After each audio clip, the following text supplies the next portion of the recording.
When did you become a VTuber? Today. Duck. Oh! I'm saying that I wouldn't tell you a secret because you tell everybody. You right, though. Ew, look at all the gross goopy goops. Whatever the frick they are. Oh, look at him! What a chunk! It is what you call a plastic in the shape of a long tubular stick. You mean a straw? Oh. Help me. Help me, friend! So how quickly am I gonna die if I just walk out into the... Don't fight me! We're not supposed to move! Wait for me, guys! Wait for me! Wait! Oh, frick, step on me. Don't impede our vacationing or blow up these islands. I will stab you. Yeah! Do I dare look at you? Long arm's gonna come and find his way in. I don't think I'm there, right? Okay, I'm there! Oh my gosh, I'm in a hole! Wait! It always bothers me when there's no shampoo by a kitchen sink. Wait, what did I say? Did I say soup? Did I say soup instead of soap? Shampoo? What's worse? Shampoo?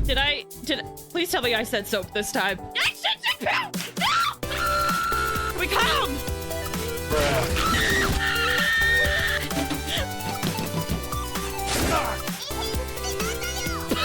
Like this?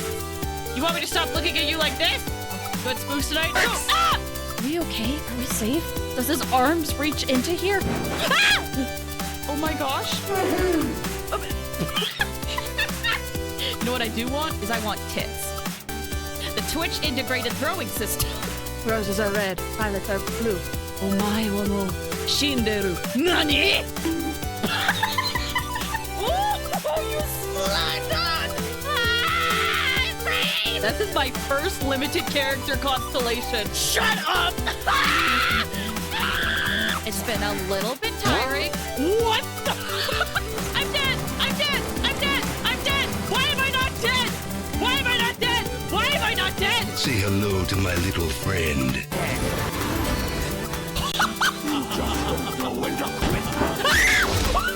What the balls? Are you kidding me?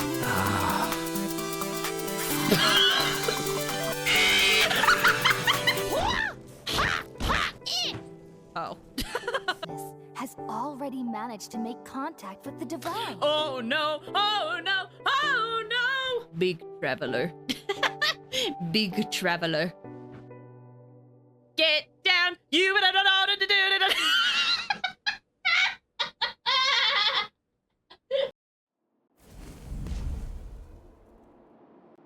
Bruh, one of these days I will not start the stream so late.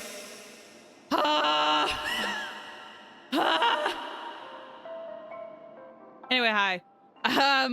I'm glad I was able to be here somewhat on time today. Hello, everybody. How you guys doing? Hope you're doing good. Big Place is me.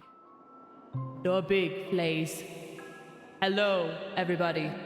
I'm granting you with my presence of being very, very close. Hello. I don't even know if this is working, but hello. Are y'all ready? Sorry. Hi! Okay, anyway, let me greet everybody. Hi, QB. Hi, Scarlett. Hi, Quentin. Hi, Alex. How are you guys all doing? I hope you're all doing good. The voice changer? Do you like it? Hello, I've been playing around with some stuff. I'm not sure how good it is, because to be honest, I can't hear it. I just hope it works. Let me know if I ever have a voice changer on and I don't realize it, because I can tell when I have it on, but I can't hear it. Hello, everybody. Do you like me? Radio voice, hi. Or at least this should be radio, if I set this up right. Anyway, hi. Hello, everybody. Hello, everybody. Welcome to Honkai Star Rail. So, as the title says, I might be on some extreme copium. It works. Oh, good. I might be on some extreme copium. I am hoping we can finish the Penacony story today. I don't think I'll do it in 3 hours, though. If I can, I think I can push myself. If I can beat it in like 4.5, I'll push myself to keep going today. It's one of the few times I can.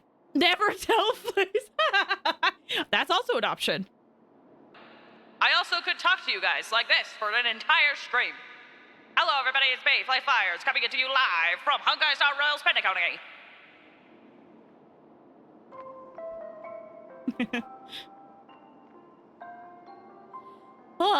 But yeah, I could be on some extreme copium. Literally, okay. What do I want to say? Yes, sorry for being late. Sorry for being late. I swear I had a legit reason, but it's a reason that doesn't really affect anybody here. I'm shrinking my hat! I'm shrinking my hat! No! Don't shrink the hat! The hat must be perfect size. Must be perfect. Big. Like this. Beautiful. Ah!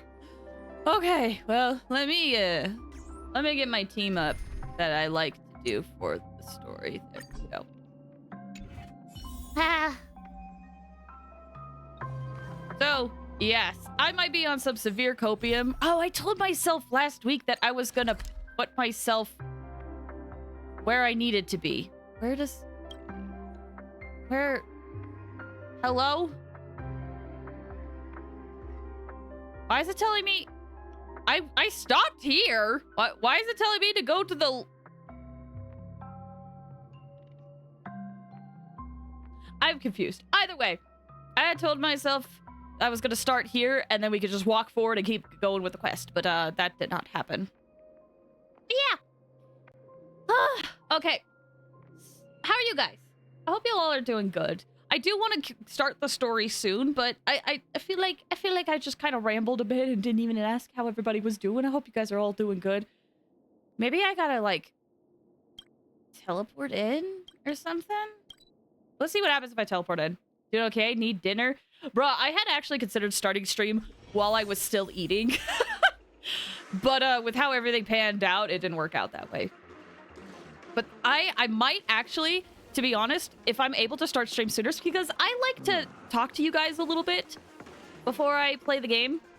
I'm doing good. Oh, good to hear. I've actually considered maybe I'll start the stream when I have my dinner, and then we can chat while I eat, and then play the game when I'm done eating. Just so that I can start sooner and start talking to you guys sooner, because time.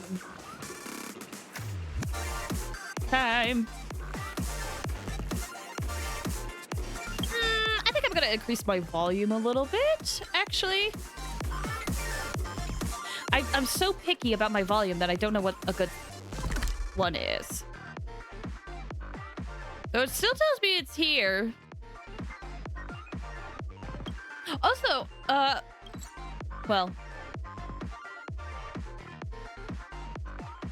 let me know if me eating on stream sounds like a bad idea, because I know some people hate the sound of people eating. I promise I'm not going to get super close to the mic when I eat, but, like, yeah, I might do that for future streams. Okay, for reference, I feel like I want to hop into the story right now since we still have a lot to cover. If you stopped by briefly and didn't want to be spoiled, I understand. Feel free to step away. But if you don't care, please join me. Please join me. Depends on the mouth noises. That's fair. Very fair. We have a lot to cover. Like, I literally was like, hey guys, last time I played, I was like, hey guys, are we close to the end? And I saw this on the map and I was like, never mind, we're stopping here? We're stopping here before the big moment. So, here we go. Hi. We just barely beat Argenti. We are trying to go through this festival. Oh gosh, I'm trying to remember. We're trying to go through this festival so that we can get access to the Celeron. Or at least try to get there. Oh, that's such a cute picture of us.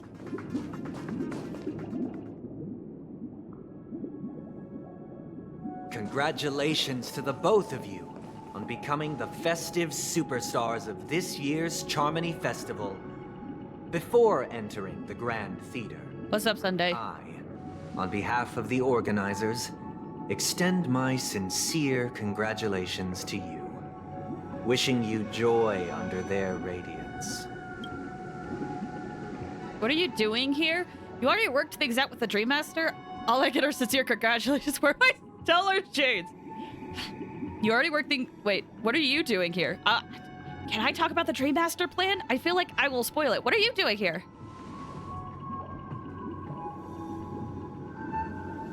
As previously promised, my sister, Mr. Yang, and I have met with the Dream Master.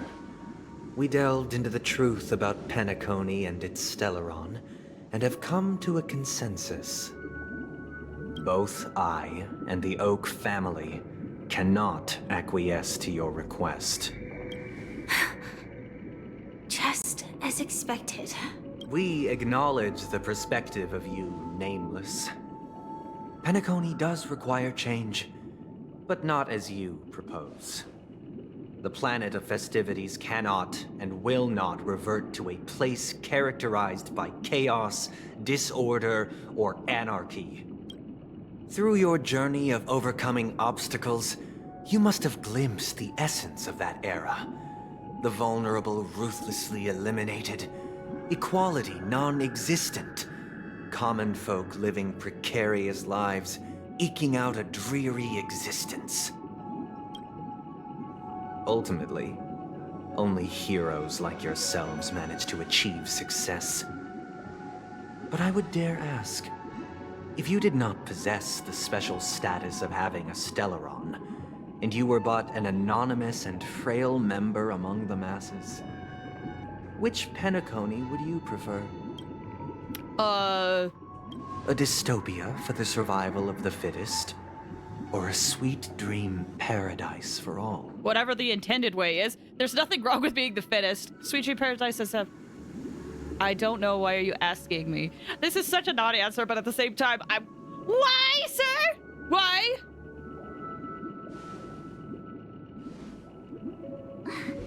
That's not the point. Don't let him mislead you. I just want to know why! Mr. Sunday, even if the members of the Oak family can't fully agree on what to do about the Stellaron, now's not exactly the time to be holding an extensive discourse about Penacony's past and future, is it? The Stellaron issue concerns the life and death of everyone on Penacony. If anyone has a better suggestion, the crew is more than willing to listen. Also, it'd be best to tell us the ins and outs of that meeting. This way, we'll at least know what Welt and Ms. Robin are dealing with, and the reason why they failed to make our appointment. Yeah, I was wondering where they were. You just kind of said that they came with you? Ah, Navigator. That is precisely my intention. With all present, let's begin by discussing the details of that meeting. Let's talk about our tribulations and choices, our ideals and beliefs, and our final course of action. The only path to take.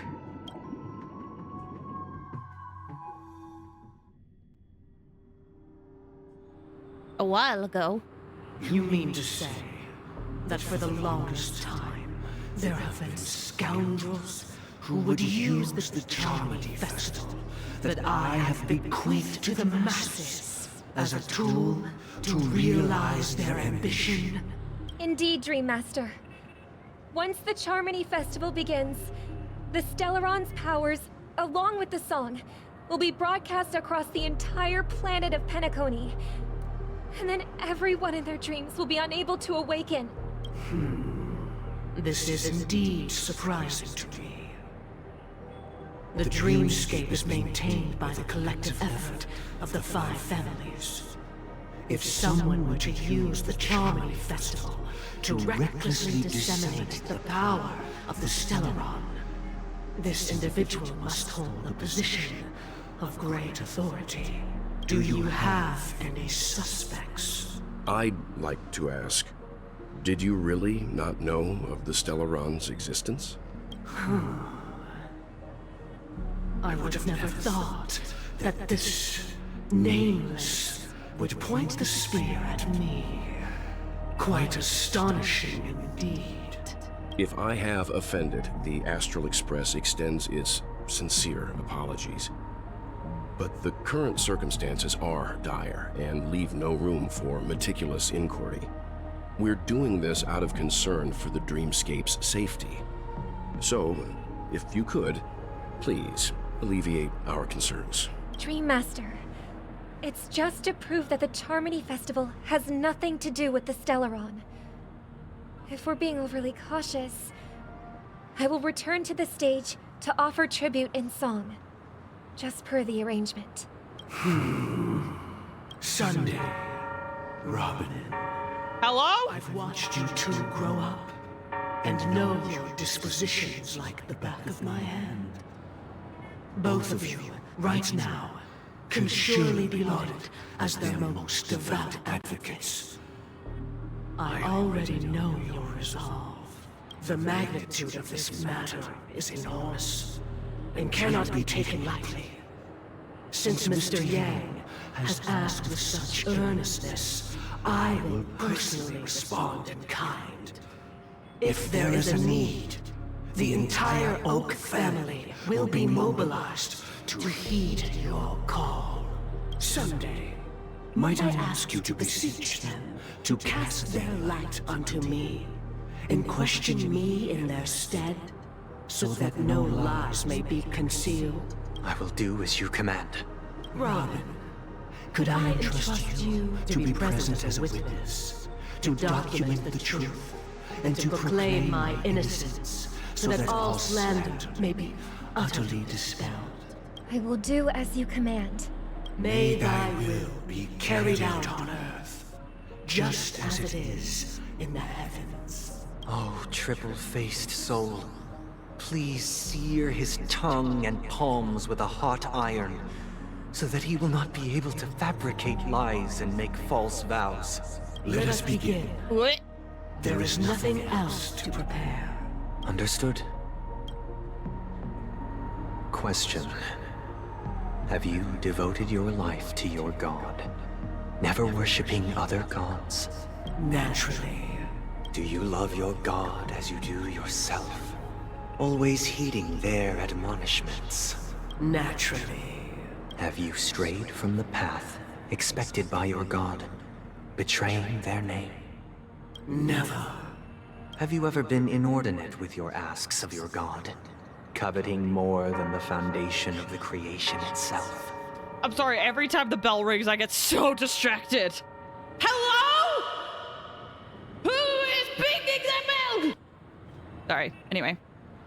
Or more coveting more than the foundation of the creation itself. Okay. Never. Then, a final question. Do you swear to fulfill all vows, past, present, and future? With the Eon as my witness, if I do not deliver on my words, or if I renege on my vows, That's a new may word. I be cursed in accordance with divine law. Who is their god, though? That's a good question. It's supposed to be Zipe the Harmony, but I have my doubts, but I don't know who else it could be. They have seen your faith, and have endorsed your faith. With this, it can be evidenced. Just a moment. What is it, Mr. Yang? I have another question I hope to have answered. Let's go, let's go. To my understanding, the family's harmony and prosperity have never relied on so-called divine laws. The god you both mentioned, are they truly Shipe? Mr. Yang should know that those belonging to the family toil together as if they were kin, embracing solidarity and unity under their light. All duplicity is laid bare before the harmony. Such a delicate and complex symphony. Which other god could perfectly harmonize this, if not for the great one, Shipe? Perfectly harmonized. Therein lies the problem. It isn't an outsider lurking in the shadows who changed the harmony, but a dissonance that has surreptitiously emerged from within this very symphony itself. In the distant past, there existed an Eon. With one flick of the wrist, they crafted the laws of the cosmos. Is it Their the Order? followers formed the Beyond the Sky Choir, spreading solemn and reverent hymns throughout the universe. Later, they fell. The route traversed by this eon clashed with the harmony, ultimately being absorbed and fused into it. The chorus that once reverberated across worlds fell silent, and when it echoed anew, it was transformed into the hymn of harmony. Though an eon may perish, paths with no masters still linger. In the all-forgiving harmony, echoes of bygone dissonance may subtly arise. Mr. Yang, being overly astute can be a detriment. Especially when you find yourself alone and without allies. I think he can handle himself. At least I hope he can. So this is how it is. For the sake of our grand cause someday, please afford these two an opportunity to rest. What?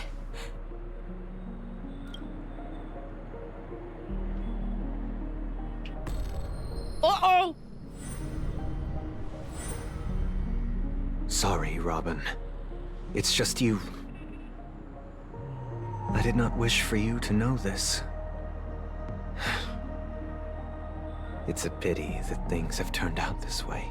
Oh, snap. So, this is the true reason I can't sing? The shadow that envelops Penacony is actually... We were never children of the harmony. Our ideal paradise could not have been crafted by Xipe. True bliss can only be guaranteed by the one who transcends the many. Within the foundation of law, humanity establishes civilization, and through harmony, Yes! we obtain order. That's so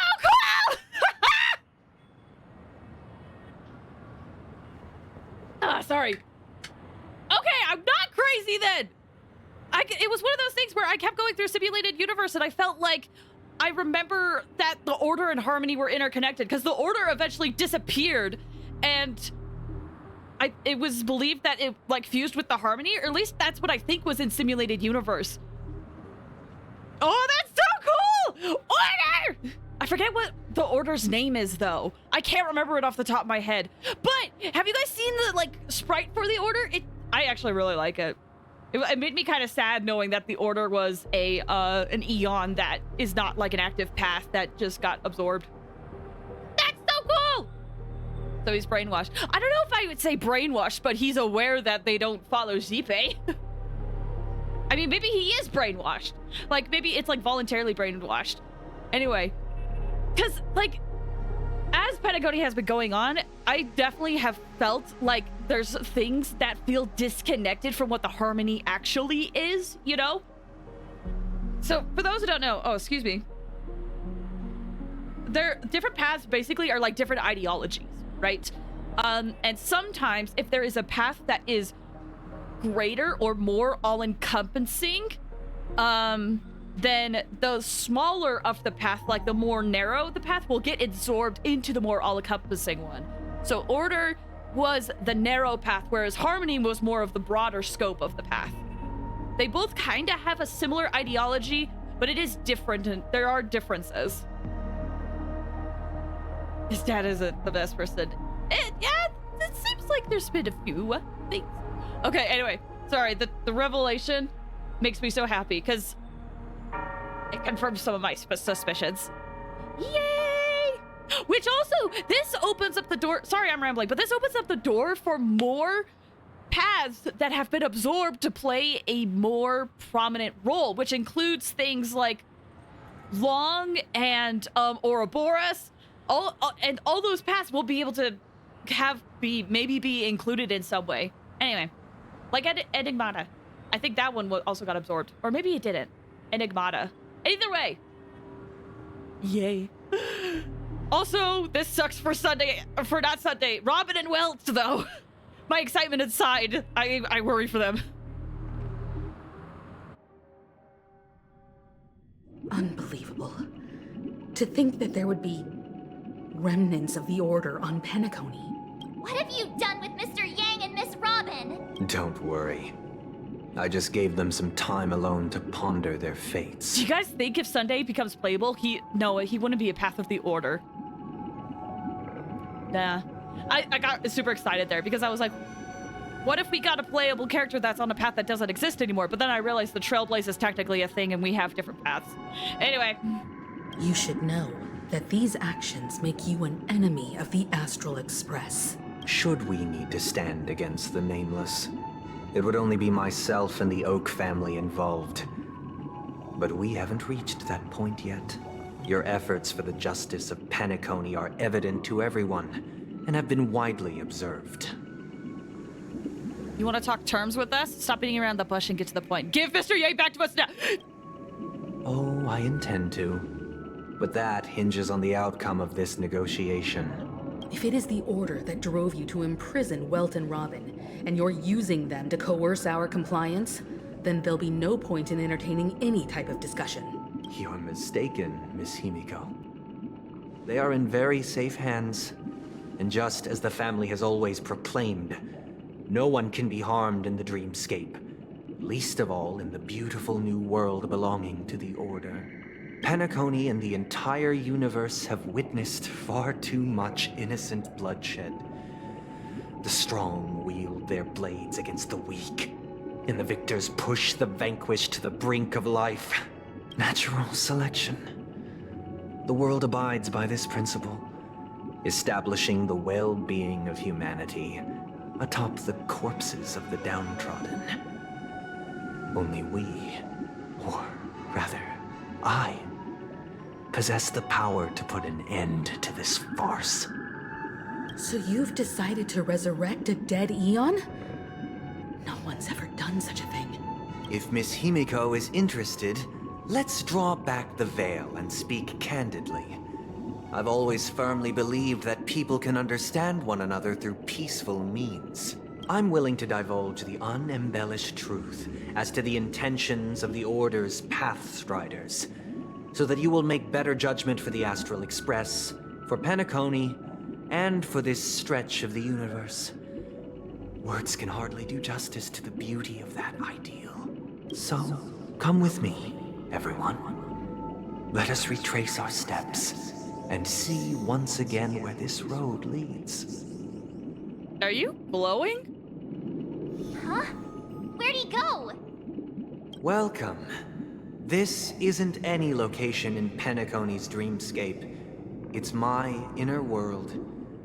The reason the scenery before you remains unchanged is because your consciousness has drawn on similar concepts to fill in the gaps. You've imprisoned us? Did you do the same to Welt? It's a tuning process. Stronger in effect and more draining on the mind. The gray-haired guest has experienced it before, so she should understand what it entails. Is that what happened to us at the beginning? Tuning allows you to intuitively grasp my feelings, which also means that I cannot hide anything from you. Now, everyone, please look at the huge screen. The road we once took begins here. From this point on, you will witness the numerous decisions I've faced. I've selected a portion of these to share with you. I believe after going through similar predicaments, you'll be able to better understand my thoughts. Those are two different words, or at least they look different. Let's begin. The first decision. A story about a baby bird. This story happened when Robin and I were very young.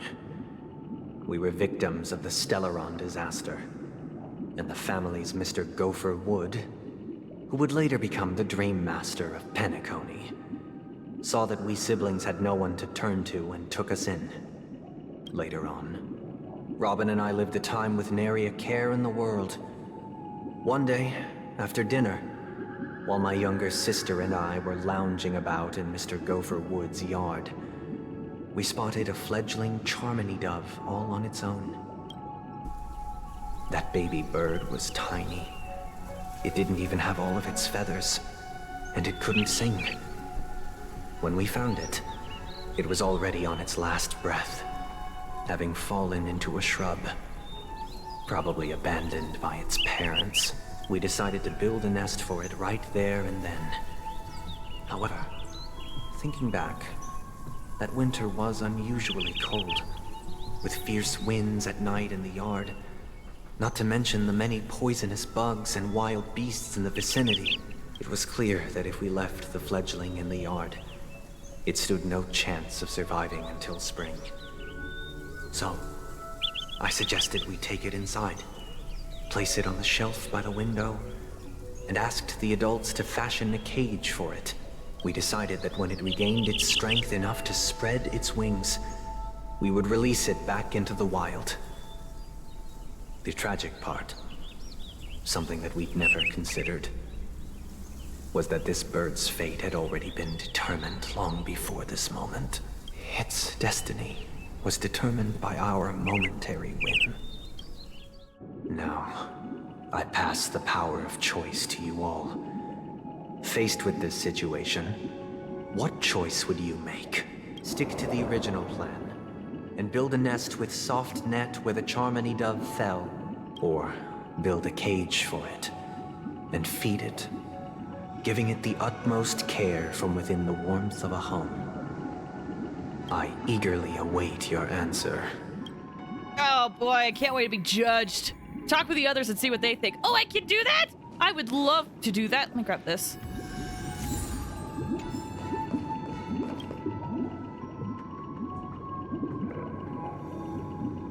I can't decipher his intentions right now, but based solely on that question, I would probably choose to build that dove a cage.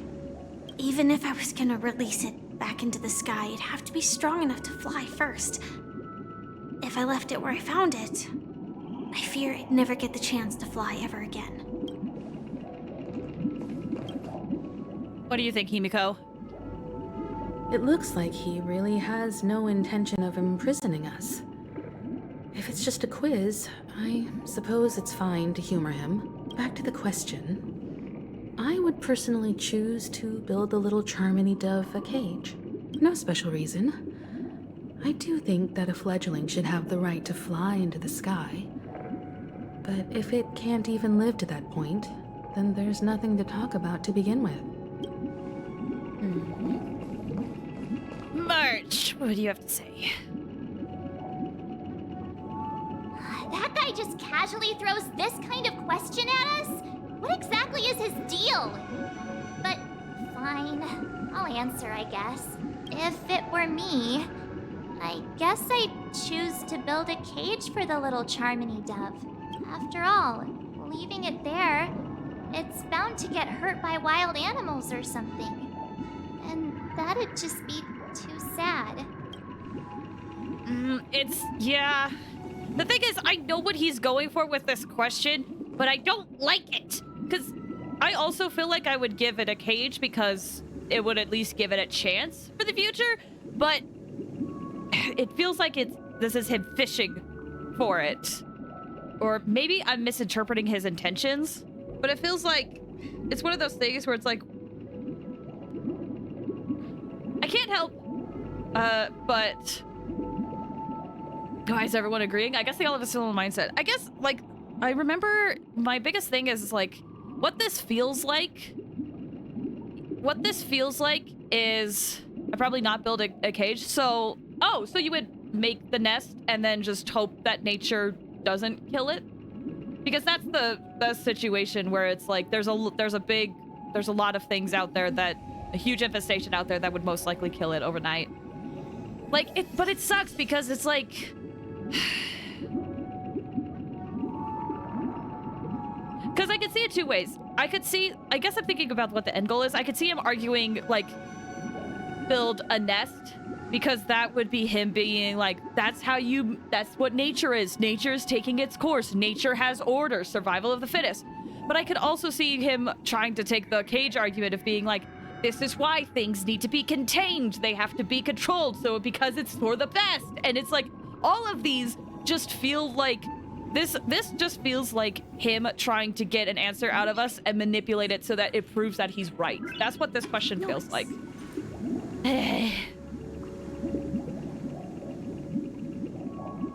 And I'm torn on this. It's not my responsibility to take up the word. Yeah, and I'm torn on this because I kind of feel a similar way. I agree that, you know, building a cage and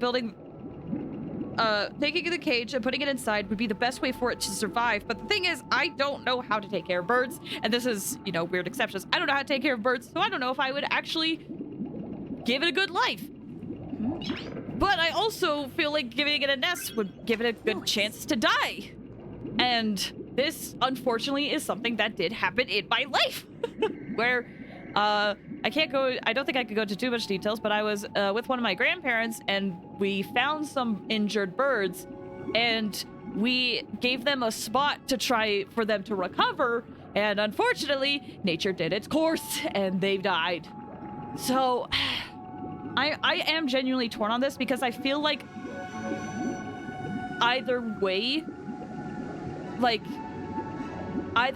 it is like one of these situations, because a cage will keep it trapped, and animals tend to be pretty good at knowing when they're ready to like move on. And I feel like if you keep it trapped in the cage, it just will get weaker. It won't have that time to fly. But at the same time, leaving it out will make it die.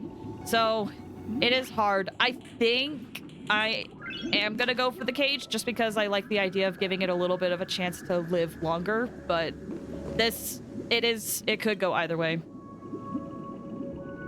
Feed it, give it the utmost care within the worth of the house. This feels gross, but... I'm happy to see that you made a choice similar to ours. If your mind is made up, let me reveal the outcome of this choice. Is that death on you? It's one of those things where it's like, you feel like you can make a difference. And so some people would say yes, because I didn't do anything.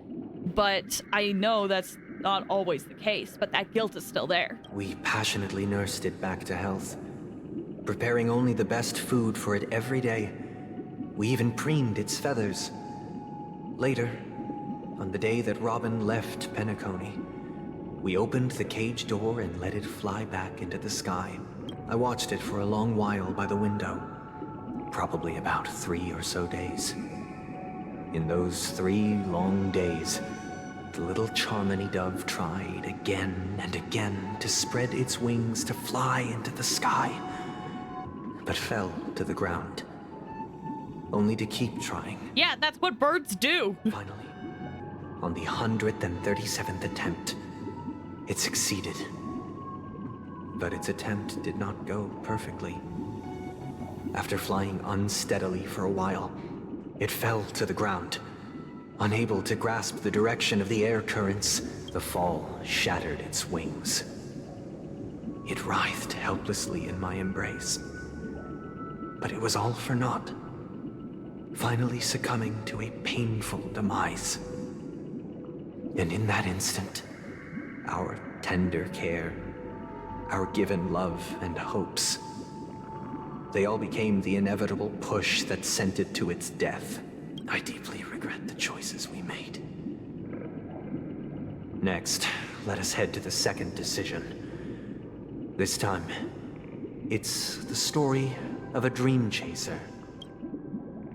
This story happened when I was appointed as Bronze Melodia, a position exclusive to the Oak family, charged with listening to the problems and vexations of Dreamscape residents and providing them with the relevant guidance.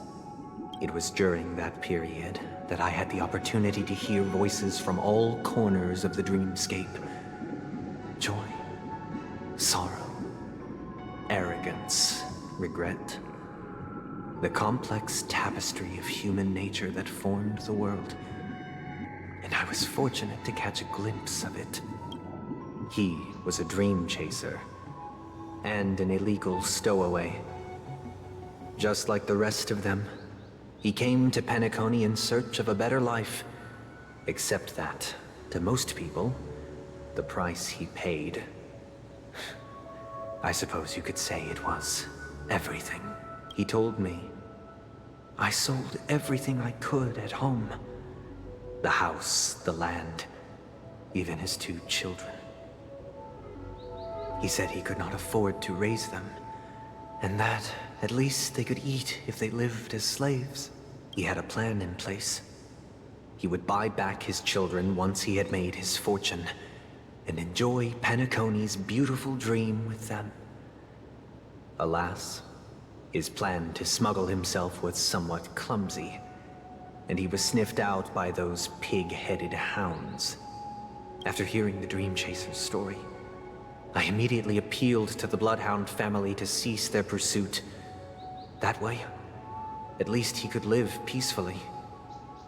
But I was still too naive to the ways of the world. I did not anticipate that what I thought was a kind gesture would later lead to dire consequences. I'll tell you the outcome soon. For now, I'd like you all to make a choice. Will you do as I did, and try to convince the Bloodhound family to stop their pursuit, so that the Dream Chaser may live peacefully and realize his wishes?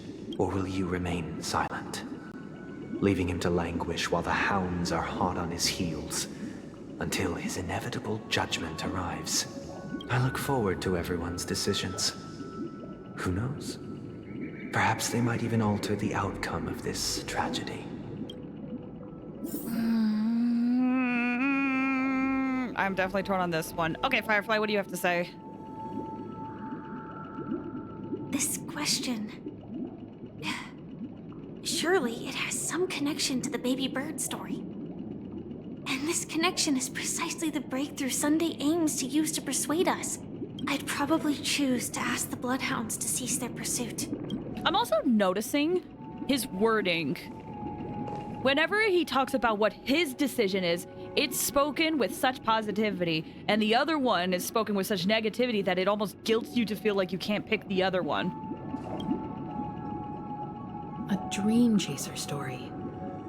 If I acted out of kindness, I would probably ask the Bloodhounds to stop their pursuit and lend him a hand. But what cruel repercussion would this choice result in? I think Sunday must have been deeply impressed by the limitations of the strong defending the weak through this incident.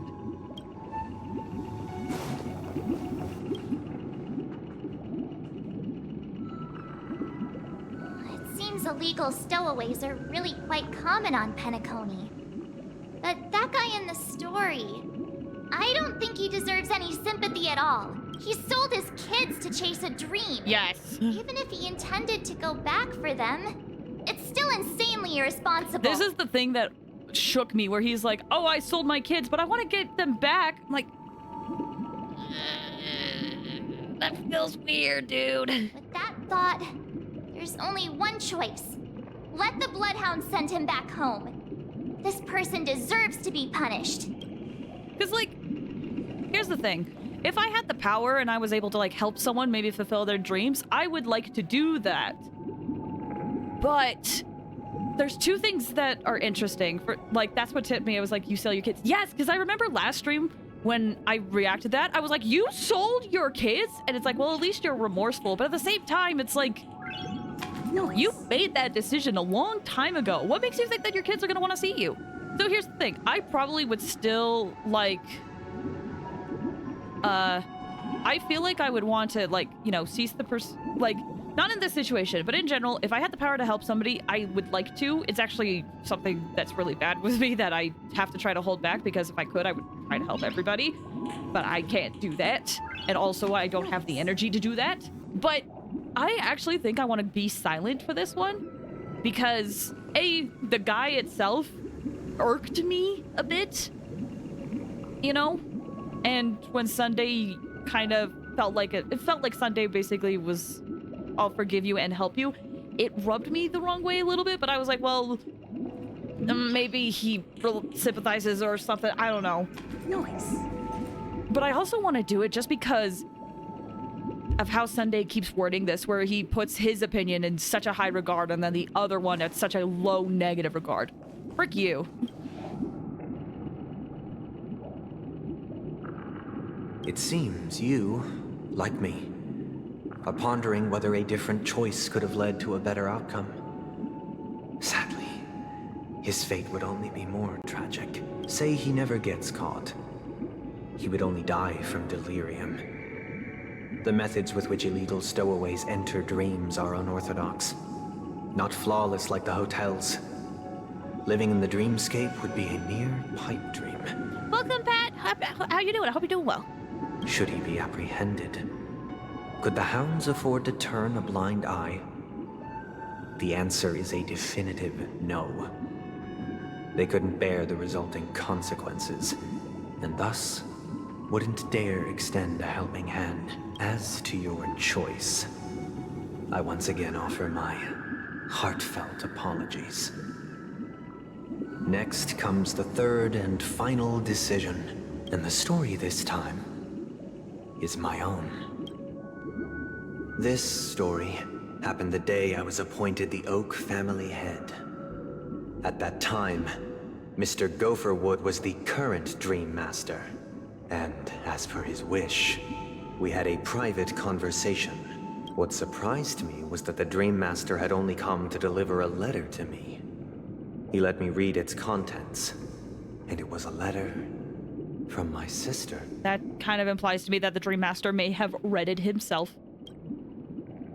The letter contained the usual pleasantries, anecdotes from her travels. Nothing out of the ordinary. Just as I started wondering how this letter related to our discussion, the Dream Master began to speak. Do you know who wrote this letter? My sister, of course. But why would you personally visit me to hand me a letter from my sister containing mere trivialities? To help you grasp the full scope of this issue. Do you know where Robin is at this moment? From what the letter indicates, she must be in Caspelina 8, correct? She's touring there right now. Correct. Has she mentioned anything about a stray bullet? A stray bullet? What? A war has broken out on that planet. It is because of this very reason that Robin chose this destination. To spread the word of the Harmony. And to save the lives of that planet. She personally made for the front lines. She hoped to ease the people's suffering with song, and was willing to brave mortal danger to deliver the IPC's medical supplies. Unfortunately, stray bullets show no such compassion. Is she all right? If the operation was successful, she should probably be recovering in the field hospital. By the eon above, the bullet struck her neck directly, yet possibly as a reward for her consistent deeds of harmony, it didn't hit any vital arteries. Once you've attended to your outstanding tasks, it'd be advisable to write her back as soon as possible. Those damned savages! I'll pack my bags right away. My gratitude for bringing this to my attention, Mr. Gopherwood. Now you understand why she always wears such elaborate neck ornaments, don't you? How could this happen? Miss Robin. It's all in the past, so please don't worry. I share this in the meager hope that you will understand the Harmony's limitations and predicament. As grandiose as the strong defending the weak sounds, many times, it is nothing more than wishful thinking. Likewise, I've prepared one last question, one last choice. But rest assured, this choice will not have any grave consequences, because this is merely a figment of imagination, a nightmare that has haunted me through countless nights. If you ever had the opportunity to make a choice like I did, would you still support Robin's journey on the path of harmony? Well, I already have my answer, but let's see what everyone else has to say. Miss Robin's courage is admirable. And here I was, thinking she was just another superstar celebrity. I like how all of us immediately was like, not to the question. Yeah, it sounds like a lot of us were just immediately had an answer of where we're like, all of us were like, yes, we would support Robin. Like, yes, we would. But the fact that she's also Mr. Sunday's younger sister? Indeed! Indeed! No, I doubt he'd wish harm on his own flesh and blood, no matter how grand the ambition. Let's see what you have to say, Himiko. I often feel like I've dreamt of similar scenes on certain nights. In the dream, I see blurry faces. I don't know who they are, but I sympathize with all of them. Fighting for survival against some unfathomable force. Their confusion and fear are lucid to me. But I also remember they chose never to give up. Just like Miss Robin. Oh! If Mr. Sunday's question leaves you puzzled, you should find the answer from your own experiences. With each trailblaze, dangers and tribulations will surely follow. But would you ever back away? Would you stop March and Don Hung from reaching their next destination? I believe you have an answer of your own in your heart. Oh, she skipped early. Oh, that's so sweet! That's a nice little Honkai Impact reference! I hope all the Honkai Impact fans really enjoyed that. Because even though things didn't end well for Himiko in Honkai Impact, she was prevalent throughout the whole story. So the fact that she's like, I still have lucid dreams. Alright, March, talk to me. What do you think? I can't believe that happened to Miss Robin. The strong defending the weak is a great mantra, but if I had to pay such a price, I don't know what I'd do. Okay, spoilers. Yeah, sorry. Alright, so it's been over years. Yeah, but yeah. To be honest, I knew about the spoiler regarding Himiko before I even played the game because it's one of those things where Honkai Impact fans just kept talking about it. But yeah, it's pretty obvious. Like, support Robin on her journey. It's not your journey, Sunday. It's her journey. It's her choice. And sometimes all you can do when it comes to people's choices, just support them and what they have and what they've decided to do. It's not your place to intervene when we make this choice. I selected the one where it's like support Robin, right? Hold on. I just want to make sure I had the one support Robin on her journey. Yes. I've had with a parent, no matter what someone decides, even if they risk themselves, you have to let them. Exactly. It is her choice. It's not our place to make other people's choices.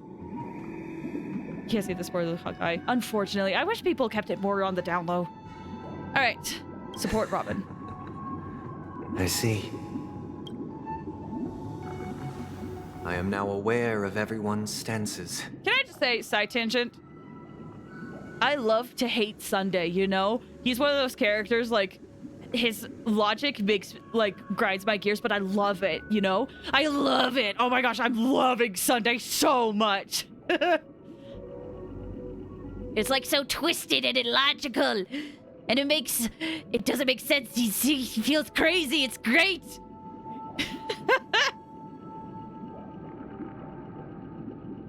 I hate to hate. I love what he's bringing to this story so much, personally.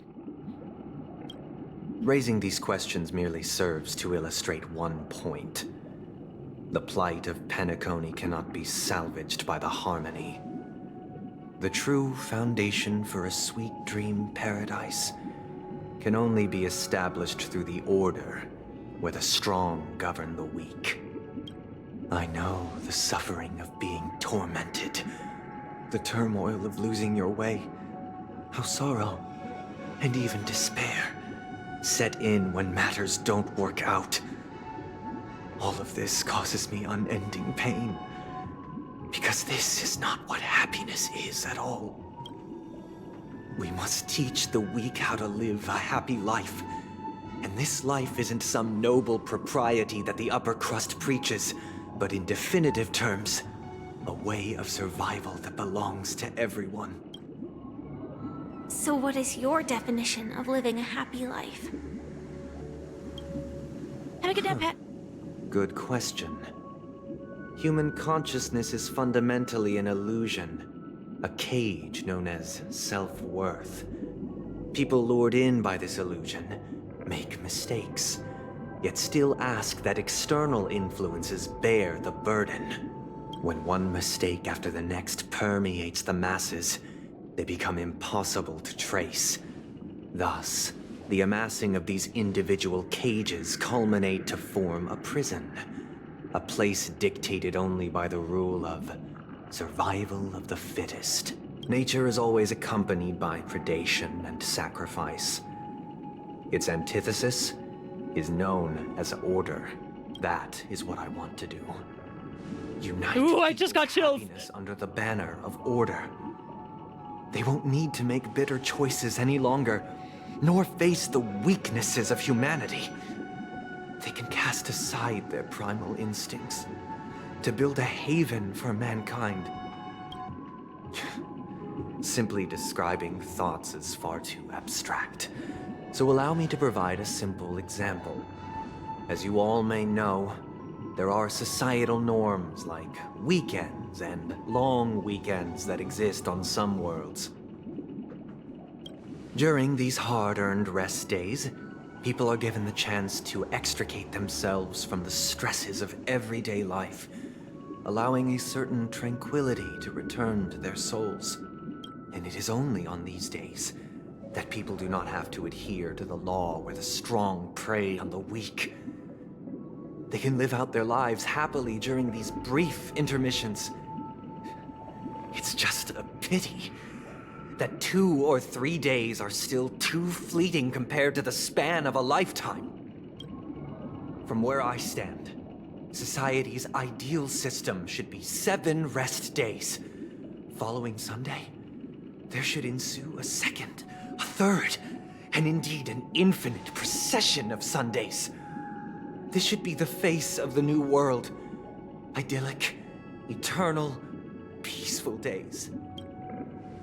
And thus, every person can return to their base selves in this utopia. Some gaze in reverence at the stars, pouring their whole beings into calculating the distance between us and the isolated world of Pagana. Meanwhile, some seek refuge in quiet corners, holding one another, unencumbered by the chains of unwelcome obligations. I can't scroll. I wish I could scroll. I wish I could scroll to see better. So here, because you need vacation. Sunday wants to give everyone vacations. More Sundays. Dude, I love how twisted he is. I love it. Hold on, I'm trying to reread this because I got distracted by the lack of me being able to scroll. Silver rail starting point. I gotta Meanwhile, some seek refuge in quiet corners. Okay. There would be no need to bear the hardships of reality. Only in this way can humanity face the inevitable end with the purest of spirit, living a life of dignity. This is what it is to live in bliss. Miss Firefly, you who are stricken with entropy loss syndrome, you of all would surely understand this.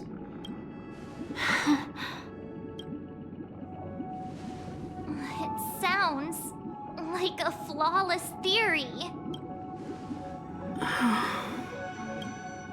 But what is the price to attain all this? Yes. The cost is minute, merely a personal and eternal sacrifice. That's not minute! If this paradise is to be maintained for everyone, someone must remain trapped in solitary awakening until the end of the cosmos. Awakening. Which means that this so-called paradise is still a dream. Stepping into this paradise means forsaking reality, correct? It is not forsaking, but transcending. Flesh, blood, sorrow, weakness. If the physical is the root of spiritual suffering, it is only logical that we defeat it. But in this supposed bliss, people won't have defeated their demons. The chance to overcome their tribulations would be forever lost to them. In other words, it is an escape. That's another way of understanding it. But there is no shame in escape. On the contrary, the seeds of escape exist in everyone's hearts. Don't you agree, Miss Firefly? And as to why we sleep, it is because we are afraid to awaken from our dreams. But this is not in conflict with the grand plan. Only in acknowledging this can we truly understand the frailty of human nature, and from there, show compassion and protection.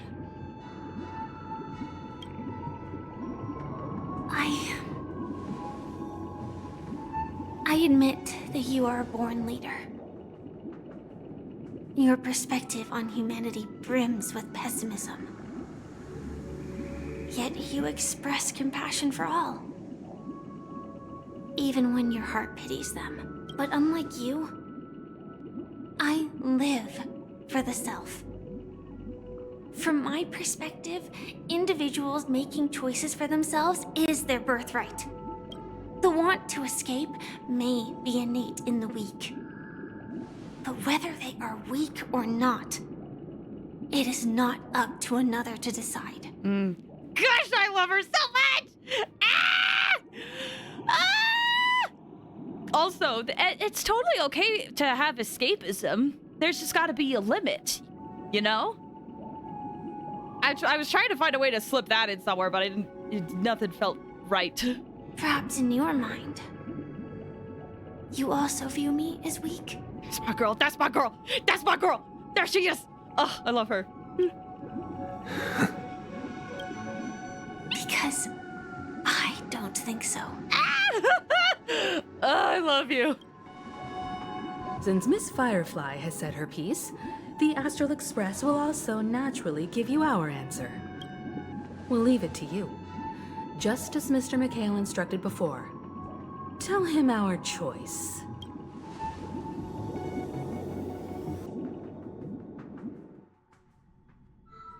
Not long ago. What is this place? Ha! Does this place ring any bells, Misha? When did this happen? Hi, Misha. I don't know, but I feel a sense of deja vu. What is this place? When? It's the realm within a dream bubble. This was left to the Astral Express by a Nameless, but weirdly, when we entered it, it was completely empty. Oh! This was when we went into the dream bubble! But that was in the man's hand. Okay. I think? Yes. Dr. Edward from the Dreamscape sales store told me that dreams are formed from memories, and a dream bubble can't take shape if its core is empty. So I thought you might be able to help us in unraveling this mystery, Misha. As a hotel doorman, you know Penacony best among us. I don't know much about dream bubbles, but if you want to figure out what this mansion is, I'll do my best. I'm counting on you then. Himeko, I still don't get it. Why were you so sure that Misha had a connection with this dream bubble? I wasn't sure. It was just a hunch. But since Misha feels familiar with this place, my hunch might be correct. This place looks a little bit familiar. This place feels a bit nostalgic. Exactly. This is where you and Firefly encountered death, which we now know as dormancy. Considering its connection to Dreamflux Reef, it's not surprising it appeared here. The question now is, who brought you here? Based on the clues we have so far, it's unlikely to be that masked fool. So identifying them is crucial to us. We're drawing closer to the truth once more. Let's give Misha some time, as I believe he'll unveil the secret of this dream bubble. All right, but there are doors all over the place. Which one should we choose? Do you have any idea, Misha? I guess... maybe this way? That way? Okay. Oh! It's actually out and about. Hello, friendo. Friendo? I'm not entirely sure, but... let's give it a try. Sure! Off he goes! Wait, you managed to choose the right door on your first try? What? Weird. This place is quite different from the hotel. But I feel like I've been here before, and even lived here for a while. If I remember correctly, there should be a fireplace down that hallway. Clocky and I used to sit by the fire, listening to the crackling of firewood. And the room on the other side was the toy room. I loved spreading out all the toys from the box on the floor and making up stories for each of them. Hold on. This doesn't make sense. Didn't I grow up in Dreamflux Reef? So, what is this place? This could be a case of amnesia. Don't worry, Misha. It's common for everyone to forget certain aspects of the past. Those memories haven't vanished. They're just lying in the depths of your mind. We can surely get them back. Since this place seems familiar to you, why don't we explore a few more rooms and see if you can recall anything more? Yeah, then let's check out the rooms I just mentioned. Okay. Can I just say I'm also glad we were able to learn more about Misha, because he's been one of the characters this entire Penacony where I'm like, where the frick is Misha? What is he up to? What's going on with him? Mikhail, that's the name. Now we all know him as the Watchmaker. Which also, this reminds me, in one of the cutscenes where we like go to the Golden Hour, you know, there was a shot where it said Mikhail and it like showed Misha, but it looked like Misha was like crying or something, or like yelling. I don't know. Not like crying, but it was like him, like with the knees up to his chest and yelling. I don't know. Either way, I'm excited that we're gonna get more. So, who is he talking to? Do you know anything about it, Misha? I'm sorry. I don't know much about the Watchmaker. But Mikhail... Anything special about that name? Mikhail is Grandpa's name. Ooh. Grandpa? Do you mean you're the Watchmaker's grandson? But we haven't heard anything about the Watchmaker having descendants. And the name Mikhail is not rare. Perhaps it's merely a coincidence. Could you tell us more about your grandpa, Mikhail? Yeah, sure. He was a seafarer who fearlessly ventured into mysterious seas and storms. He was always on the sea and had lots of friends who accompanied him on his travels. He didn't want me to call him Grandpa because that would make him sound old. He believed he was still young. The name Mikhail was given to him by his parents, Mihaly and Elise, both renowned seafarers. Who else? This VA. What else have they done? This is Skirk, right? From Genshin? Or am I getting them confused with something else? They sound familiar. Every time he came back, he'd share his logbook with me and tell me about his adventures at sea. I want to become a great adventurer, just like him. Future, welcome! How you doing? I hope you're doing well. It appears that the Seafarer has nothing to do with the Watchmaker.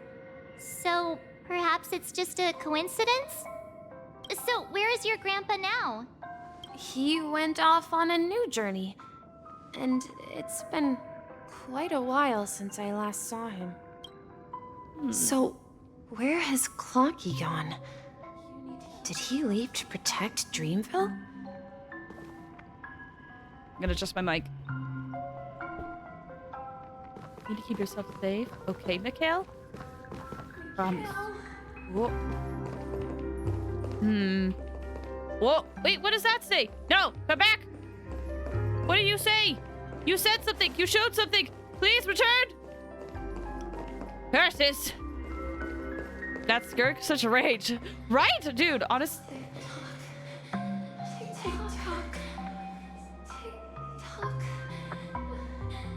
Tick and tock.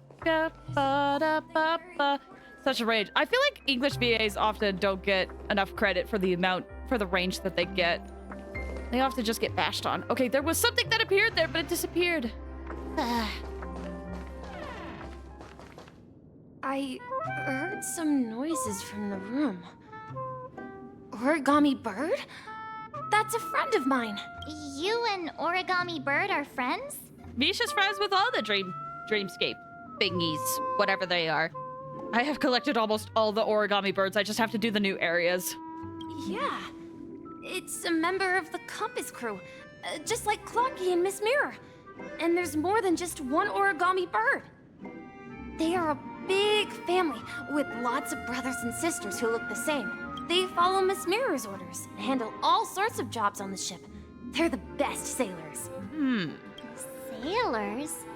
Can origami birds be sailors? Could you tell us more about the compass, Misha? The Compass is a ship bound for the New World. Clocky and his partners travel through layers of fog to the depths of the sea. Whenever there is danger, Clocky will use a compass and guide the ship in the right direction. That's a great story. But in the Penacony cartoon, Clocky and his partners have always lived in Dreamville and never ventured out, right? Huh? Oh. Ooh! That does seem to be the case. Weird. I clearly remember Clocky arrived in the New World in the end. Perhaps Clocky has a hidden past.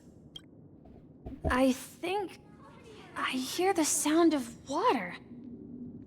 You once mentioned there's a magnificent fountain up ahead.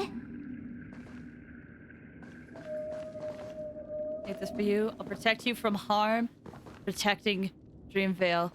Just like they did with Clocky. So we can all agree that this whole seafaring thing has to be a reference to the Astral Express, right? Look, there it is. Whoa! The water resembles a precious jewel, embedded in the dreams of all seafarers. Every time I gaze at the shimmering lights beneath the waves, it feels as though I'm back in this place, standing by your side. Have you recalled anything, Misha? Yeah, I saw these sentences in Grandpa's logbook. He used to say that despite the perils of the sea, whenever he stood on the deck in the afternoon, overlooking the sparkling waves, he would think of this fountain in front of his house. Oh, that's a little unfortunate that the bot message still appeared on screen. Sorry about that. He often said that those moments felt like returning to his family's side, and the difficulties at sea didn't seem quite as challenging. You know, I quite understand such sentiments. Don't start. You're starting to gray hair. Talking like an elder. Where's my other option where I say, I feel ya? Hey, don't tease. I was just being a bit sentimental. Perhaps every adventurer far from home carries a fountain within their soul. Even though the other side of the sea remains shrouded in the unknown, the fountain in front of his house serves as a compass, leading him back to his cherished ones. Yeah. While Grandpa was at home, we would stand by the fountain and place the compass, a toy boat that I made, into the pool. Back then, I would ask him when I could go on adventures like him, and he would always laugh and say I was still too young. It seems this Mikhail is truly a seafarer and has nothing to do with the watchmaker. Yeah. Based on Misha's recollections, the scenes in the dream bubble appear to be his childhood memories. But this raises more questions. according to Misha, he was clearly born on an oceanic planet and led an ordinary life, with no connection to Penacony at all. Could this be some sort of metaphor? Perhaps the sea refers to the memory zone. I'm sorry. I don't know, but my memories keep pouring out uncontrollably, like water flowing from a fountain. Perhaps I'll remember more things if we go further. Share your burden. Oh, I was hoping that Slide would say more and I would position my camera so I could hear it better. We're going to the opposite side, right? No, we should turn left here. Oh. Okay. Also, has this always been called Then Wake to Weep? Because I feel like it had different titles up until this point. Hold on. Sorry, a little bit of a detour. Okay, you stuck it here. Never mind. He's a key eye. He does have a keyhole eye. I've always wondered why. I don't know if it's like for aesthetic reasons or if there's a reason. But I guess we'll find out. Something feels different about this place. This is it. I remember this corridor. It also tends to... His eyes also match how all the doors look in Penacony. I want to go to... Up ahead is... Grandpa's study. It was in that room that I saw him the last time. Will you come back? Uh-oh. We've overcome so many challenges. We've arrived at the new world. Oh, I can't do anything with this. Ah! The atmosphere in this room feels totally different. Misha! You finally come! Clocky! You're here! Yeah. This is the room where we first met each other. Are those books on the bookshelf logbooks left behind by that seafarer? Yeah. Whenever he came back, he placed a logbook on the bookshelf in his room. They contain records of his expeditions to every corner of the world. He described our world as a fountain. At some point, the sea started to gradually swallow up the land where people lived to ensure that everyone had land to settle on. He had to continue exploring the sea in search for the source of the rising seawater. On that day, he called me to his study, telling me that he was embarking on another journey. However, I could sense the gravity in his expression.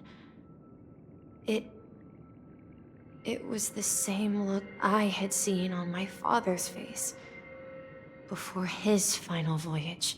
I asked him if I could go with him, but he said that my adventure lay elsewhere and told me to stay home and patiently await a certain sound at the door.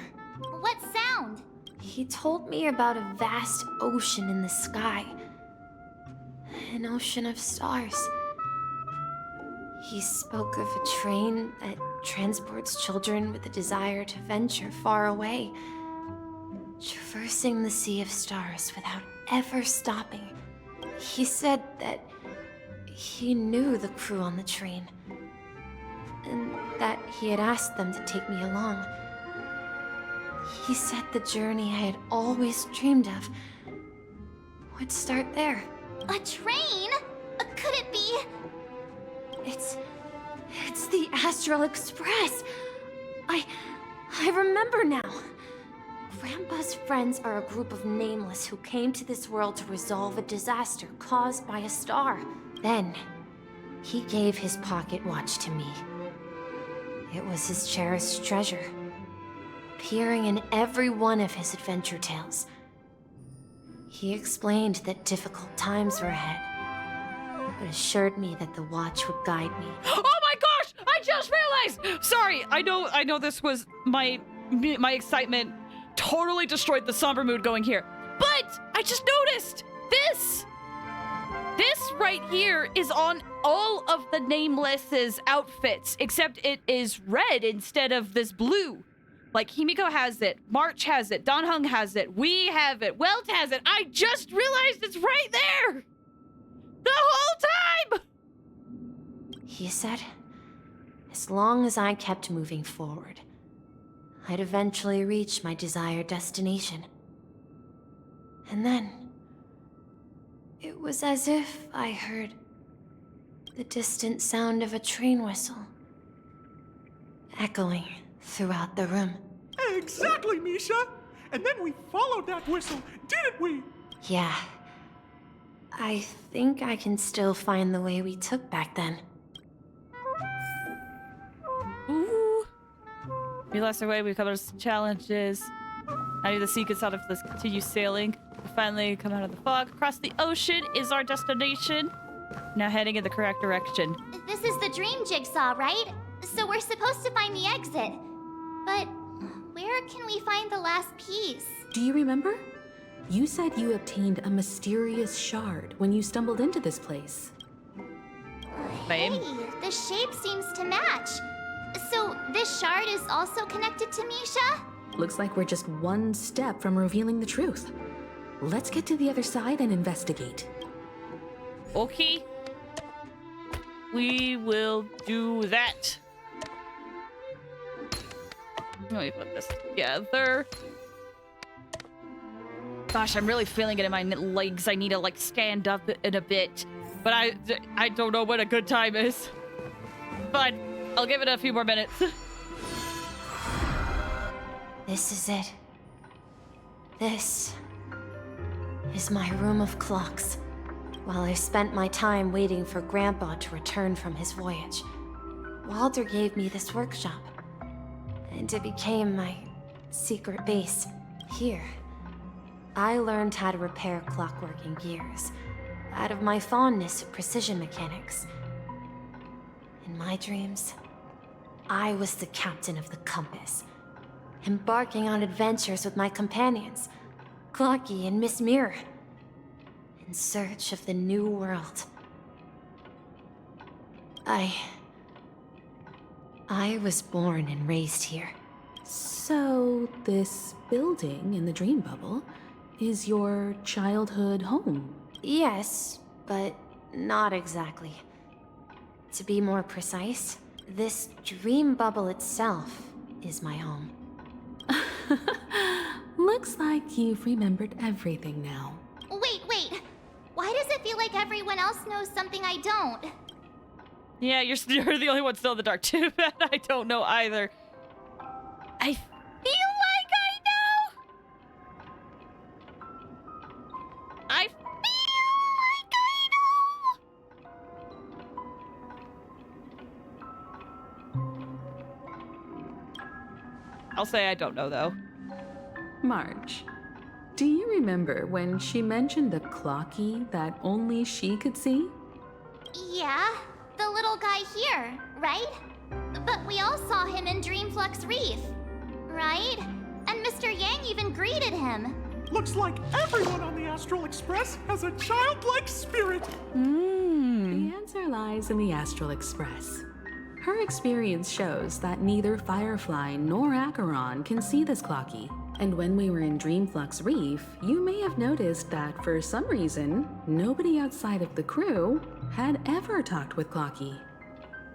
Yeah, I noticed that too.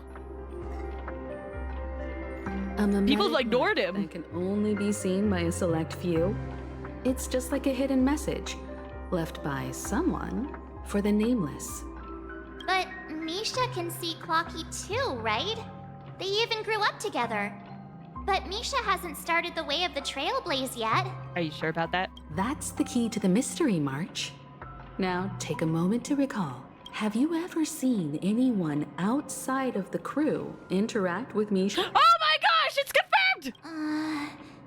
Wait. No way! This was a theory back at the first quest where people noticed that Acheron was like looking, like when Acheron met us and Firefly, and she was like, I feel like there's a presence over here. But she wasn't, and, you know, people thought it was about Clocky, But also people noticed that no one acknowledged Misha in that conversation either. No one did the entire time. And people were like, I think people don't see Misha. And there's also a part when we first got to Penacony, Misha greets us, and then, you know, March comes in. But when we go to the Dreamscape, Misha's like, oh, you're one of the few people that actually noticed me. People just ignored it. That's the answer, March 7th. This dream bubble is the place where I was born. And I'm a dweller in this dream. Just like a memory zone meme. I should have stayed here and waited for you. But when reality and memories merged, I unconsciously pushed open that door and left the bubble with Clocky. So it's not that the Watchmaker's dream bubble is empty, but rather the stuff inside ran away? And the whistle you heard was the sound of the express arriving at Penacony? That's one way to see it, but I believe there's a longer story behind all this. It's best for Misha himself to explain all the details. How about we start with your name? Now, should we call you Misha, or... Thank you all for helping me rediscover my true self. Now, please allow me to reintroduce myself. Say what I think you're gonna say!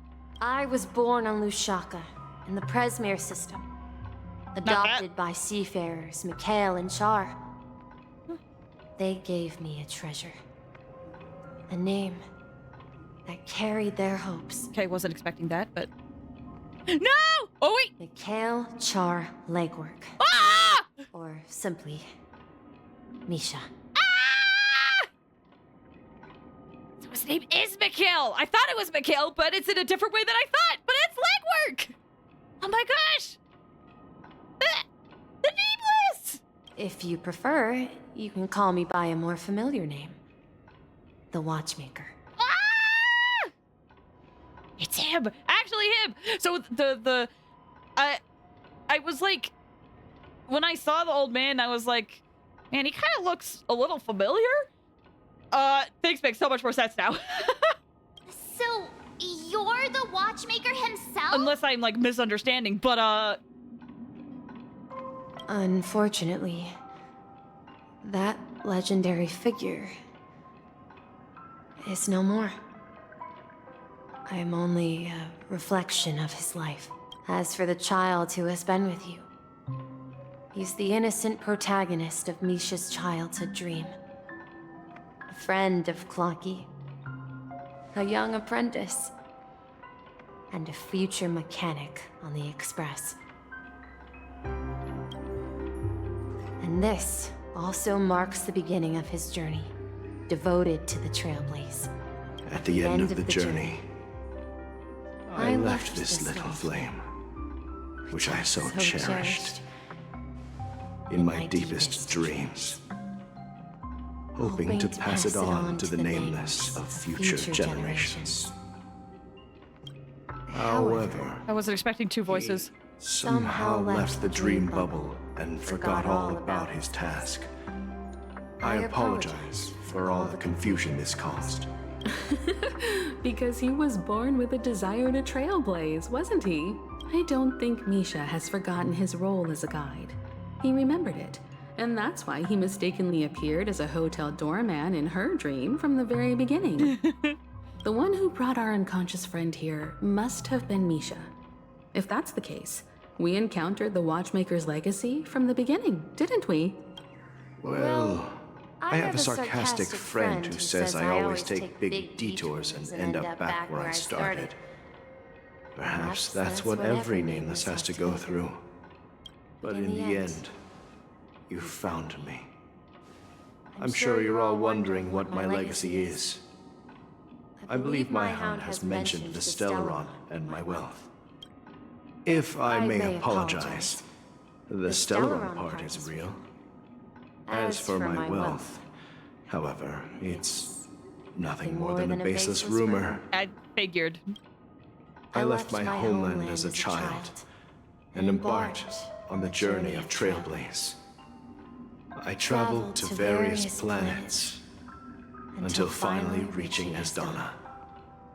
where my friends and I built the original Penacony and fought for its future ever since. I've been moving forward all my life, doing what I could to overcome the obstacles in my path. But ultimately, my journey reached its end, and I left behind no possessions worth entrusting. So, if you ask what's left within this worn-out train engine that can be called a legacy, I suppose it's the things that are still burning in the engine's furnace. Now that you're well aware of the current situation of Penacony, I certainly hope that you'll help me get this world back on track. But I'll leave that decision to you, for the path of Trailblaze is never paved by others. Aw. Alright. I know it's in the middle of a cutscene. I told myself I'd go on for a few more minutes. I don't know when the cutscene's gonna stop. It feels like things are about to ramp up. This feels like a good stopping point. So I'm gonna take a quick break. I know it's right in the middle of cutscene, but I need it. As Quentin says, when you feel like you need it. I gave it a few minutes. I need it now. So I'm gonna run some ads during the break. Feel free to step away, stretch your legs, do what you gotta do. It's long, yeah. This felt like a good sort of resolution, so we'll pause here. All right, we'll be back in just a few minutes, okay? Oh, don't hit ads yet. We gotta go to the break screen first. Here we go. Did it not go off? Oh, shoot. It didn't go off. I knew I was forgetting something. Hold on. Let me see if this will still connect. Hold on. I knew I was forgetting something.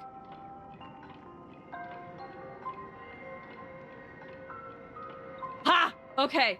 Let me see if I can replay that. If not, I'll give you your points back.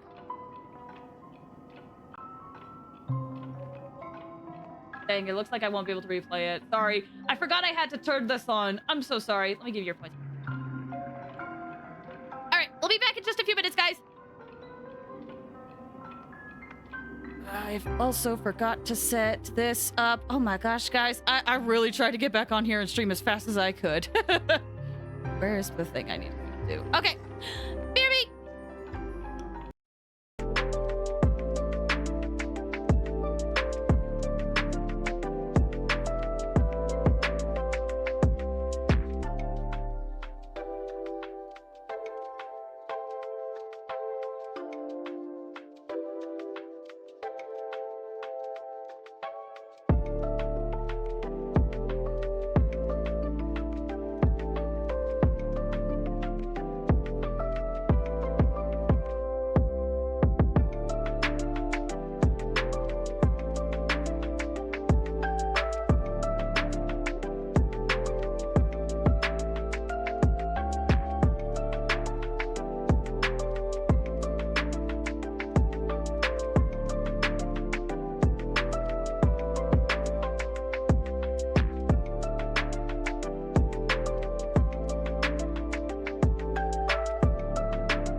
Just to see you come back home.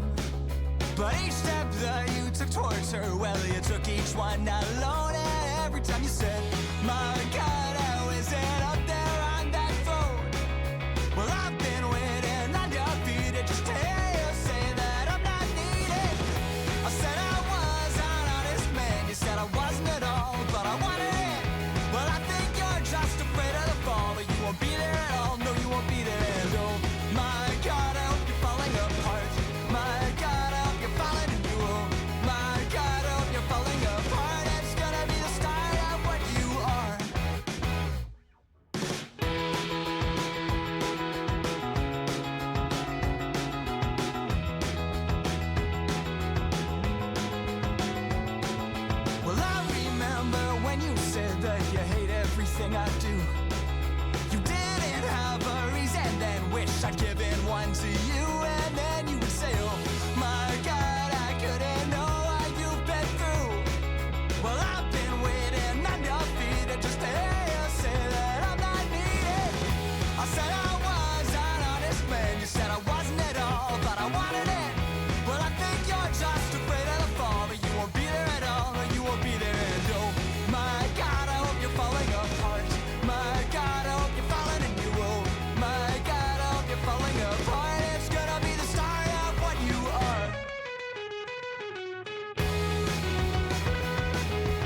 do a really good song that's also poetic for the given moment.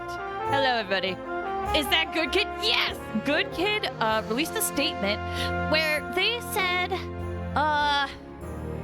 that people could use their music on stream. So I threw it in my playlist. Welcome back. Thank you. Welcome back. Thank you.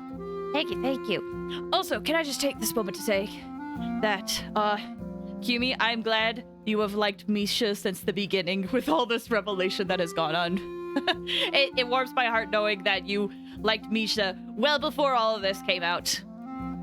Welcome back. Thank you. Thank you. He is my son. Treasure him. A precious bean. Precious, precious bean. Also, yeah, the reason why I said it's poetic is because now that Misha has his memories and that he's a watchmaker, he's among his Astral Express crew, or like, you know, among the nameless, and it feels like home. Side note, I'm so glad that Insane in the Rain Music made the decision to kind of make videos when he feels comfortable again. Because I love his music so much, dude. He's such a good musician.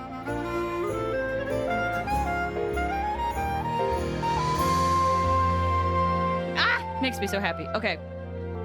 If I take a second break, we'll probably play that song. Hold on. Let me get back to that. Did I do the right one? Nope. We'll probably play it again if I get back to it. Okay. Let me unmute this. Okay. And let's head back into more story. Wait. Wake up, story time! Wake up! That's all I got. Wake up. Not a fan of Fragile music, but I don't mind Misha. Is right? Fragile characters, it takes a while for me to warm up to, but I really like what they did with Misha. I'm awake! Cling, hi, welcome. How you doing? How you doing? I hope you're doing well. Ow! Ow, ow, ow, ow, ow, ow, ow. Ow, ow, ow, ow. Woo! All right. You're gonna be lurking. I hope you've been having a good lurk. If you want to continue lurking, I understand. But I'm glad you're doing good. All right. Back at it. Here we go. All I have for you is a story and two gifts. I want to give you my pocket watch. It has accompanied me throughout my long journey, guiding that naive child forward, and has been blessed with the presence of so many great people up to this day. And my hat, too. The one who navigated for me placed it on my head and planted a fanciful thought in my mind. The trailblazing expedition will never end. Is the hat what I think it is? Is the hat what I think it is? Now, it's time for you to make your choice. Once you've made up your mind, open that door and enter the long dream of an old man. I'll be waiting for you at the end of this corridor of time. All right, everyone. Let's make a decision. Although I don't think anyone will have any objections. I choose the Trailblaze. I want to witness the legacy. I object! Objection! Objection! No, I'm kidding. I'll choose the Trailblaze. Of course. We've come this far. Surely there's no other option than moving forward. In that case, it's unanimous. Then let's proceed together to the end of this stream and tell Mikhail our decision. All right. Advance towards the end of the long dream.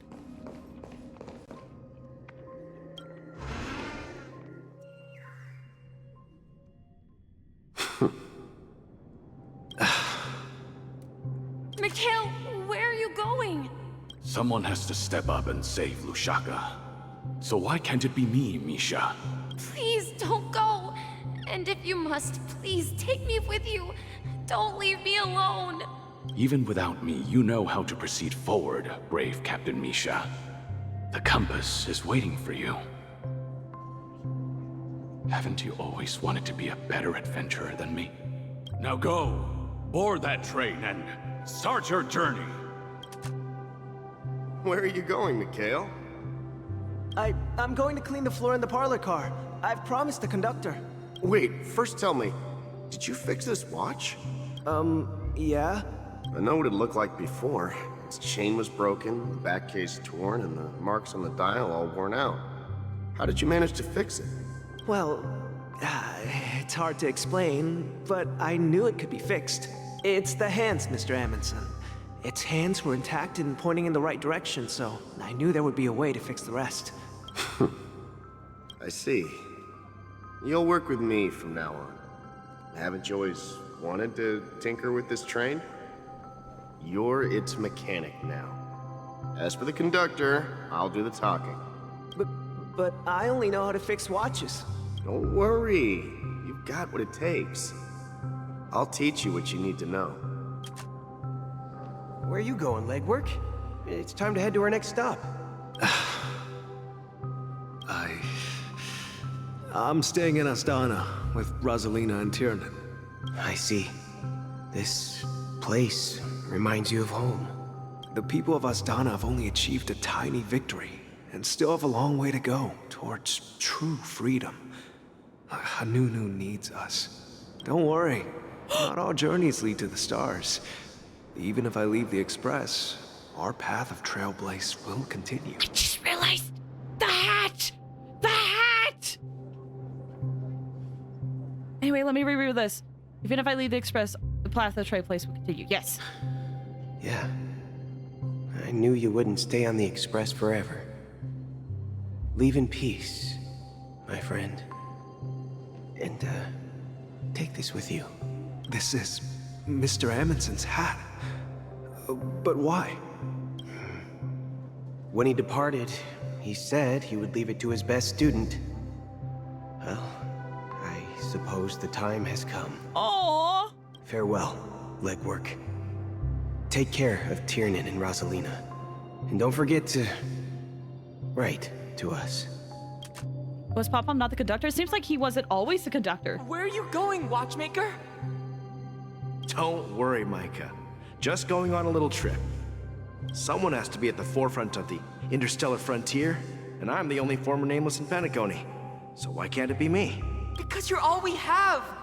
Have you forgotten about Tiernan? The cosmos is way more dangerous now. What will happen to Penacony if we lose you too? But what will happen to Penacony if we don't find a way out? Tiernan. How could I ever forget him? I've spent countless sleepless nights asking myself why I didn't go with him back then. We Nameless won't stop. Don't worry, Micah. It's just a matter of getting back to my old profession. Just wait for me to come back. But if, and it's a big if I don't come back in one piece, then you'll become the next Watchmaker. Where are you going, old man? I think Pom-Pom was always been on the Express, not always the conductor. Ooh, that also makes sense too. Gallagher! Oh my gosh. Oh, you're here. Answer my question. What are you up to? Relax, Gallagher. I just came up with a great idea. Wanna hear it? Oh, come on. Aren't all your ideas just ways to get yourself killed? I may be blunt here, but you're the last remaining hero in Penacony. If you die too, the secret of the Stellaron will go to the grave with you. Yes, I'm afraid there's no way out in Penacony, so I'll have to consider alternatives beyond Astana. We'll organize a festival using the Watchmaker's legacy as a facade, and send invitations to the entire cosmos to gather people here. So, a desperate struggle against the family? Desperate? Don't we have you here, my friend? This task is challenging, but what hasn't been challenging for us along the way? Well, whatever you do, remember, make sure to send an invitation to the Astral Express. Misha! Where are you going? It's you, Clocky. Take me to Dreamflux Reef. Last night, I had a long dream about the day we met. I want to write down that dream. Write it down? Why? Oh, so I won't forget it. Do you remember how you got your name, Clocky? Of course! You told me that when you were a kid, you lived in a room full of clocks. Those wall clocks and pocket watches grew up with you and were your best friends. Yes, but what I didn't mention was there's a funny misunderstanding behind it. I was a kid, and there was always a special pocket watch in my memories. It was with my grandpa, guiding him on his sea voyages and leading the way in his every adventure story. I wanted to have a pocket watch like that too. And that's when you appeared in my dreams. Yeah. Every night, we boarded the compass and set sail together. I just realized the front of the Astro Express is here. But you know what? It wasn't until the day my grandpa gave it to me that I realized it wasn't a pocket watch at all. It was a compass. Unless... So, your name should have been Compassy, and the watchmaker is just a nameless. Oh! We've arrived at Dreamflux Reef. So, where to next? You know, Clocky, I don't think I'll be going anywhere else. Oh no! Oh no! I don't think I'm ready for this.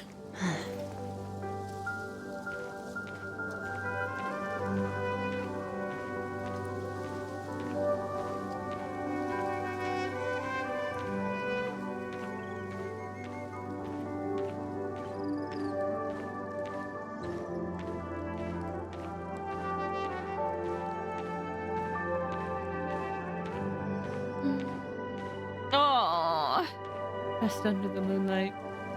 Thanks for the hydrate. I'm gonna need it. Okay.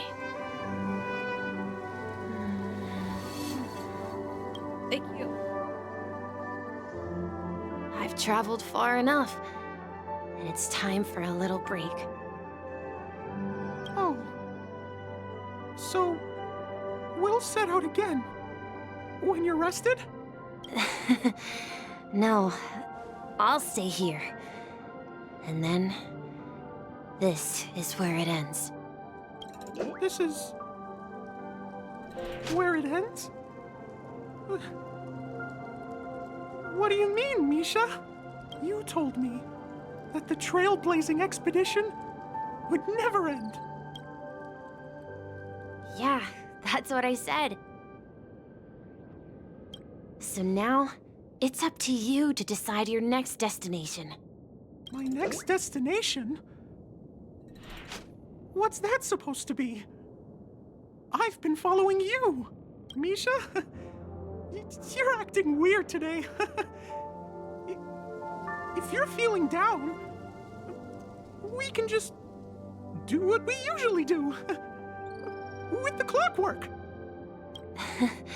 No, I'm not feeling down. As for clockwork, yeah, it resolves all problems in this dream. So, do you know what clockwork actually is? I'm not quite sure. Well, everyone gets lost at times. They may hesitate and doubt which way to go. That happens in this dreamscape and beyond. But don't worry, Everyone goes through moments of uncertainty and hesitation. Eventually, they gather the courage to make bold decisions. Whether it's calming, joyful, angry, or sad. All they need is a little nudge to take that step toward where they truly belong. I'm leaving that little nudge with you, and I hope you'll share it with others. Such is the essence of clockwork, the will of the Trailblaze. Clocky's hands spin around non-stop, indicating confusion, frustration, and weakness. But ultimately, people still need to move forward. Just like your hands, always pointing ahead. This is where my journey ends. From now on, it is your path to walk. Trailblazing means taking paths your predecessors forswore and venturing even further. The Penacony in Mikhail's dreams does not belong to order.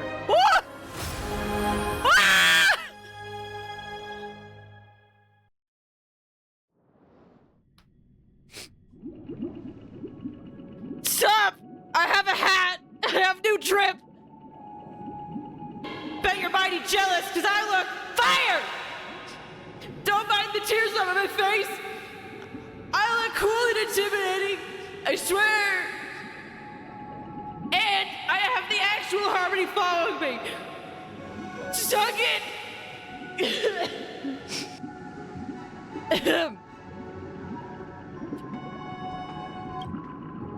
I can't believe that Eon would cast a glance at Penacony at a time like this. Is it because of the resonance from the legacy of the Trailblaze? Or perhaps the bond between you is so strong that it even impresses an Eon? Nope, I'm just that awesome! Suck it! Well, there might be another possibility. I'm too hyped. To witness, on behalf of the fallen Eons, who will hold the future of Penacony. Ooh. I'll give you Leon. Enna, the order! Enna! That's it! Enna! On behalf of the Dream Master of Penacony and the 107,336 members of the Oak family, I'm extending a formal invitation to all of you. I'm cordially inviting you all to the Penacony Grand Theater to participate in the upcoming Charmony Festival. And, of course, you won't be in the audience, but on center stage. Since the future of the Stellaron, Penacony, and even the entire cosmos is at stake, let's draw a conclusion there, in all fairness. If you truly believe in Akavili's path, then show me their courage and determination.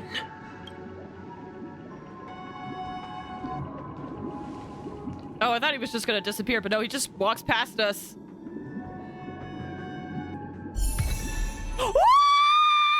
I should have grinded for this. Oh, I love this splash art so much. So much. Oh, it looks like we have the cast in the background too. We have Acheron, we have Aventurine. I wonder where he is. I'm assuming that's Aventurine. Got Sparkle. I can't tell who that is. And that looks like Firefly.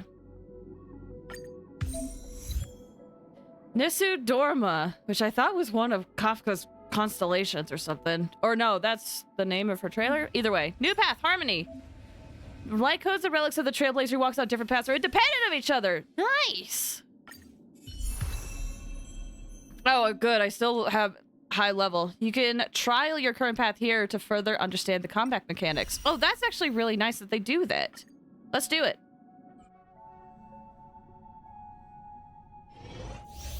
Increase break effect of all allies and causes additional break damage when allies attack enemies that are weakness broken. I see. What is my technique. Then at the start of the battle, all allies' break effect increases. Holy crap. Deals imaginary damage. This is the skill to the enemy and deals 4 to imaginary equal to the Trailblazer's attack.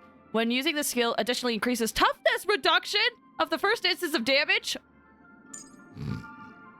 I have heard that Harmony Trailblazer is a broken.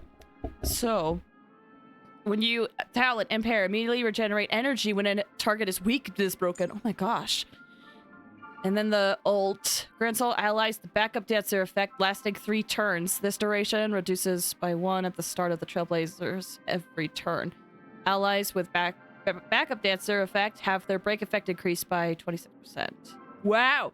When they attack enemy targets that are weakness broken, toughness reduction of the stack will be converted into super break damage.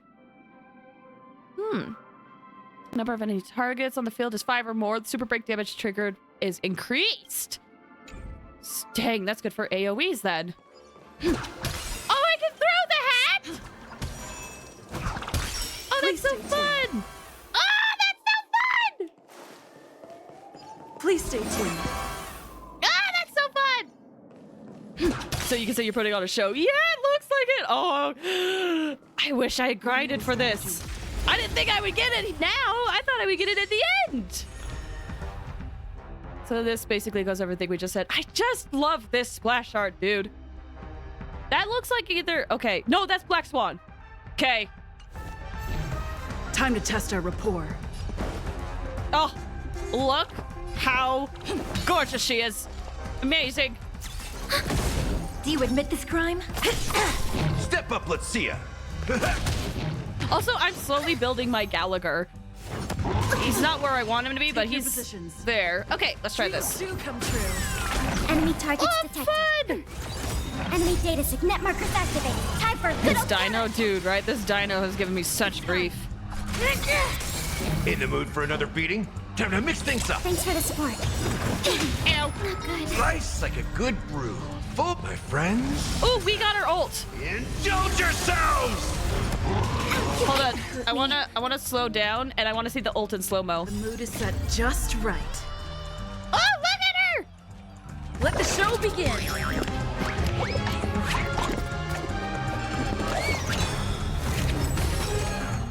Oh, that's so fun! I love that. By the order of the 10 lords. Oh, I should speed this up again. Execute the Marastruck! No amnesty for the Marastruck. Ooh! So now this is super break damage? Wow! Let's improvise. Oh my gosh! Ready for another? In the mood for another beating? This is insane! Stay in step. Dreams do come true. Now I'm really sad I didn't grind for this. I should have. That's what I've been doing. I've been grinding Hanya and Gallagher this whole time. I should have been grinding Trailblazer. Do I have a light cone? Oh, right. The light cone that I was going to put on Robin.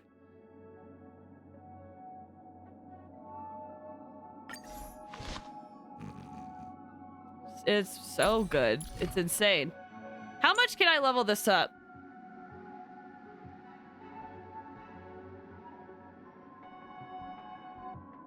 Do you mean to tell me that everything I grinded for Robin I can use on Harmony Trailblazer?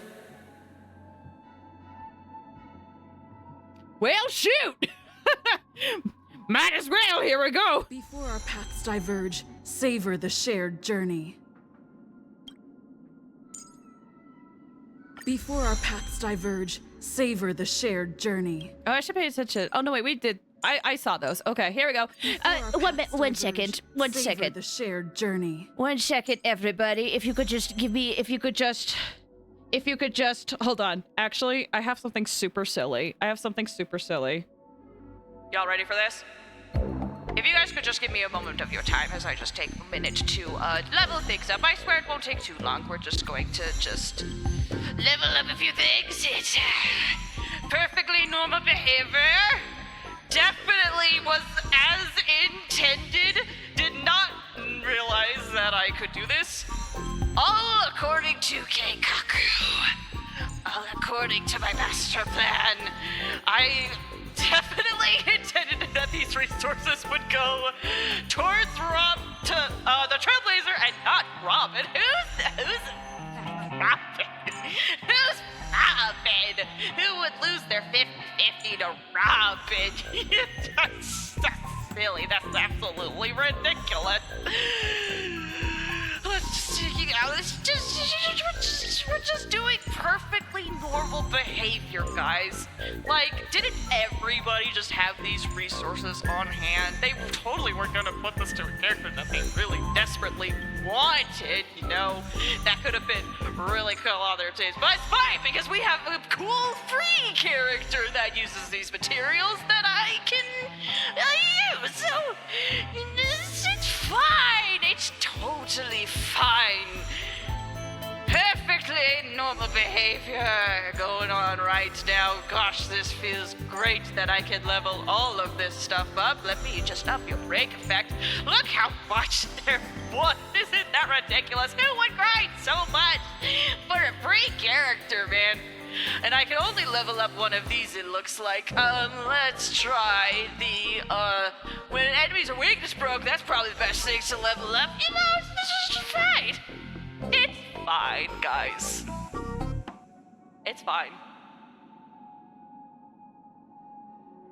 No joke, after that entire rant, something fell down in my room.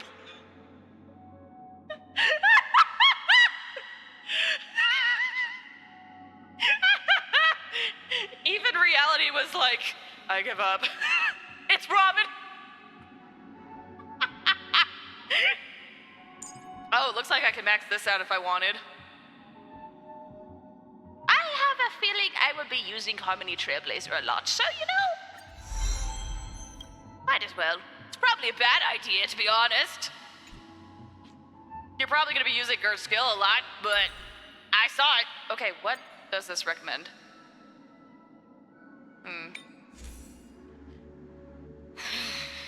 Okay, I really probably shouldn't be doing this now. Hold on!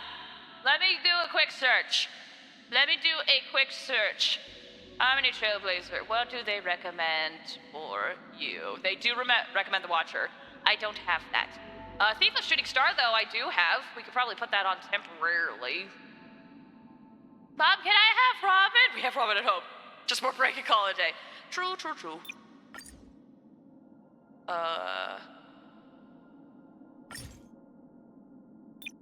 Whoops. Break effect, please. Okay. That looks nice. Oh, really isolated that. I felt like I had more. It did. Oh, but then I have break effect, that's why.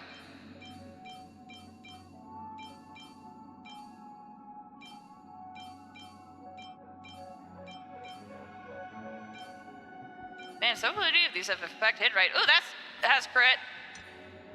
You become a great harmony. Ooh, that's true.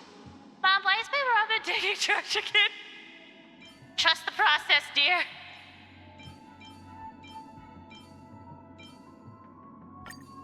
We'll put that on for now. Fire damage.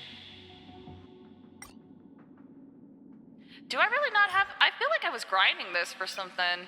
Oh, it looks like I don't. Oh yeah, that is my best break effect. Any other good break effects? I mean, that's a substat. Did I have another one of these? I could put attack on her. Oh, this imaginary one has break, but this, oh, that's 12 break effect though. Oh, that's 12 break effect. Yeah. Okay, I doubt I'll be able to level up everything, but let's try to see if I can at least get some of these to 9. Oh no, an HP. Oh no, give me a guess. HP? Oh, crit damage. Was not expecting a crit damage. Okay. Let's get you up. HP. Oh, that went into break effect! Let's go! And, you know, we can't have everything.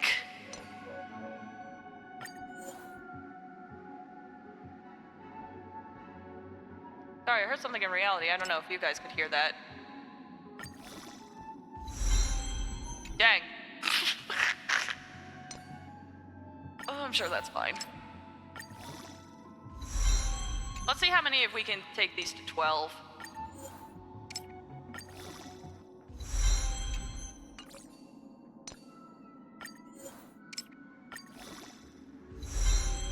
Oofa.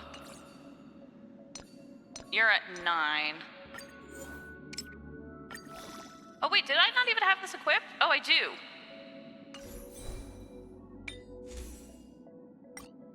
I should have been paying closer attention. Do I have anything good here?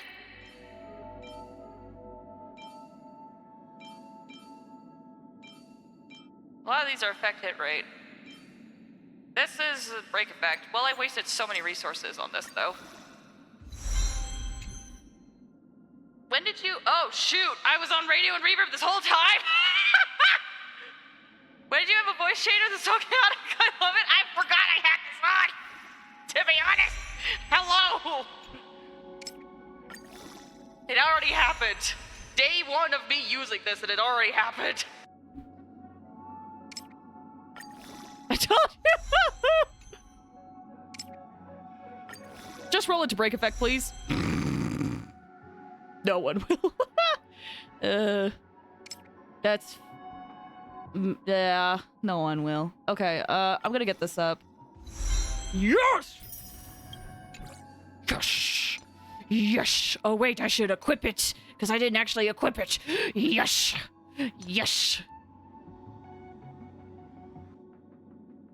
You know, if you could also roll into crit rate, or no break effect, that would be a huge win, a capital W, as it were. If you could just, you know, roll into break effect, if you could just give me a solid... They forgot!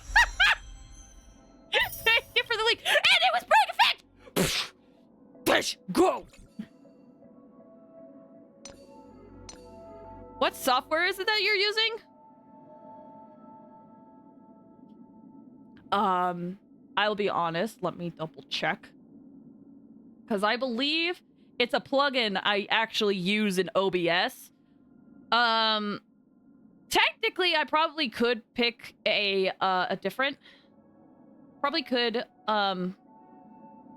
grab an actual voice changer. Because I've been trying to... I will be honest, I've been trying to recreate a robot sound effect. But this is the closest I can get to it. Hello, I am Robotic Blaze. How are you doing? And I'm not too satisfied with it. So, yeah, it's a plugin. Let me check. Nope, not that. Filters. I believe it is the... Let's see. It's a VST2.x plugin that you can find. Online, Reaper actually has a ton of plugins that are compatible with OBS that you have to put in. And then you can open up the plugin interface via OBS and mess around there. I will say, in order to get reverb, I had to use what's called Tal Reverb to get it, because the Reaper plugins just... There was no reverb for that. When I say reverb, I mean effects like this. The very echoey effects. But this radio effect I had to do via plugin. And, by the way, because I can't hear my voice, I had to, in order to record this, I had to record, or just get this, I had to record myself, listen to the recording, and then make adjustments because I could not hear what it sounded like. So, if there's ever a plugin that sounds weird, please let me know, because I literally cannot hear. Yeah, I hope that helps. Let me... break effect is up as high as it gets. Let's up this if we can. Oh, no, we can't. All right. Well, this is our Scuff Trailblazer. Harmony Trailblazer that we got. We got over 200 break effect. I hope that's good. I put on Ranya's light code, which I was going to put on Robin. Until... I don't even know if this is good on her, but we're just doing it for now. Yeah. Cool. Oh, I love the icon too. I found a jelly bean of a character that's a lion dancer with lion ears and a tail. Oh, really? All right, speak to your companions. Let us continue. Firefly, Firefly, Firefly, girl, I know this is an inopportune time, but I just want you to know that I love what you did back there. Thank you for standing up for yourself. You are so good, and I'm so happy that at least now we can, even though you are a Stellaron hunter, we can team up in this moment. I love you, best wife. I love her so much. In Wuthering Waves. Oh, that character! I know what character you're talking about. I forget their name, though. Does that mean he wants to fight us during the Charmony Festival? Probably. I'm afraid so. This is weird. Aren't Arc villains usually plotting some dirty conspiracy in the end? But he actually said something like, "In all fairness." Could it be that he's underestimating us? Well, in my opinion, Sunday is deeply committed to his own philosophy and genuinely wants to prove that the Order is right. I sensed a strong conviction and a desire for dominance in him. Maybe he won't accept the outcome unless he wins fair and square. That's why he'll give it his all in the upcoming battle. We won't back down either. Maybe he's such a gentleman if he was so nice! I flexed on him too hard with my peak swag. Guess I messed around and found out, huh? I just want to say we won't back down. Yeah, you're right. We've even dealt with a Lord Ravager of the Destruction, so a follower of the Order won't be a big deal.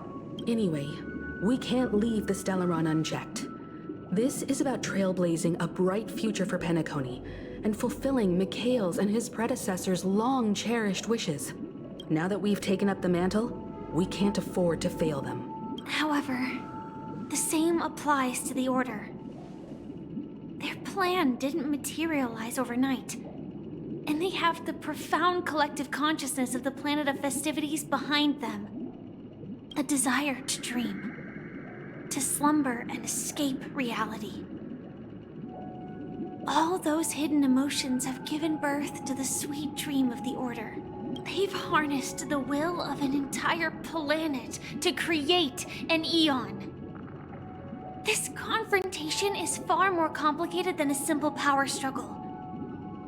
To secure Penacony's future, fighting on the stage alone is not enough. What do you mean? Are you not coming with us?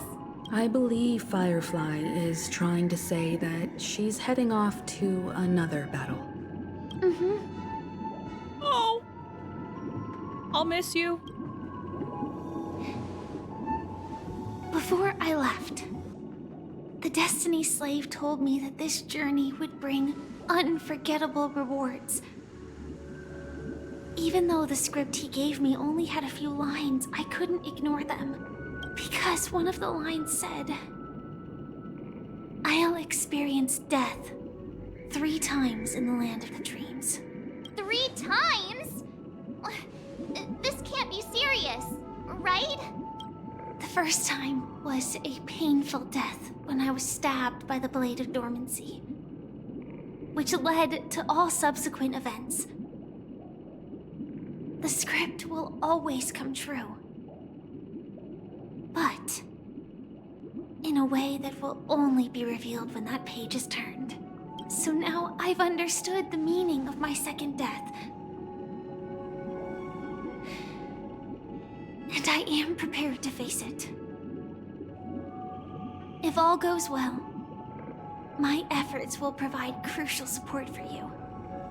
Only by achieving victory in this battle can we secure a future for Penacony. And only then, my third and final death won't come true in the most terrible form. The most terrible form? Does that mean... The true death. Where everyone in Penacony loses themselves completely in the eternal sweet dream of the Order. We must do everything we can to prevent that. Have you made up your mind, Firefly? Yes. Otherwise, I wouldn't be here. Thank you again for your assistance for the Astral Express. May we meet again, in reality. Yeah. Farewell, everyone. May your trailblazing expedition never end.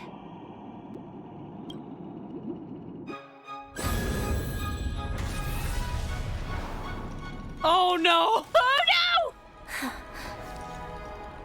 I dreamed of a scorched earth. Everyone, are you ready? A new shoot sprouted from the earth. It bloomed in the morning sun and whispered to me. Like fireflies to a flame, life begets death. May we meet again in reality. I love you.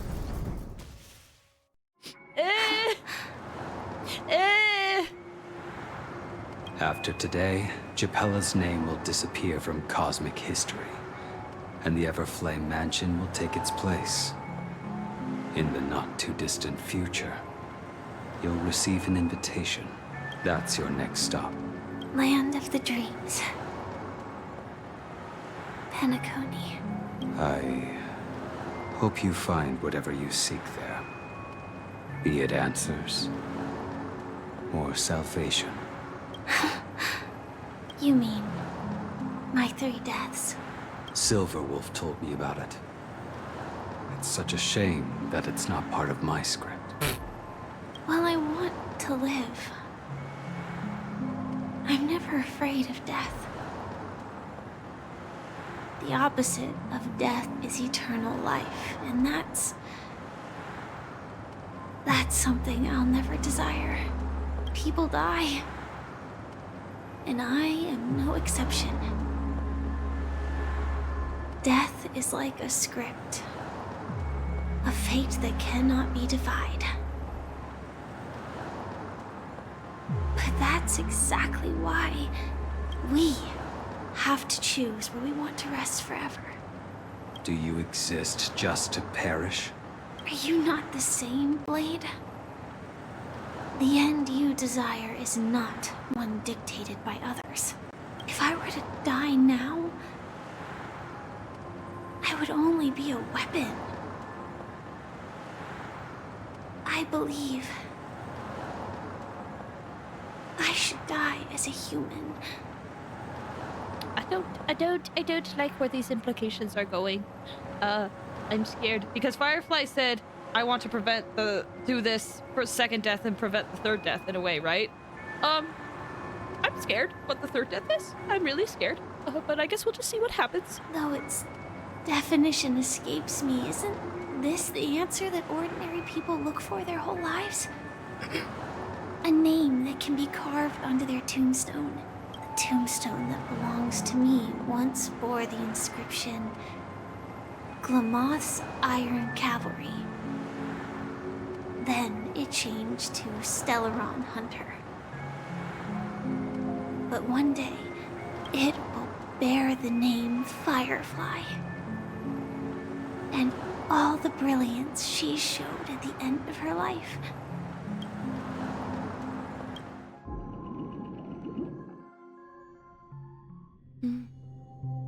That's quite unexpected, old man.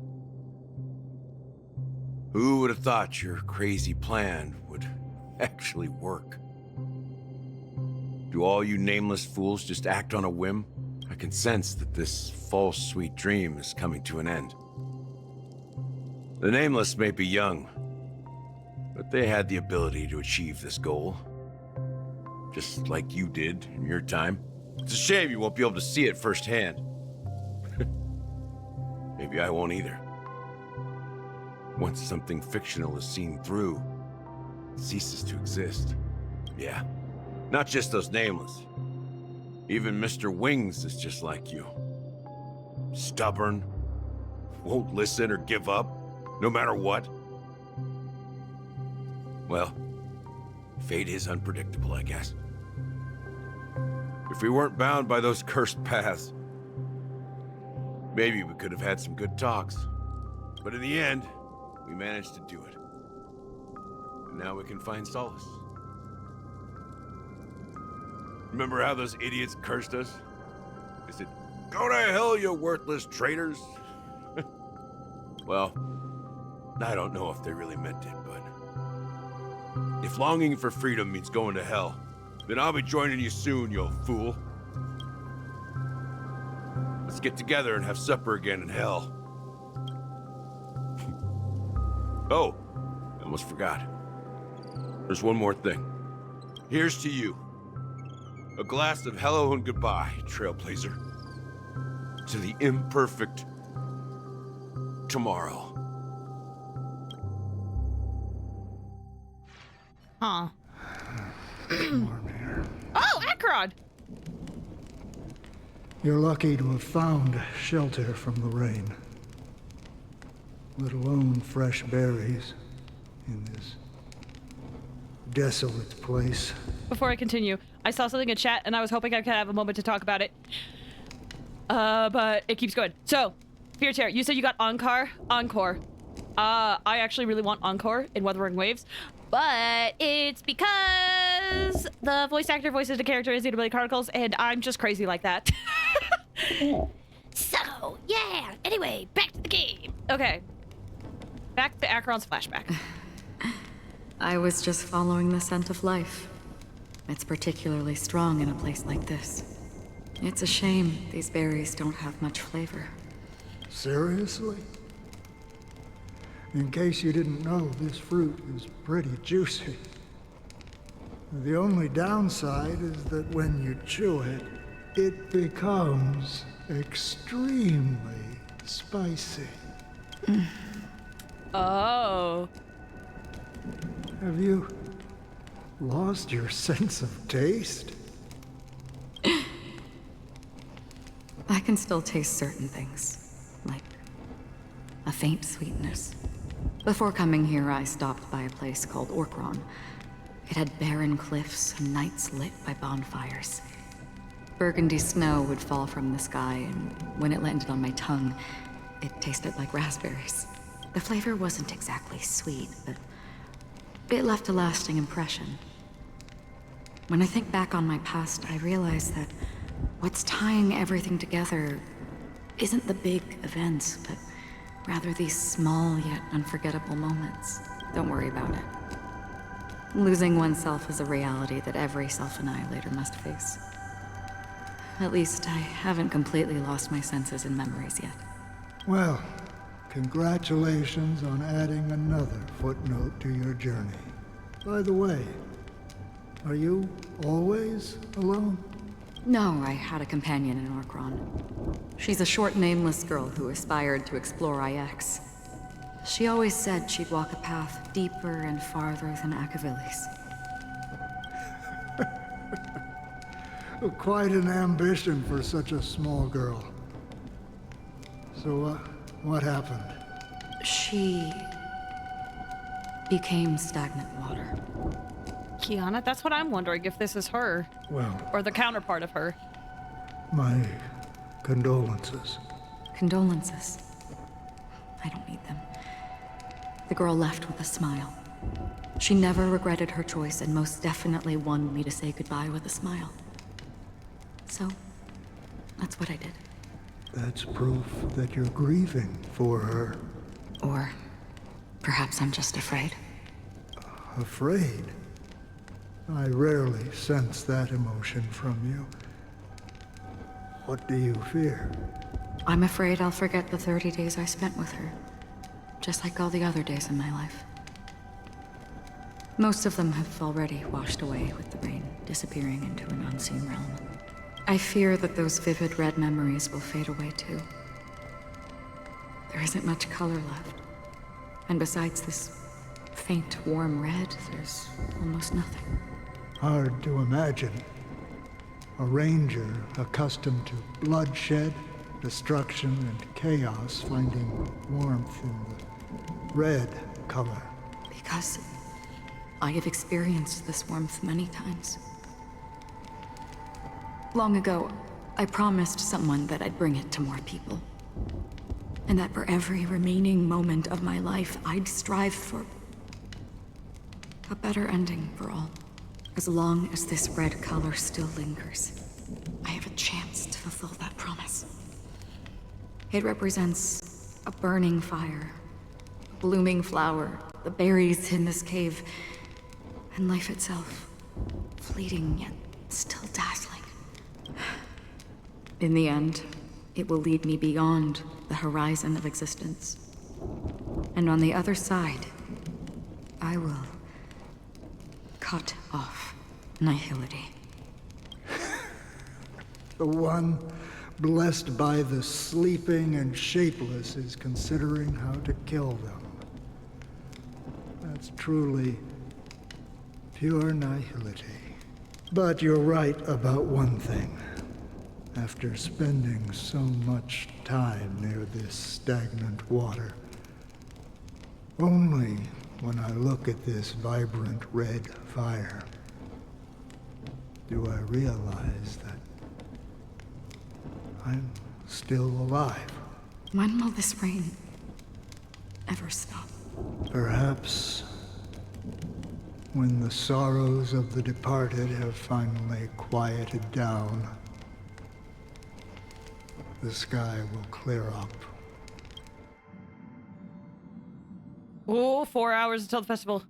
Oh, right! This confrontation! Have you heard of a planet named Biari Scamandros, Don Hung?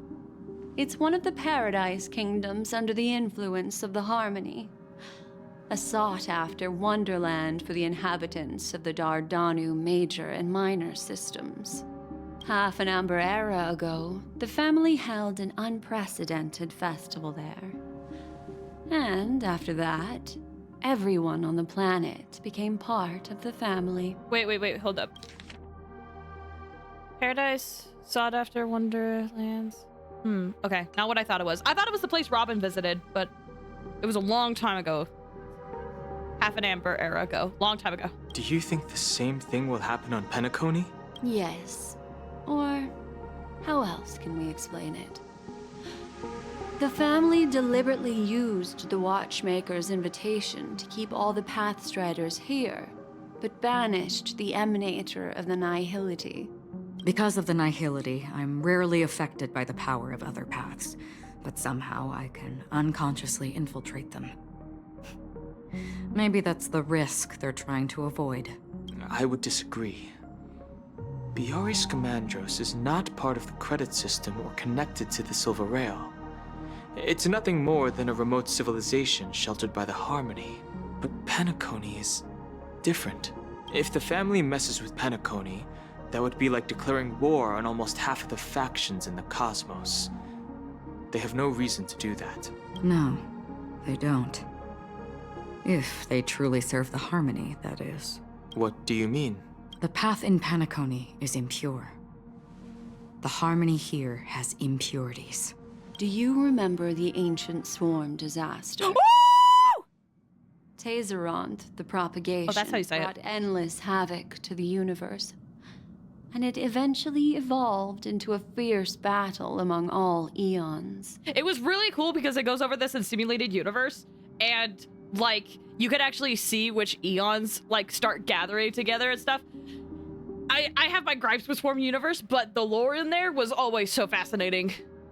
Same with Golden Gears, but Golden Gears is like operates differently. But at least with Swarm Disaster, you're like seeing an actual disaster that happened in the past. Two paths lost their eons in that war. The propagation and the order. Coincidentally, their downfall is related to a certain eon. Shepe, the Harmony.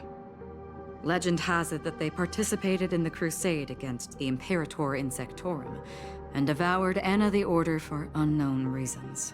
Holy forgaroni. So you're saying that the two leaderless paths are working behind the scenes? But I don't see any descendants of the propagation in Penacony. Could it be that the remnants of Beyond the Sky Choir are hiding within the family, trying to resurrect a fallen eon? I can't say for sure, but they're definitely planning something for the Charmony Festival. Holy wabba-boo. Now, this is getting way too complicated. Wabba-boo! Is this why you want us to leave Astana right away? Are you giving up? The Charmony Festival will start soon. There's one thing that I need to confirm no matter what. A warp jump is the best way to do so. time is running out. I have another plan.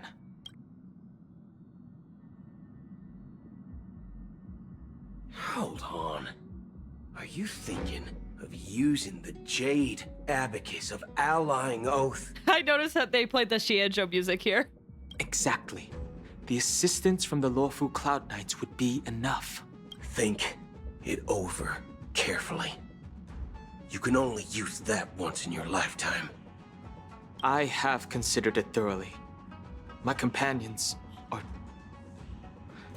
they're also once-in-a-lifetime treasures. Stop it! Stop it! Stop it, sir! You can't just throw that on me so suddenly. You can't just throw that on me so suddenly. I don't know how to interpret that. He cares so much. Buddy! Man!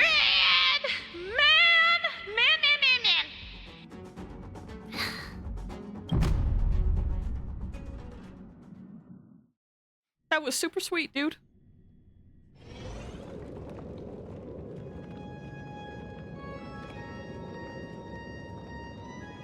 Are you the only one here, my child? I just love how the Dream Master's just a freaking bird. I know it's not a bird, but The just a freaking Nameless bird. is quite the diplomat. Our secrets have spread like wildfire within the family. And IPC starships are gathering towards Astana. I mean, that was already happening. This is a crucial moment for us. So, where is the chosen one who harmonizes the varied sounds? What do you mean, Master? I'm right here in front of you, aren't I? You know, she was supposed to be the star of the Charmony Festival in our plan. But the plan has changed. As her brother, I know she doesn't want to sing for the Order, so I'll take her place. You've always been wise beyond your years. I'm sure you understand the consequences of your choice. If you consider this a betrayal, well, there can't be two suns in the sky. I'll step up and take down the other sun if necessary. Do you believe in karma? If karma exists, then everyone has their own karma. You have yours, and I have mine. And my karma has nothing to do with you, Mr. Gopherwood. All right. Since you're willing to sacrifice yourself for her, I'll grant your wish.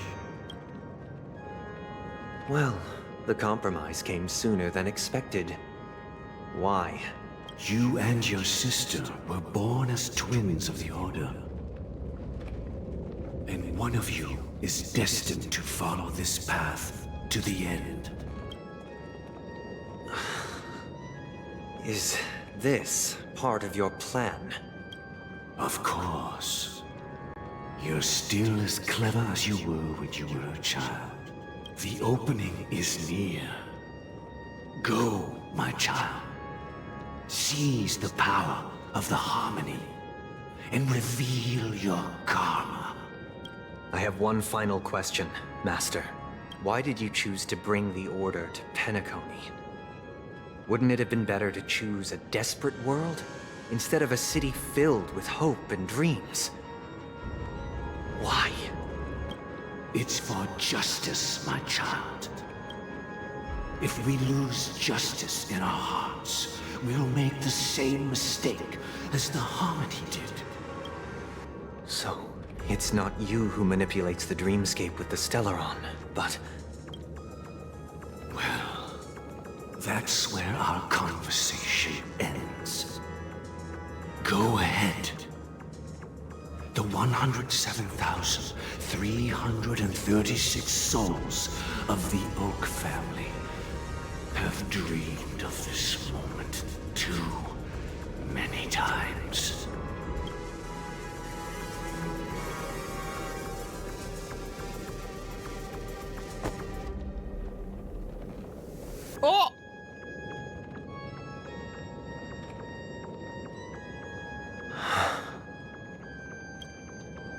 I shall ascend to the heavens, becoming the scorching sun, bathed in my light. Whoa.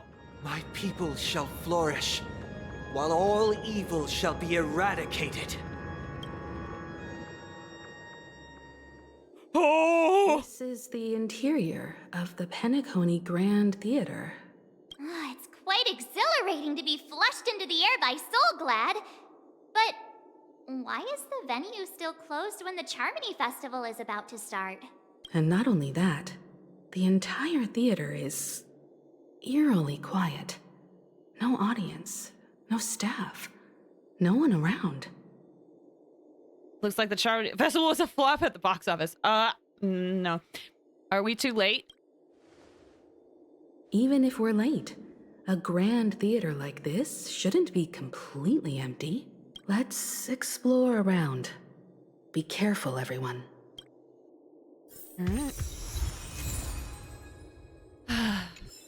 Question for those who have done this while I walk around for a little bit. Can I beat this in 2 hours? Is that all? Around 2 hours. Is that possible? Or is it looking more like 3 hours? Because it feels like we're close. You know? Because usually I end stream here, but I feel like I could push it if it's like another 2 hours or so. It'd be tight, yeah. Like, I don't plan on exploring this area too much, but even if it's 2.5, I just don't want to go like another 3 hours. Gosh, the atmosphere here is so creepy and unsettling. Even if there's no audience yet, there should be some staff around. Why is it so silent?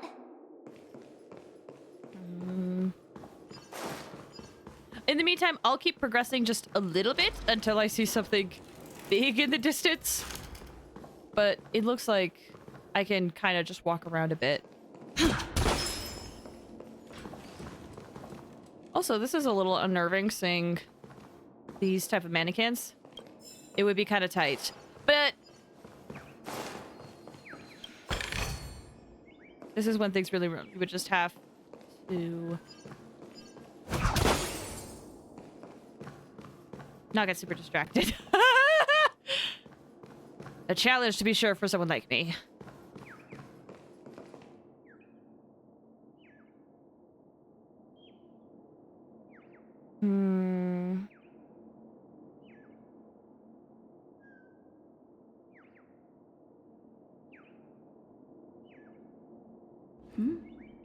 What do you guys think? Should we... I'm flexible either way, because the thing is, this is probably one of the few nights I'll be able to stay up.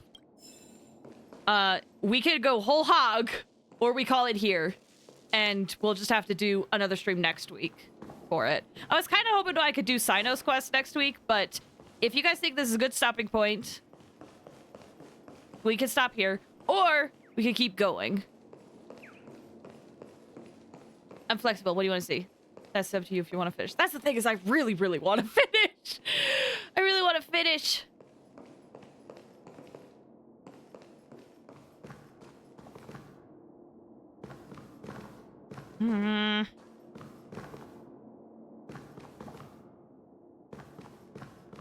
What am I looking for in this area? Oh, this is what I'm looking for. Yikes! They scared the life out of me! Why are there so many puppets at the ticket office? How, 7 Eyes, would you be okay tomorrow morning? For this week, yes. Next week, I would not be able to go super far, which is why I'm kind of tempted to go really far tonight. You know what? Frick it. After this, I'm going to take a break, and we're going to go whole hog. Is this a fashion store or something? Will they suddenly start moving, will they? They won't start moving, will they? Stop it! Are these puppets part of the stage setup? Even so, it's so eerie that the entire front hall is empty. Oh gosh, this is creepy. I'm seriously scared they might start moving. Let's just leave, please. Alright, yeah, I've made my decision. I want this done tonight. I've been loving this story, and I'm hyped from everything that's leading up. I think I want to ride this hide. I want to explore too heavily. Oh! No, my goal was that I would ignore almost everything and just beeline it to where I need to go. That's my goal. All right. So I'm going to take a quick break just to kind of prepare. I think I'll be okay on water. I'll grab a few cough drops. Let's beat this tonight. Just give me a few minutes. We'll be back in like 5 or 10 minutes. I'm going to run some ads. So if you need to step away before we do this, now's the time. All right? Okay. BRB, guys.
Sup, gamers?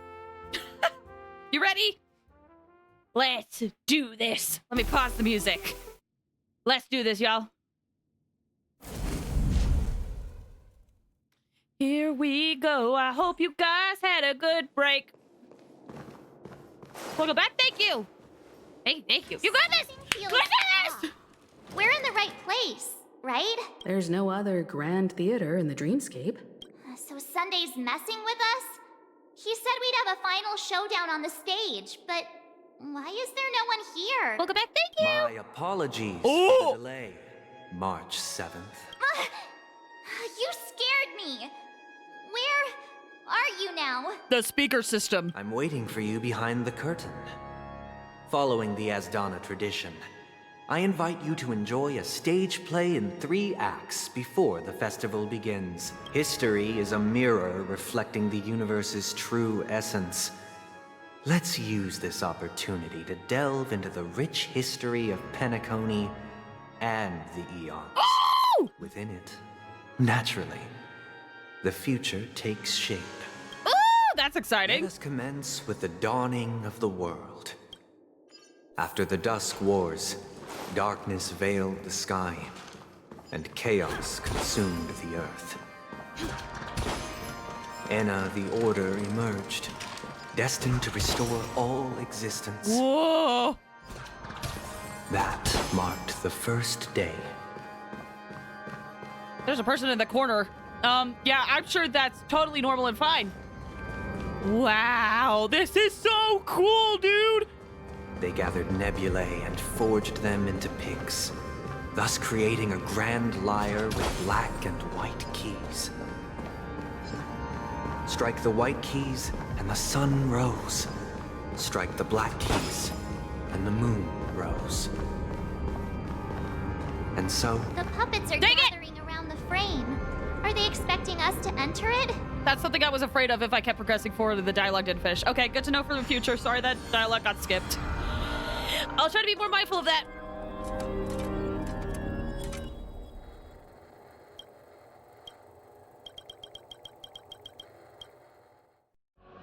Where are we now? The atmosphere here looks similar to Sunday's inner world.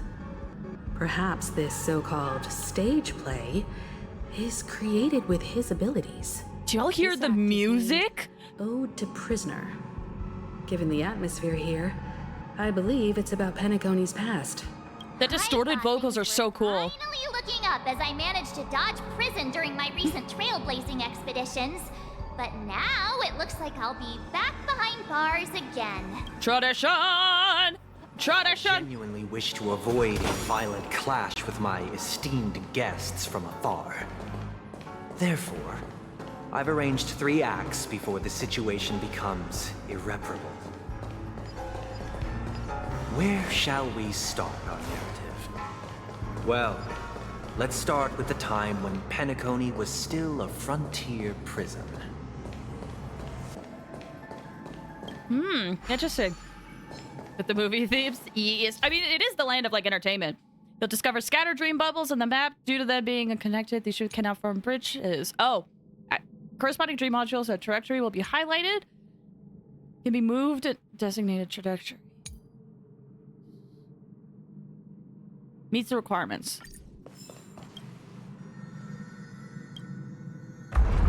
I see. Okay, I get it.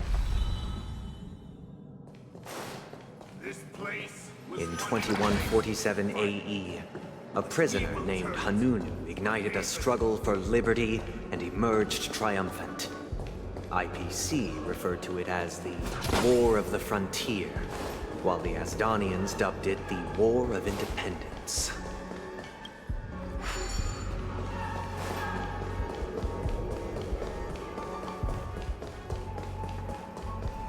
Oh, before I do this, just double checking. Okay, yep. I feel better about doing this. I'm always so scared when I'm rushing through areas if it's like places I'll never be able to get back to, but it doesn't look like it. We've shattered the cages and It's true that Hanunu was a legendary hero, but it must be acknowledged that while he bestowed freedom upon the prisoners, he didn't grant them true liberation. Thank you for staying here, honorable travelers. However, The three nameless stayed on the planet, endeavoring to spread the tenets of Trailblaze throughout the frontier prison. Alas, their efforts proved futile.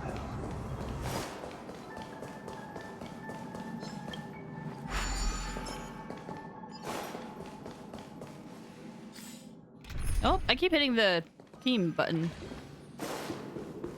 let's build another prison, not within the Once again, as Donna was engulfed in war, this time the enemies originating from within.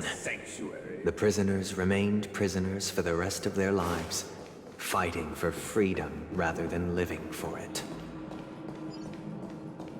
Don't do it. Don't do it, me. Don't do it, me. Don't look at it too hard. Don't look at the treasure chest. Just keep going. this land of freedom on a scorched earth.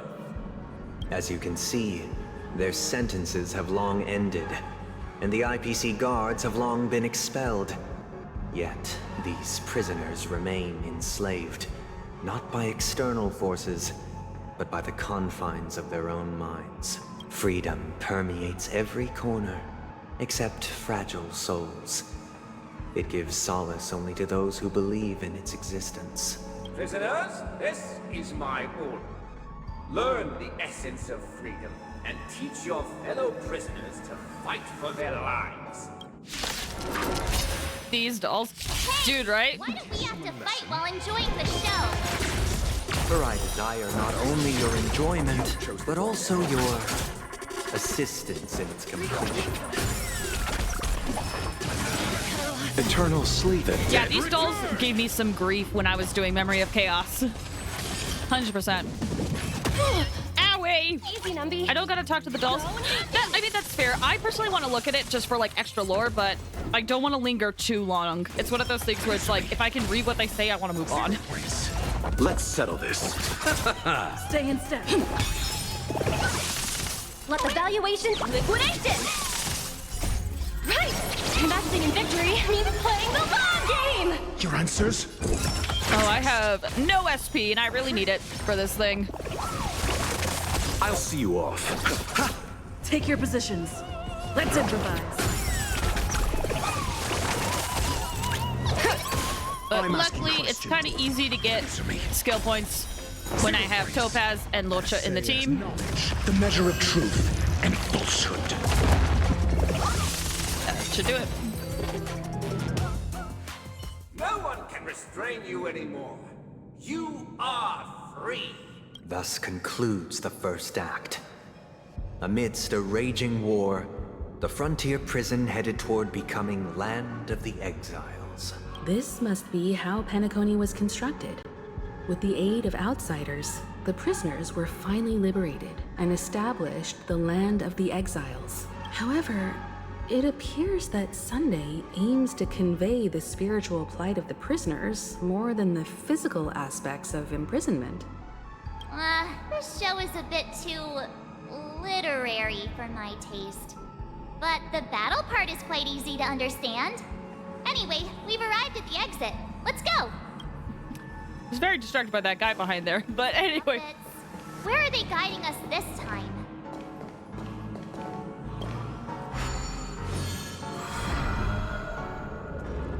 They transmuted streams of stars into inked nibs, creating symbols to be pronounced and counted. They molded stardust into flowing rivers, assigning the righteous upstream and the unjust downstream.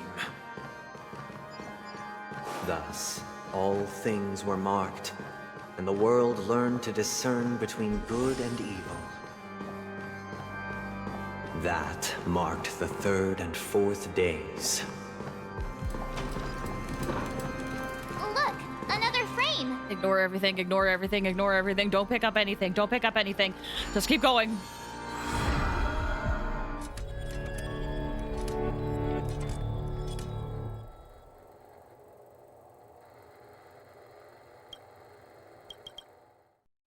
Ode to Fool.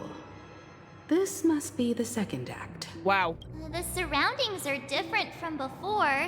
The stage decorations look a bit tidier now. Behold the ensuing tale, a struggle for power. Penacony witnessed the ascent of the 7 major lineages: tree, grass, flower, bird, beast, fruit, and insect. Peace never truly graced Land of the Exiles. The history in this era is rich and intricate, so please allow me to present it in allegorical form. Here's my question. Are you a reliable narrator, though?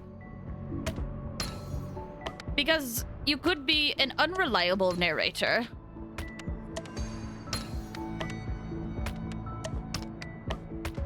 Come on, just help me. Just please. Please. I did puzzles so well before. Why now? Just ignore the treasure chest. It's on the way. It's on the way! Welcome to this mansion, dear outsider. Land of the Exiles was in disarray, besieged by both internal and external perils. Though the 7 major lineages appeared united on the surface, each harbored their own ambitions, leading to ceaseless conflict.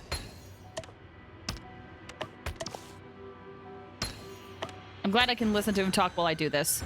I was a little bit worried, but good to know. Okay, over this way now. Accountant, we are the pillars of this mansion. The Black Plum family was the first to fall. They withered away in the White Desert event, orchestrated by the Alfalfa family. You did not serve the old master. The leader of the Alfalfa family sought to defect to the IPC, trading freedom for survival. However, his eldest son slew him in the name of righteousness and ascended as the new family head.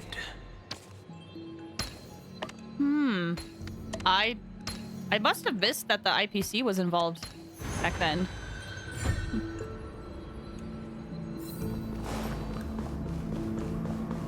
Back up the stairs we go. Excuse me, I'm so sorry, guys. That slipped. I was so focused on just running that slipped. I'm sorry. As for me, I shall Only when Gopher Wood led the family to Land of the Exiles and earned recognition from all 5 major lineages did Penacony earn its new name, the Land of the Dreams. Charge! Dear outsider, I beseech your aid in purging this mansion of the poison spread by the lurking instigators. You want us to help you? What do you need? I wish they could regain their reason and cast away the shackles of hypocrisy. This is the second act. Looks like it's about Penacony's journey to becoming the Land of the Dreams, during which the family plays a crucial role. But this new master seems like a bad guy to me, don't you think? Perhaps this is the truth Sunday is trying to express, if you read between the lines. The Harmony changed Penacony just as the guards once did. Looks like we've gotta help those guys kneeling down over there calm down a bit, right? Okay. I like the puzzle piece stuff, right? I actually really like how they did the puzzles in Penacony. It's been really nice and fun. Master, I am free. But without their guidance, for whom shall I sing? The decaying human heart finds rebirth only in the calmness proclaimed with the new master. Oh, we get to do this? I see. Calm?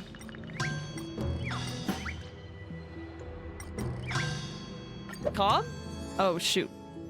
I shall sing for my new master, just as their noble voice once resonated throughout the cosmos. Master! Oh, you will return in due course, and I shall stand vigilant, awaiting the reward for my loyalty. Only reason can shield people from the lingering poison of the past. I see, so we're just making everybody calm. I will fully admit this is something that I did for most of the people I talk to. That you have gone, I shall wait no longer for my reward. I shall seize what is rightfully mine. I feel a little guilty now because, like I said, most of the NPCs I talked to that had clockwork at the end of the day, I always made them calm. Oops! Now with my master banished, it's my right to assume control of his dominion. In the absence of comments, there exists no path of liberation for the pollution of death. Calm down, I guess. My former master has long departed. But why do I still fear the remnants of his creation? Master is no longer here. I thought I'd be free, but I'm not. Now, without my master's command, I'll have to seek guidance from the blind. Only calm ones can evade the insidious influence of the hidden instigator. Master is no longer here. I must seek a new master and serve them faithfully. Either I shall this was a be my butler. own master, or I shall return to my former master. I shall not submit to a new master under any circumstances. I wish they could regain their reason and cast away the shackles of hypocrisy. Buddy, I admired what you said initially, but I gotta do this. Who can grant me true freedom?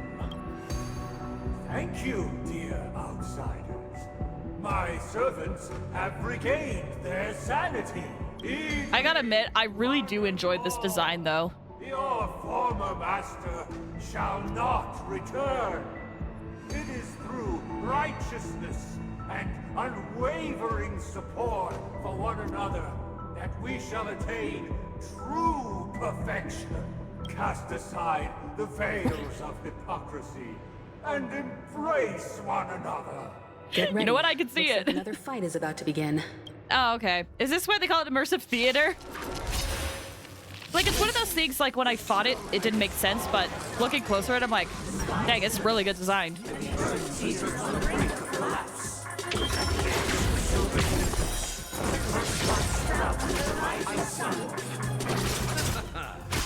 Take your positions. Let's improvise. The mood is set just right. Let the show begin. Woo! Eternal sleep. The dead return! Reminds me of those chalice people. Yeah, kinda. I see what you mean. Pretty good party. Go Nappy! Our party was. Yeah.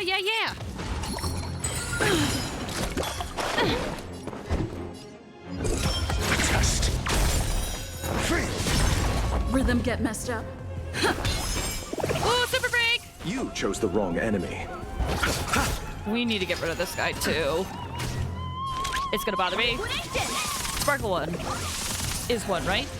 Oh, the masked fools. Yeah, I can kind of see what you mean. 0 points. Dreams do come true. Dang, that's so much damage. Oh, I wasted all my SP. Silly me. I'm used to simulating a universe when I get it back with follow-up attacks. I should be more careful. I'll see you off. Test. Free. Essay and This guy's almost dead, though. Probably shouldn't use my Topaz ult, but... Investing in victory. I should have used Topaz's ult earlier, actually, now that I think about it. 0 points. Yeah, that was a waste. Alas, they remain but slaves till the very end, with the illusion of freedom. Thus concludes the second act. Amidst an illusory harmony, Land of the Exiles charted its course toward becoming the planet of festivities. This is how Penacony fell under the family's control. Since the arrival of the Harmony, the Land of the Exiles has undergone dramatic changes, not all of which have proven beneficial. This guy really loves dramatic scenes. Bet he comes from a whole lineage of stage performers. I mean, it sounds like he does. Robin's there was that like trailer with Robin's mother, and she also sung to them. But you know, they never really got the chance to learn a lot about their lineage, I think. So, no, don't go that way. They used the planetary rings to establish the law, forging a code of conduct among the masses. A grand lyre with black and white keys served as an instrument, while symbols of articulation and numerical notation took the form of musical notes.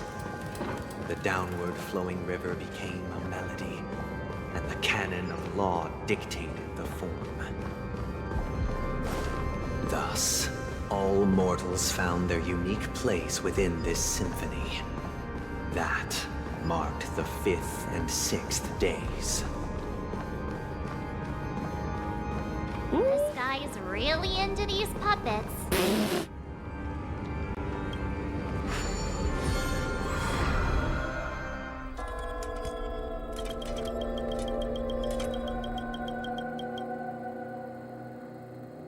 Ode to Order. Ba ba ba ba ba ba.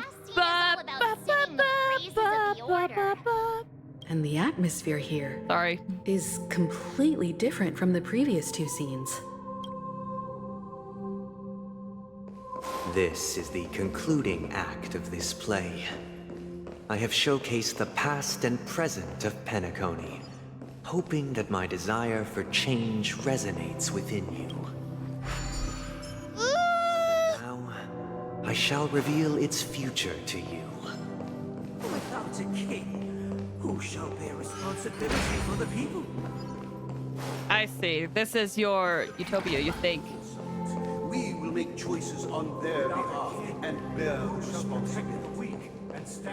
We shall support one another, protecting them, and standing against the mighty. You can hear now when he's like, this is the future I envision. It just sounds so holy, so perfect.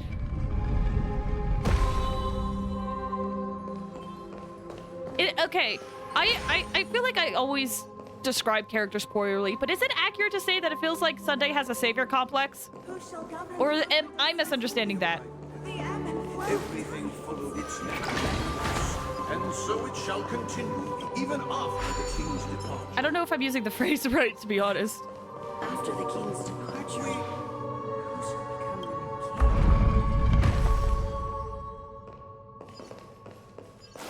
He does? Is that the correct use of the phrase?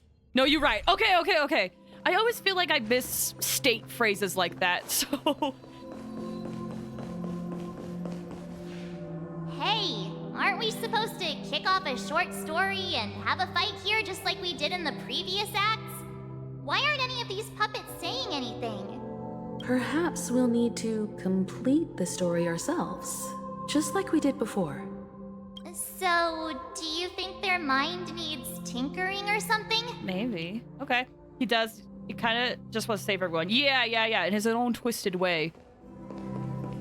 Oh, jeez. Twitch, don't balk me! Don't balk me, Twitch! Focus! Focus, chat! Focus! It's not just his sister. Definitely not. Yeah, he wants to save everybody. Okay. Based on the experience that you seem to have to need to employ the clockwork. Ow! Alright. That's terrifying. former king. Oh gosh, that's terrifying. Oh my gosh. How did it go? Oh my gosh. Oh my gosh. Oh my gosh. Oh my gosh. I have changed emotions so many times. That's so unnerving. What does that mean? My apologies for my negligence. I forgot to inform you that the final part was scripted long ago. Let our previous king recount it to you. Now it is time for the final rite. Prepare for battle. Looks like we'll have to fight again. Why are these puppets all cheeked up? Dude, they were thick! They're puppets? I mean, fair, but like, holy cow. Measured steps. No need to remember me or seek my existence. None of these...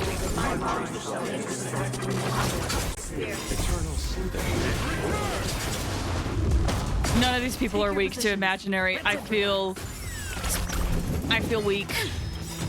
The mood is set. Just let the show begin. I can't even do super break because I don't have these elements.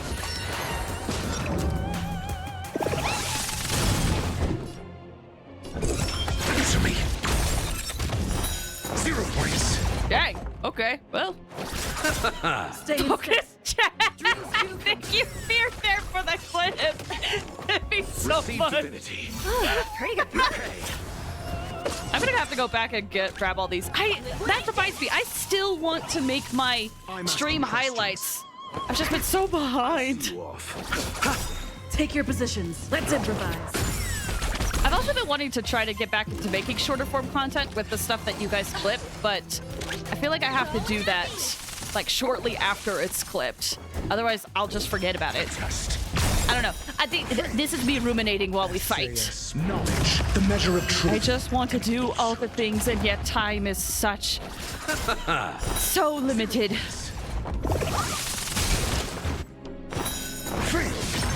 Rhythm get messed up. Oh, my super break's gone. 0 points. Liquidation! Ow.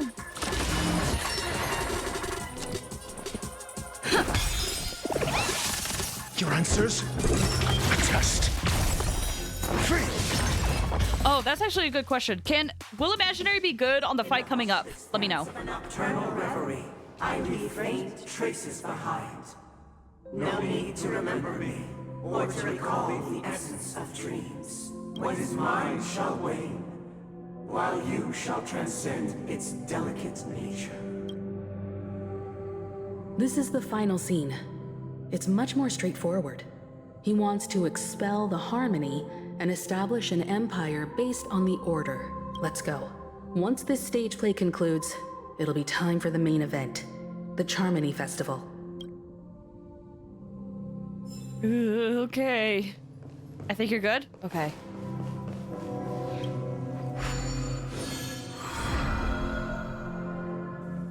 You know what I should do? Oh, it's too late. I was gonna put Adventurine in my party.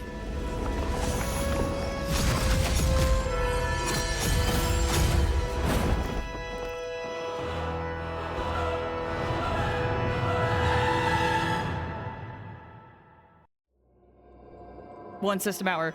They imbued the world with meaning, perfecting all things in the heavens and on earth. Then, they rested from the labors of creation. Yet, all beings cried out to Enna. Under the banner of the Order, you have defined all things in the cosmos. But this made us realize that we are but puppets in your hands. Thus, on that day, all beings united and cast the Eon into the abyss of oblivion. This Grand Theater looks totally different. Is this the power of the Order? Everyone, get ready. This could be a tough battle. Okay. You still can't. Perfect. I was gonna say, it would be appropriate to, have Aventurine in the party. Oh, wait. Let me switch so that Aventurine's more in the middle. Hopefully my shields will last. Feeling lucky. Feeling lucky. Oh my gosh, can I please? Fine, I'll take it. Okay, let me get down there.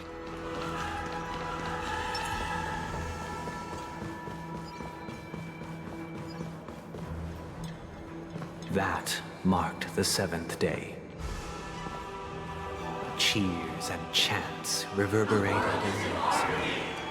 The stars shine bright.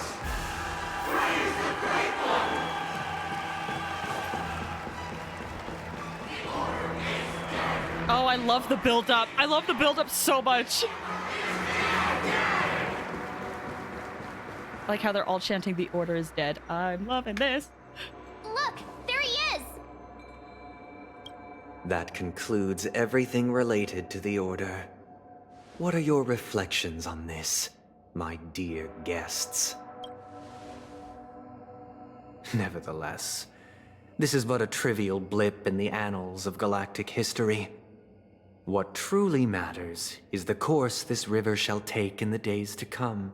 You've arrived at the perfect moment.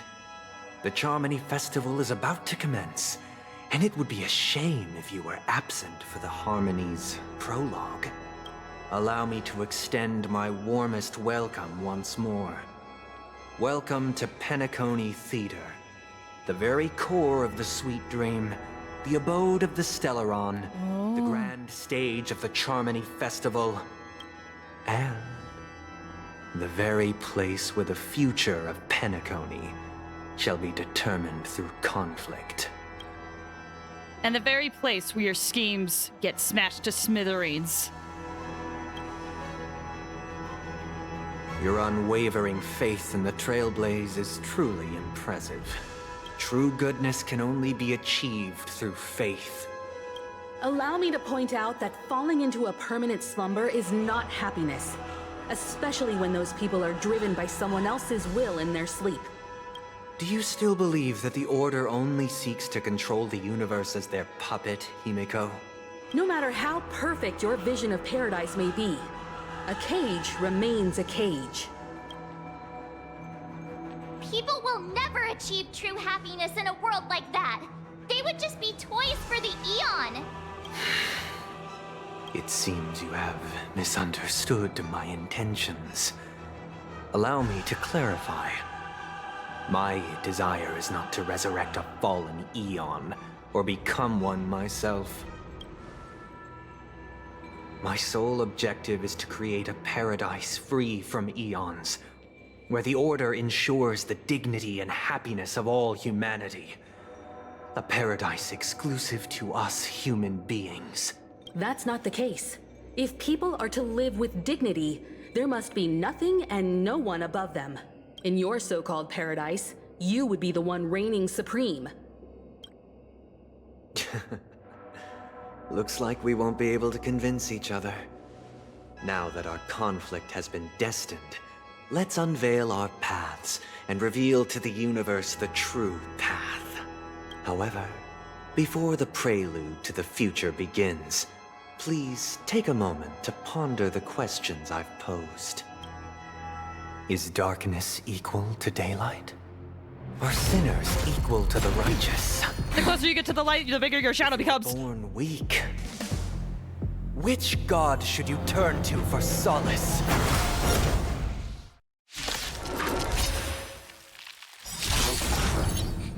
Eon with great might. Under the banner of the Just you have defied all things in the cosmos. Present.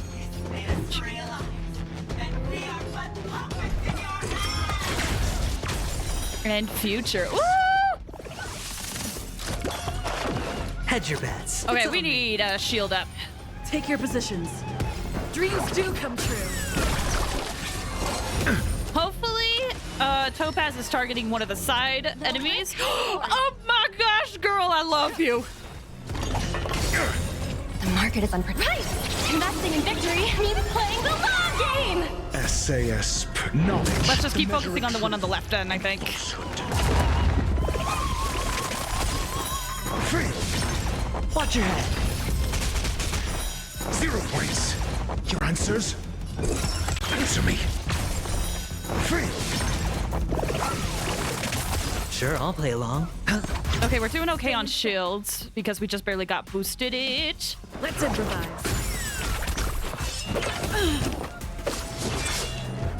Oh, right, this freaking too. Ooh, we're getting close to having a veterinary. There we go. More delicious shields for me. 0 points. I forget if the one on the left was labeled as the past or present or future. But anyway, give me something good. Don't give me 1. 3 if I... it's not a 1. But, you know, that's okay. Dreams do come true. The mood is set. Oh, I love you, adventuring. I love you for your effect resistance. So much.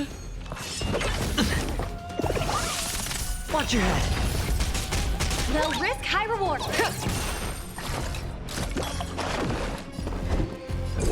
Answer me. Free! Rhythm get messed up. Oh, all their health is going down at the same time. Let's improvise. Cool.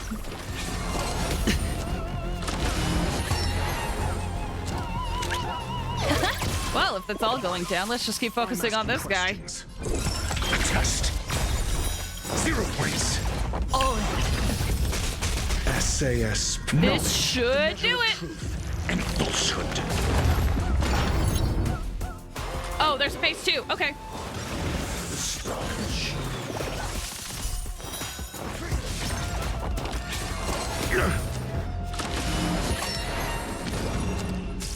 Hedge your bets. 0 points. And this should do Adventure's follow-up. Order's commandment is delayed. Nice. Answer me.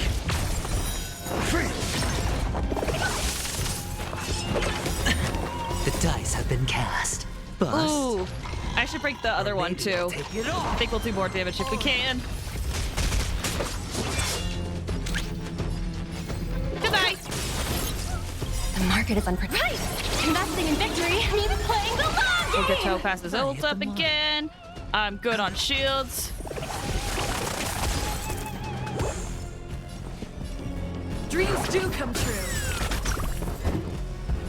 Oh, wait, shoot, I'm hitting the middle. Dang it, I wanted to hit the left one.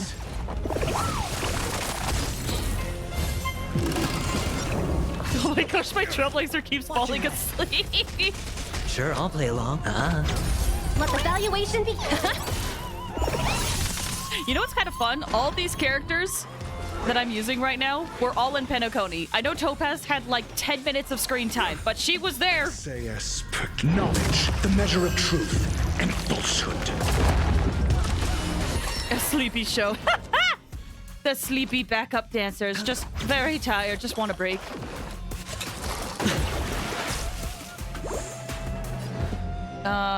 Let's do this.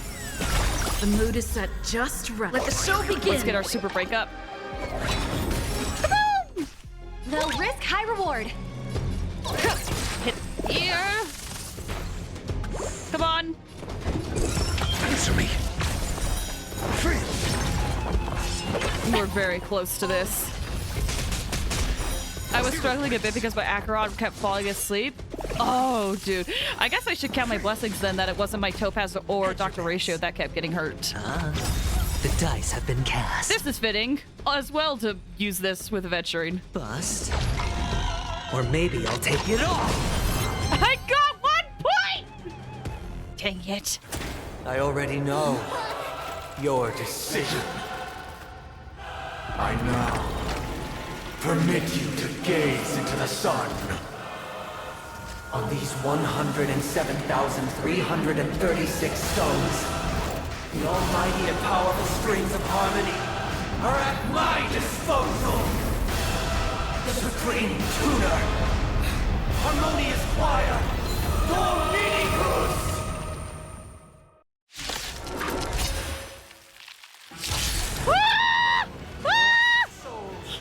Come and meet your master.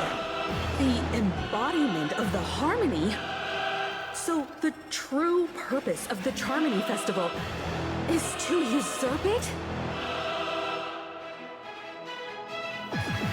Okay. Okay. I hear that guitar. I hear that guitar. Please, please do something cool. Just. It's on me. I'll take the lead. Wake up. Now noisy.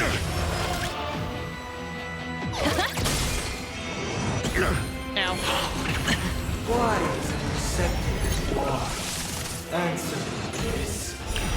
Why could the harmony and the order merge into one? Oh, this is a cool fight so far. Listen up. Because neither side could tolerate discord. Let's play our own melody. Let the show begin.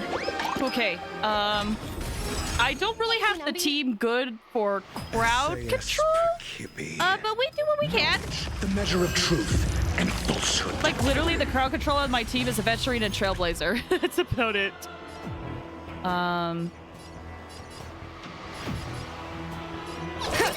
Maybe I'll whittle some of the ones on the side a bit. 0 points. The market is unpredictable. Right! Investing in victory means playing the long game!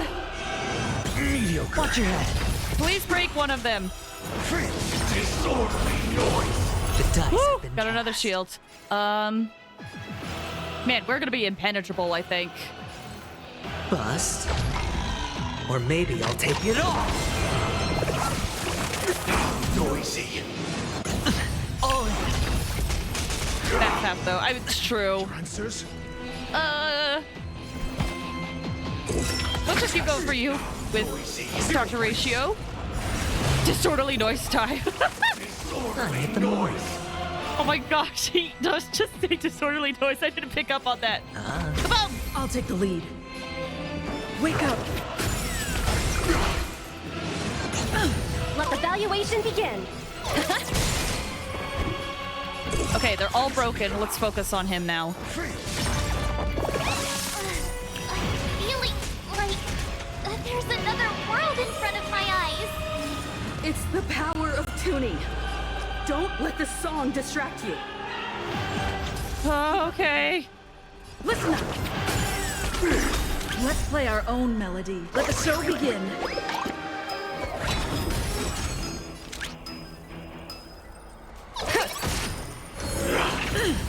Ow. Voltagiano? Ando? Melody? Huh? 0 points.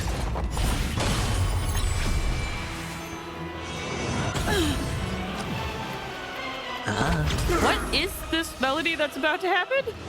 Ow. Oh. Disorderly noise. Disorderly noise. Wake up.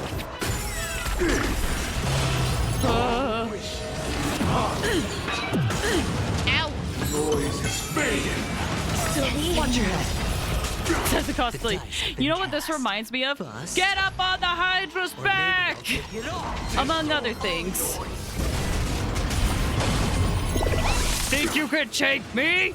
Don't forget me! Think you can take me? Don't forget me! And falsehood. Disorderly noise. What's another one? I'm thinking of the Sonic one specifically. Disorderly noise. 0 points. Well, that should be it.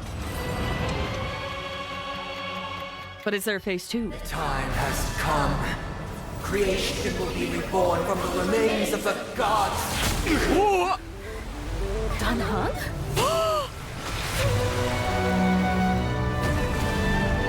Oh my gosh! Radiant spirit, heed my word. Show no mercy!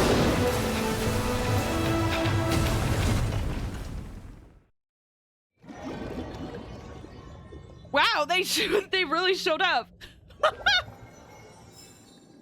Wake up! Wake up! Hey, wake up! The sun's frying your butt! Wait. Are you alright? Can you hear me? Do you remember your name? Why does that light sound so familiar? Didn't I shoot the sun out of the sky? Sure, why not? Kind of. It was General Qing Yuan who helped us shoot it down. In any case, since you remember what happened just now, well, that's put my mind at ease. What happened while I was out? It's a long story. Simply put, Don Hung used the Jade Abacus of Allying Oath when we were in the middle of a fierce battle, and summoned the General to help us just in time. And then we returned to reality.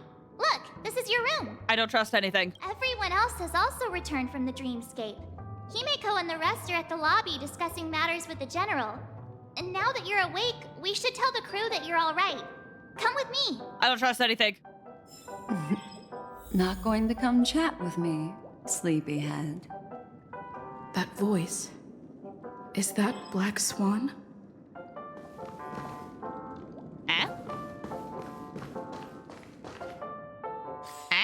Hold on.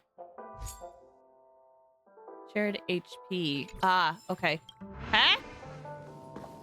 Hey, where are you going? Black Swan, hi. Hey, we meet again, sleepyhead. What's Miss Black Swan doing here? Nothing, Miss March. I noticed she was awake and wanted to check to see how she was doing. Though the strike from the General was timely, its destruction was also immense. When emanators collide, ordinary people inevitably suffer. But, luckily for them, the dreamscape is my home turf. Thankfully, I managed to get everyone out before the harmonious choir collapsed. Oh, so that's what happened! Thank you, Miss Black Swan! Don't mention it. After all, I wouldn't want to see such precious memories vanish. You're heading to see your friends, aren't you? Would it bother you if I walked with you for a short while? Of course not. But you're not planning on doing something like last time, are you? Why would you think that? I've never harbored any ill intentions. Well, not when you are around, anyway. Nico and Mr. Yang are probably still busy. Let's go look for Don Hung first. I still don't trust this. It just feels weird. Oh wait, Bootyl's here. To that cowboy. What's happening? What is going on? How do you feel? I don't know! Fork me. You must be that Stellaron they were talking about. I'm fine, thank you. What? Fork, huh? I myself prefer spooning? Allow me to introduce him to you. I wanted to see if anyone said anything. They didn't. A Galaxy Ranger. You did? I don't believe you. During our pursuit of a certain person, we crossed paths and just so happened to uncover a shocking plot being concocted by Mr. Sunday. Which is why we sought you out, to help the Astral Express save the world together. No need for thanks. The Galaxy Ranger's principle is correct every injustice one sees. That's how you lot in the Cienjo put it, right, Don Hung? More or less. Wait, hold on a sec. This is the first time I'm hearing about this certain person. Who are you chasing? And why would that lead you to the Express? Good question. It's, who was it again? Don Hung. Do you remember? Is this you're looking sus? Don't keep me in suspense. Oh, that ain't it. I just can't seem to recall. Weird. My neurochip hasn't registered any malfunctions. I can't seem to remember either. What's going on? Heck. Forget about it. If it slipped all our minds, reckon that person was just a minor scoundrel. Unimportant. Ain't gonna stop us from piecing together the story anyhow. Yes, when the dust settles, I'll just think of a way to recall it in the memory zone.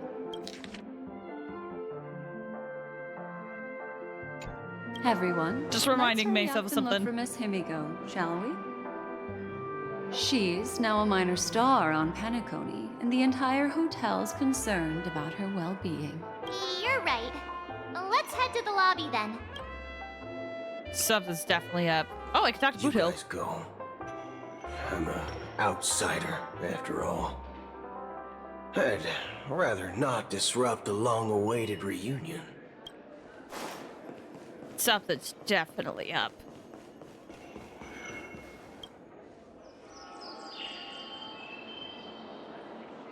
Yeah, that's not normal.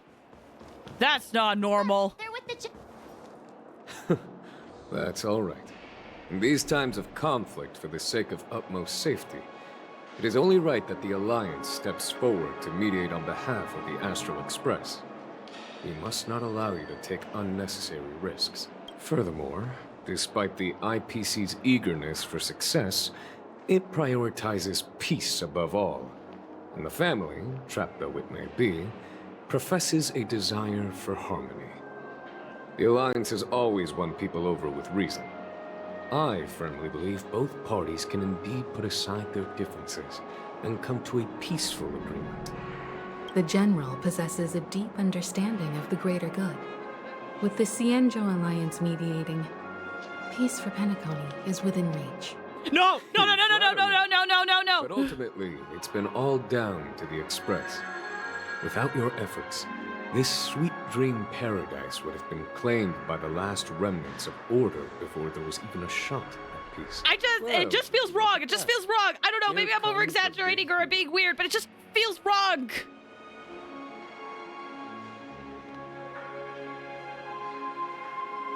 It was nothing, really. Here's the galactic baseballer. The thanks for the paragon hydrate. of both heroism and humility. Are you okay? I heard you couldn't wake up. Are you feeling unwell? I just realized Don't Cal's worry, galactic Mr. baseballer. Yang. There's nothing wrong with her. She practically burned through a lifetime's worth of jokes on the way here. What about you, Mr. Yang? I heard that even Miss Robin wasn't spared. And that guy locked you both up. It's a long story. But at least Mr. Sunday took it easy on us. He used an ability called tuning to connect our consciousnesses with his. In other words, he imprisoned us within his consciousness. Thanks to General Jin Yuen's destruction of the Harmonious Choir, we were able to escape. He used that tuning on us too. Does that mean that we were almost imprisoned as well? Who's to say we're not imprisoned right now? He was truly after a fair fight with us. Hey, Miko's being weird! Had he wanted, he could have easily taken us down. Without so much as lifting a finger. Speaking of the Oak family head, where is he now? It's complicated, but in a nutshell, he's now the former Oak family head.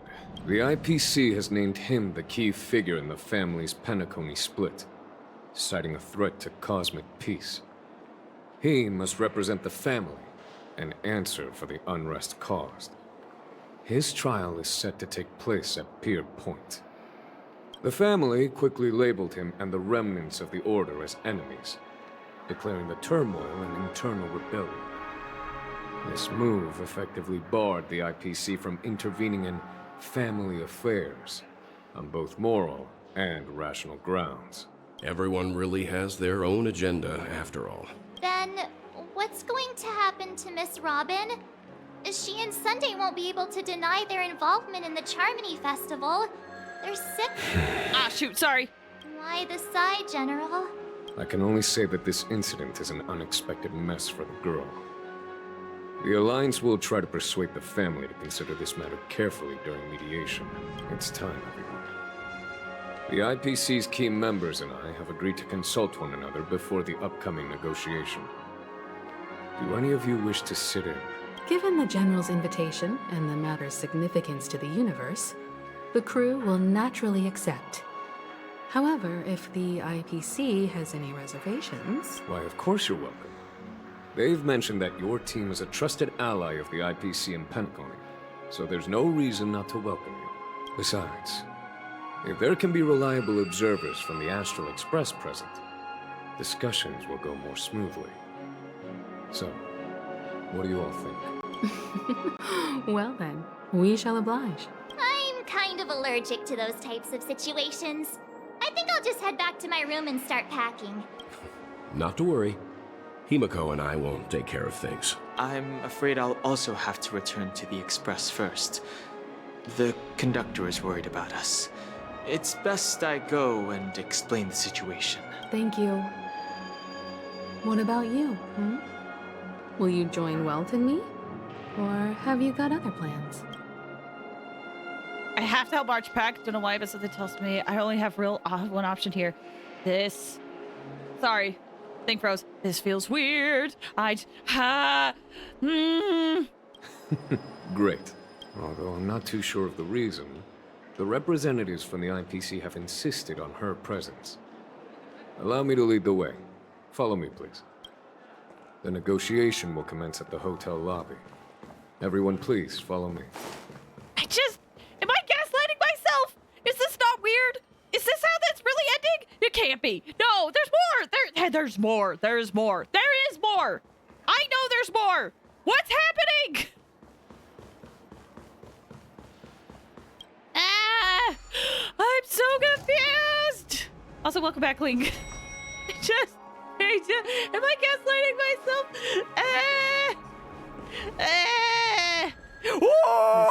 Train and Miss Topaz are here too. Oh, and who is that over there? It's been a while, my Astral Express friends. Oh my gosh! I would also extend my sincere thanks to you, General of the Lawfu. The presence of everyone here assures that the talks will likely reach a conclusion that satisfies all sides. Yeah, his whole thing hasn't been explained yet. Something's up. Looks like everyone has come with expectations. Care to share? Real question, where's Firefly? That's a good point. Topaz, if you please. Sure, leave it to me. In summary, it's good news. After much deliberation from the Strategic Investment Department's Council, the absolute majority of members have agreed to the following resolutions. In light of long-term considerations for interastral peace, and by authority of Pierpoint HQ, the Strategic Investment Department, on behalf of the Interastral Peace Corporation, will permanently relinquish its claim on Penacony sovereignty and offer unconditional support of the family's rebuilding efforts on Penacony. Thank you for telling me that. That told me everything I needed to know. Now that's something. IPC does what's in it for you guys? Doesn't that mean eventually took a hit for nothing? If that's what it takes to bring peace to the entire universe, it's a price I'll gladly I'm so glad we talked to the IPC. I now understand everything and I feel better. Finished sharing all its thoughts. Then it's our turn. The Guild, much like the Genius Society, has taken a keen interest in the recent calamity in Penacony. Ultimately, both parties have agreed to a comprehensive collaboration, offering technical support for the reconstruction of Penacony. The floor is yours for the finer points, Mr. Screwlum. Enlighten us, please. Ah, yes, these two get along so well. Unrelenting search to understand the realm of inner spirituality is something I both admire and envy. Inorganic life has no mechanism to evoke dreams. But when my mechanical impulses are activated, my inspiration circuits will start to operate, and I will enter a state defined as imagination.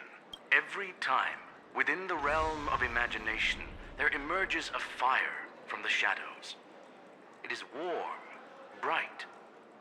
I frequently ponder this flame might represent the essence of intelligence. A cluster of inspiration ignited by high temperatures. The future direction of the universe may well lie within it. Alas, they are nothing but projections of my thought system to me. Desired, but unattainable. But after learning of Penacony's accomplishments, I have come to realize that the flame is not beyond my grasp. Man, this is such an elaborate illusion going on now. This is intense. We have decided to defer the progress of the Simulated Universe project, and instead assist the Intelligentsia Guild as technological consultants in the research of the Dreamscape and Memory Zone, so that these assets may be better used to serve humanity. Not only that, we've also established contact with the Garden of Recollection through the IPC, and they've pledged their support for our research endeavors. I'm truly happy for the Dream Chasers on Penacony. The cosmos' brightest and, let's admit, dimmer intellects are now at their service. It's so weird to see Dr. Ratio like this. Agreed. It's hard to imagine members of the Genius Society taking an interest in such mundane research. And Ratio being happy. Never mind. At the end of the day, this is a positive outcome. No wonder everyone insisted that she be there. He's smiling. It's weird. That everyone is willing to put aside their differences. Though he's a lovely smile. It's impossible. I trust that everyone will surely reach consensus in the upcoming negotiations. Looks like Penacony's future is decided. I'm wondering, is there anything else the crew is concerned about? Yeah, everything actually. If the IPC wasn't a clue shutdown, yeah, definitely. Beyond that, we desire nothing else. Also, Hibiko's just being weird. But I did gaslight myself. Yeah. Now that everyone's minds are at ease, I shall take my leave. You may now depart with peace of mind. The Alliance will deal with all subsequent procedures. It was also weird that Aventurine and Topaz just were like fine next to each other. That we have nothing else to worry about on Penacony. Looks like it's time for us to embark on a new voyage. Sounds good to me. You two head back to the Express first. I'll pick up March and deal with the checkout procedure. Oh, also, Miss Black Swan, you have a matter to discuss with me, yes? Nothing escapes your attention, Miss Navigator. You've been with us this whole time, huh? In any case, she and I will be waiting for you and March on the Express. Let's go. Our time on Penacony has come to a fruitful end. Penacony's journey ends here. Does it, though? I guess it was pretty fruitful. Does it, though? I do really want to talk to these I am guys. truly happy for the Dream Chasers on Penacony. The cosmos' brightest and... Okay, it's the same thing. It's like their NPCs repeating their line. Finally settled, no?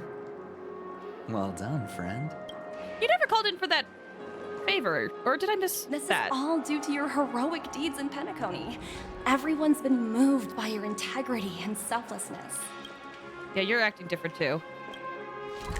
It does tell us to go back to the Astral Express. I don't trust it, though.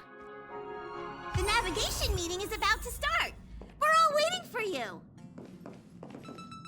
Ahem. Looks like everyone's present. Let the navigation meeting commence then. This a meeting to decide our next stop? How we doing this? A show of hands. Hold your horses, cowboy. It's for those to decide. What? How come you're here too? Shouldn't this be expected of a memo keeper? Allow me to explain.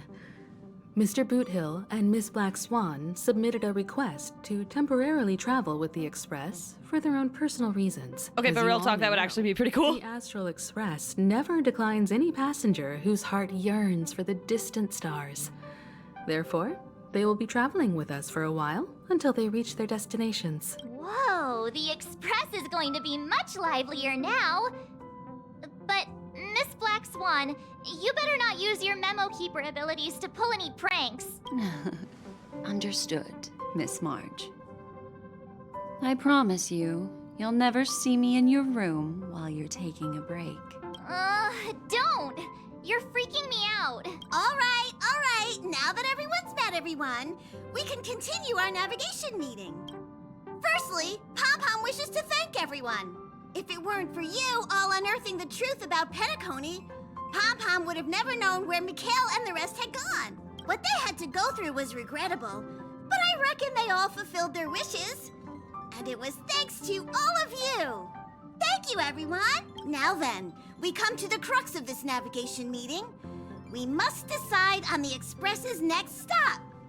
Let me introduce our current options. The first choice is from Himiko, the oceanic planet of Lushaka, a planet composed entirely of water.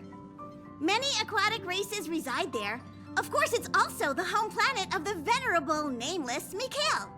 No. The second choice I is don't want the that island one. world Melustanen, suggested by Welt.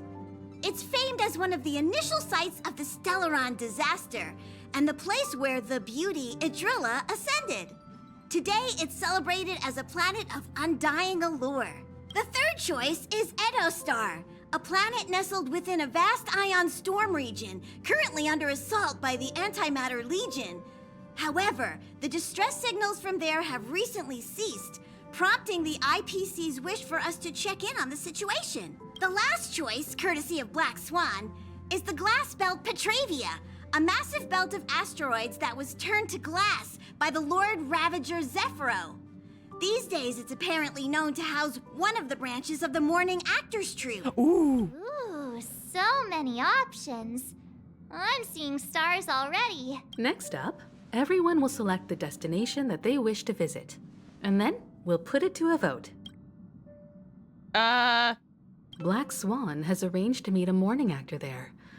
I've heard they're preparing a special performance. I wouldn't mind going to enjoy the show. That type of performance isn't really my cup of tea, but I'll let you all decide. I'm really interested to check out this troupe's performance, but it really sounds like the Edo Star is in a lot of trouble. As Nameless, should we not extend a helping hand? March is right. Though the fact that the distress signals have ceased means we're probably too late. But I still think we should investigate the situation there. 3 votes for the glass belt, 2 for Edo Star. Looks like we have a winner. Next up, the glass belt, Petravia. Then this navigation meeting is adjourned. I'll go check the warp jump coordinates. Everyone can catch up on some rest in the meantime. When it's time to make the jump, Pom-Pom will make an announcement. There's still some time before the jump. What should I do? Oh! How about a chat? Over here. Please let this trip be uneventful. Please let this trip be What's with you? Okay, and I'm always gonna check out what Don Hung and March are say, but I'm gonna just read their dialogue, if that's okay, just to save time. Downright terrifying. Come on, start praying with me. Huh. For some reason, I'm suddenly... Has been a while. Perhaps the joy of Okay, he's being weird too. Who Hill? This Astral Express sure... There's no potent drinks, buddy. Malt juice. Thanks, sister. All these... Okay. It doesn't say that... Oh, wait, we can't talk to Welton Himiko. Dang it. Okay, well... You're fast... Oh! Don't downplay your achievements. Everyone has witnessed your growth. I've known many warriors. Were you ready to be the S tier? Shut up, Weld, I love you! You've earned some downtime. Oh, I love you. Oh, I love you so much. Only rated 12 plus. Very aware of itself. Was the first time. Oh, we can trailblaze together again. Don't worry. Turn in early today. Oh, shoot. I skipped that last line. Dang it. Come to think of it. Let me double check it. Turn in early today. You've really been pushing yourself hard recently. Aw, okay. Read everyone's dialogue. Oh, you're here. Seeing your reflection among the stars in the porthole really does seem somewhat surreal. The creepy music. How about it? This journey of beautiful dreams. Was it to your liking? Roller coaster is just so peak. Seems like there's still lots of loose ends, no? There's a rich scent of curiosity here. Such memories can be irresistibly captivating. So, how about you hand that small parting gift back to me? I'm quite eager to have it back. No! No! No! Don't do it! No! Take it! Oh, how about it? There's a rich, Oh? What happened? Never mind. I just stumbled upon a particularly fascinating spot in your memory. Before I explain, I would like to apologize to you. This farewell gift I gave you isn't really a compass from the memory zone, but merely an empty light cone. Remember when we entered the hotel in the dreamscape for the first time, and I procured a few trinkets from your companions? Their functions are similar. This way, I can always be attuned to your location, ready to assist immediately if you encounter any threats. But this is not its most intrinsic function. Light cones are slices of light used to encapsulate solidified phenomena. This empty light cone is the same. It can etch your memories in their most vivid form, and then allow me to admire and manipulate them, turning them into unique mementos. All the world is born from the power of mind and soul, and that power is memory. To prevent ourselves from being forgotten by the world, we must make the world remember us. or use our memories to recreate it. Life, seemingly vast, offers but a scant collection of impactful memories. Some joyful, some sorrowful, some light, some heavy. But you are different. Memory is a reflection of the future. Within that reflection, I see your unparalleled worth. You have the power to craft memories that can captivate the world. Your memory can illuminate the universe's future path, and that memory will be as scintillating as the star clusters you see in this portal. Which is why you want to collect my memories? Precisely. But do you know the deeper meaning behind it? The reason is simple. In this grandiose and ostentatious dream of the families, only you personally experienced the entire course. What does that mean? Patience, my friend. I will reveal the answer to you, but that time is not now. Turn around and take a look at your friends.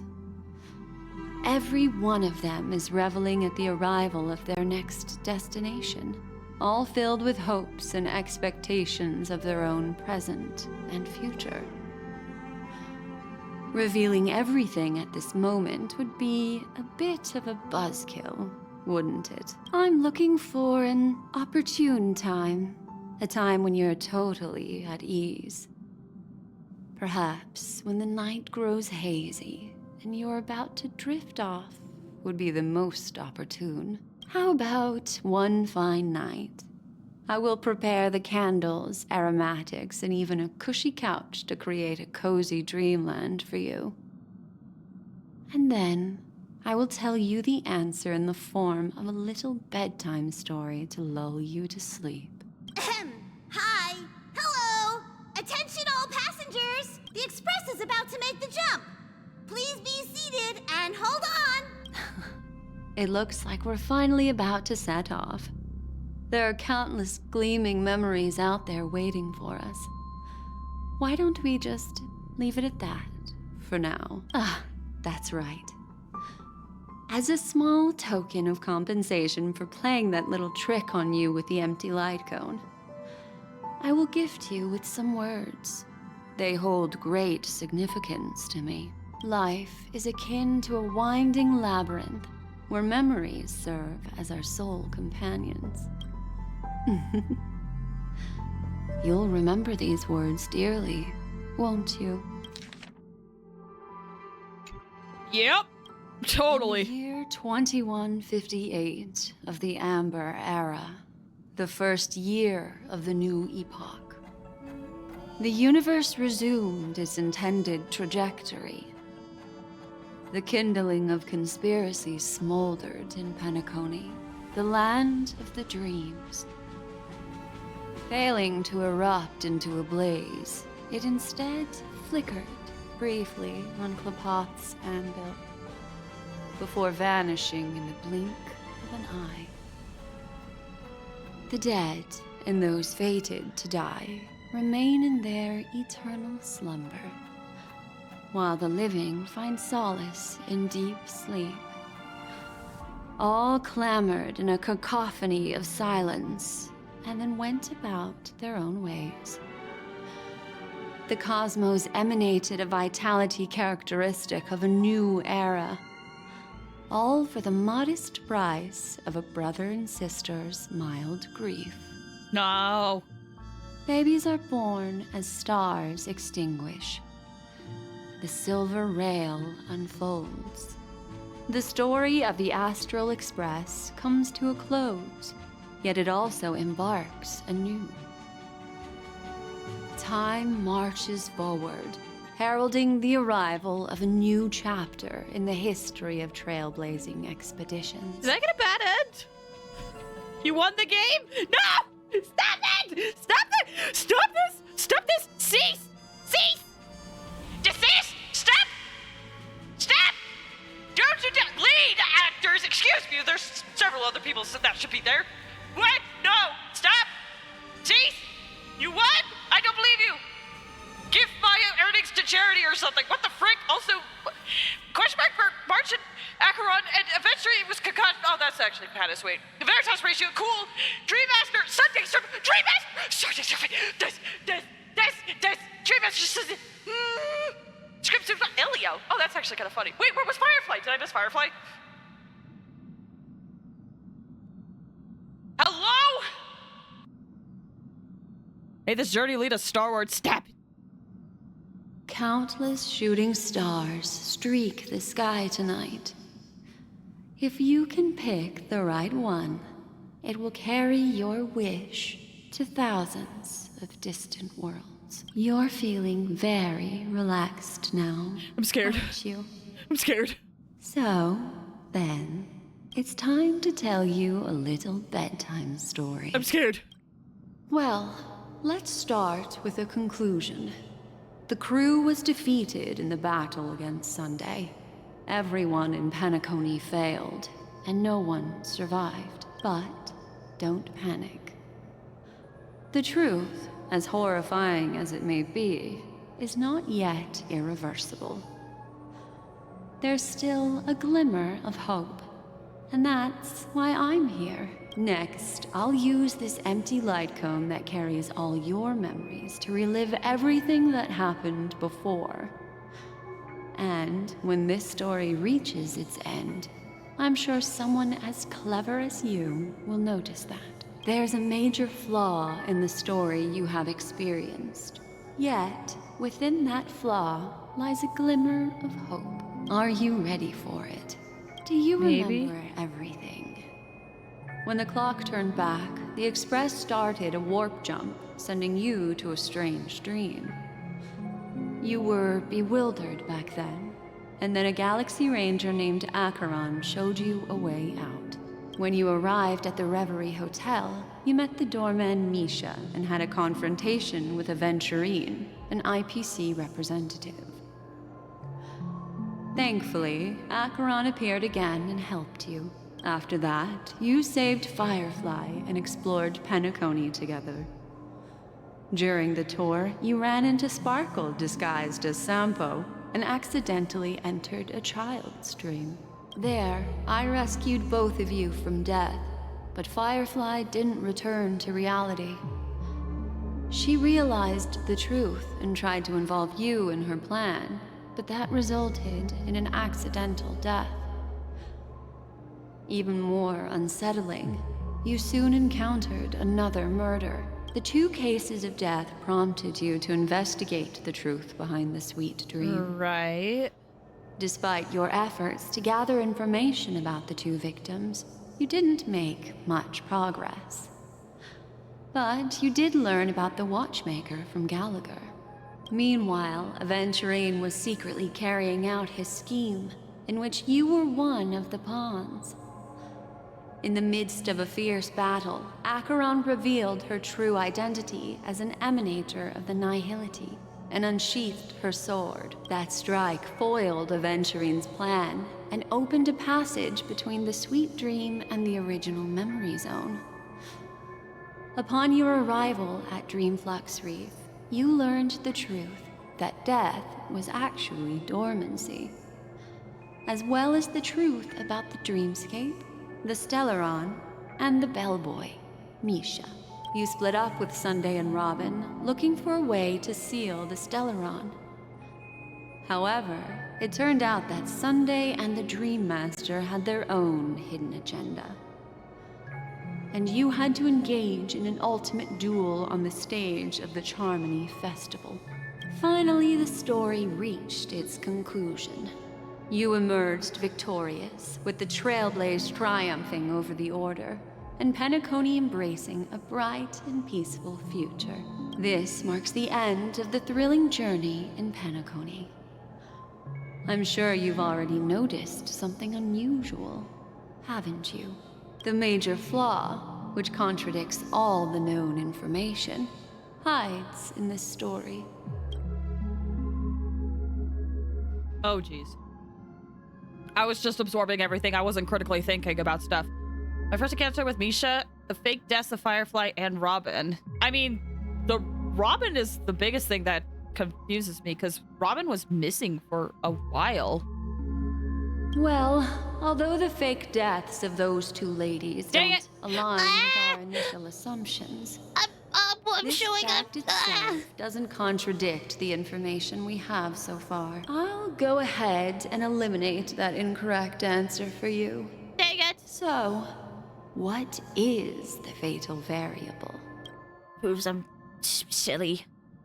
Acheron unsheathed their sword and revealed the power of nihility.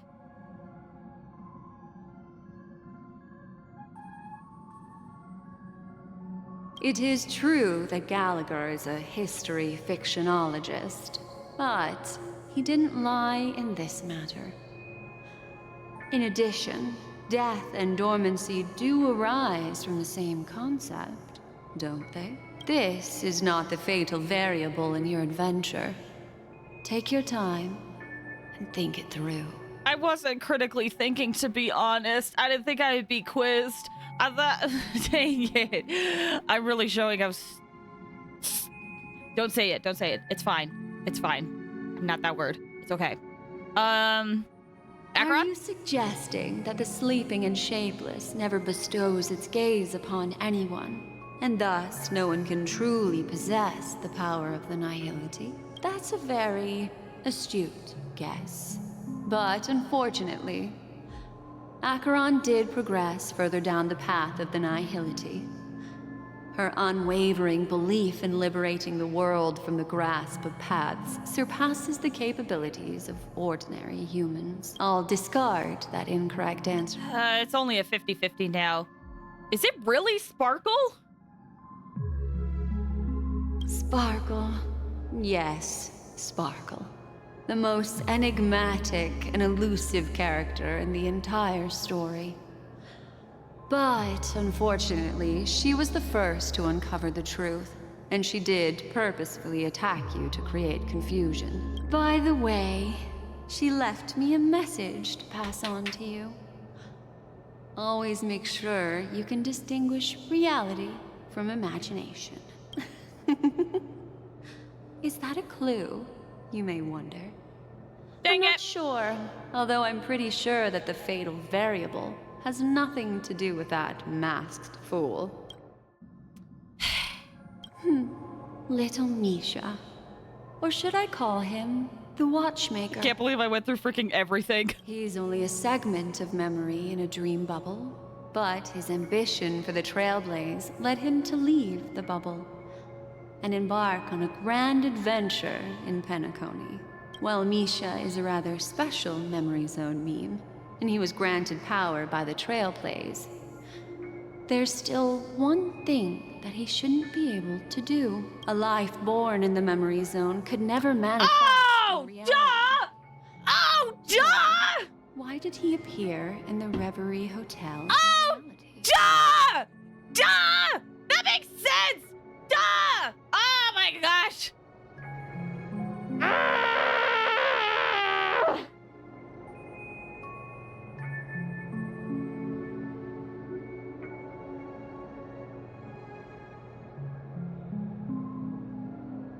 I totally knew that. Definitely. Yeah, totally. For sure. Definitely, totally knew that.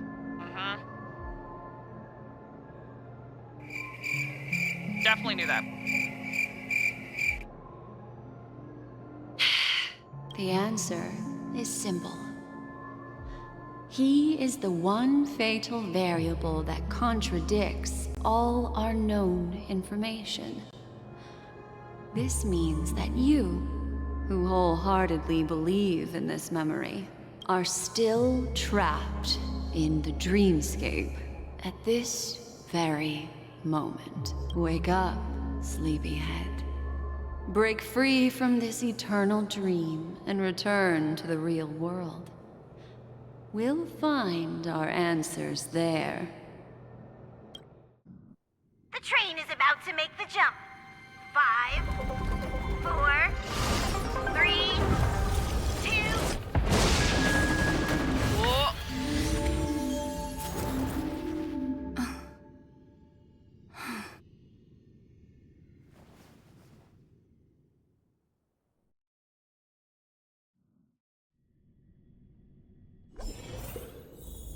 This way, darling.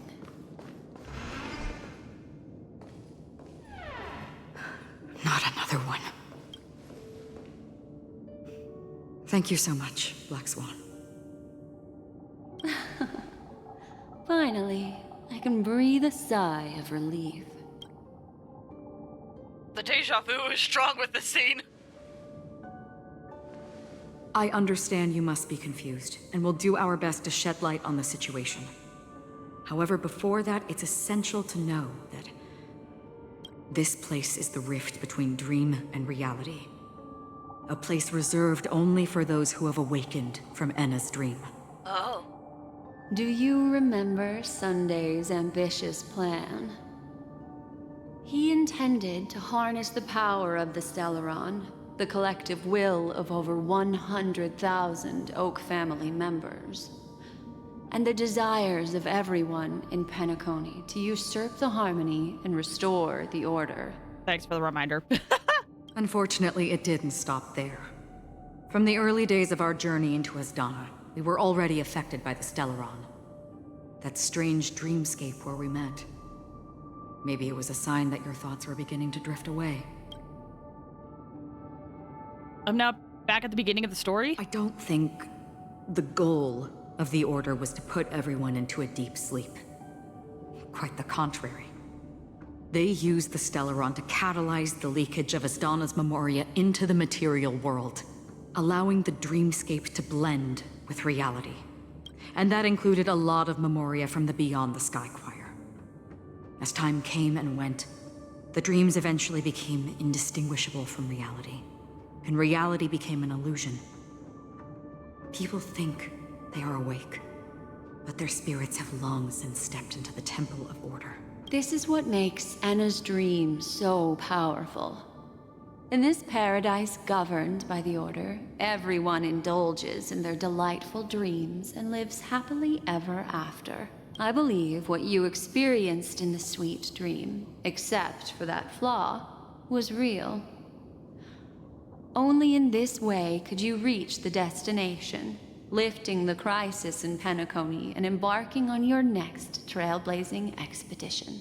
If it wasn't for Acheron's plan, we might have been trapped in this dream forever. Fortunately, while the path of the Order governs all things, it can't affect the Nihility. I came to realize this when the Dream Master tried to expel me at any cost. This is also why you felt a sense of peculiarity when traveling with her. Well, I'm not as fortunate as she is. Even if I'm a memo keeper, I was still influenced by the power of the Order and fell into hallucinations. However, thanks to your memories, now we still have a chance to turn the tide. For mortals, even if they possess the great power of a path, they can't create a flawless world like gods do. That's why there was a flaw in your dream. In other words, once you have realized the world is not real, you'll have a chance to break free from the dream. The flaw in your dream lies within Misha, who could have never appeared in reality. When I turned the pages of your memories, I realized that I was in an illusion too. We still have a fighting chance. We lost. Didn't expect it all comes back to me, shit. We still have a fighting chance, right? Now Sunday has usurped the power of the Harmonious Choir through the Charmony Festival. Asdana has thus fallen into Enna's dream, transforming everyone equally into the notes of the Eon. Failure doesn't mean weakness. Only the strong can gather the will to resist the Order and try to break free. We still have a chance, though. To make it happen, please, Black Swan, guide us to those with a strong will. All right, please come with me. These people are... They're the ones who accept Enna's dream and indulge in their happy illusions. We have no means to wake them up now. Not even your clockwork will do the trick. However, there are still other things we can do. Let's keep going. It's optional.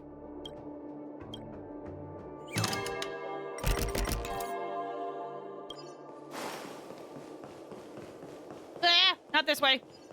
Okay, keep going, keep going, keep going. Keep going. We got it. We got time crunch. We need to keep going. Can I teleport? I've been here before.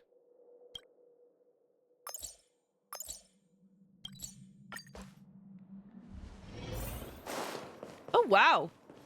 There's a lot of you guys here. Here we are.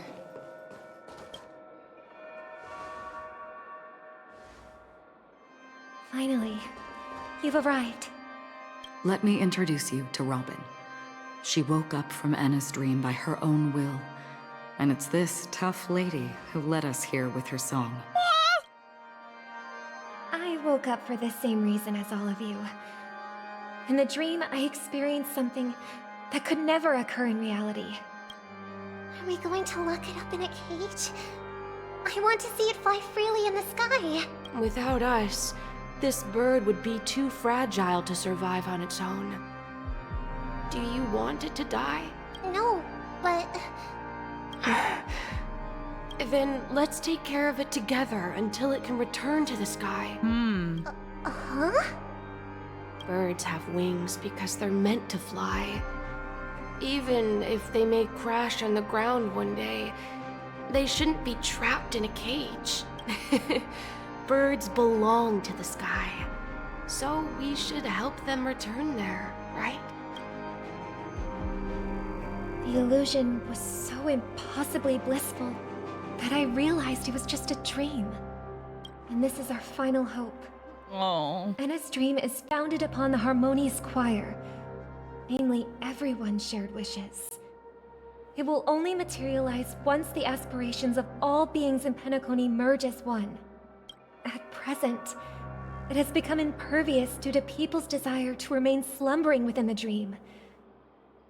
And in order to destroy it, we must make everyone in Penacony want to wake up. Now comes the tricky part. How do we do it? Yeah, they got... it's a really hard proposition.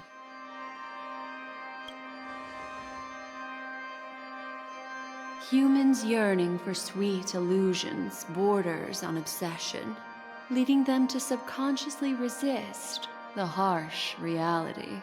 Therefore, I carefully selected a moment where she was completely unguarded, guiding her to uncover the truth herself to make her regain her consciousness. However, to wake up everyone in Penacony and get them to share the same determination, that would be nearly impossible. Indeed. I'm afraid it's almost as difficult as resurrecting an Eon. But we can't just stay here and do nothing. Hey! This is a critical moment for the whole universe. Who cares about some dumb number? You've woken up too? Thanks to Black Swan. You're welcome. And thanks to the memo keepers in Penacony too. I believe your partners have also awakened from their dreams. This is the first step of our plan. With the assistance from the Garden of Recollection, those who possess a strong will, like you, will gradually awaken from the dream. These free wills are the discord that will sway Anna's dream. However, awakening a mere handful of individuals is insignificant compared to the vast number of people immersed in the dream. We must find other ways to awaken the free will of millions of people within a short period of time. If breaking through from the inside proves challenging, we can seek assistance from the outside. We've long been aware of a potential solution. Asdana is a galaxy known for its abundant memoria and the remarkable phenomenon known as synesthesia dreamscape. When people first enter this place, they often find themselves and others sharing a collective dream. At this very moment, there is only one dream encompassing the entire Asdana system. So, you mean, if we can attract a large number of outsiders to this system, their free will would intertwine with this dream and shake it to its core. However, those outsiders might also succumb to the dream and become the foundation of the Order instead. The real challenge is, how can we gather a huge number of people as determined as you within a short period of time? Looks like the Jade Abacus of Allying Oath will be the only solution. No. No need for that. Keep your once-in-a-lifetime treasure. We don't need to bother the Cienjo Alliance for such a tiny request. You want thousands of people with unwavering free will? That's easy. Just leave it to us Galaxy Rangers. You can gather Galaxy Rangers? Outsiders may see Galaxy Rangers as elusive and disconnected individuals, and actually, they're right.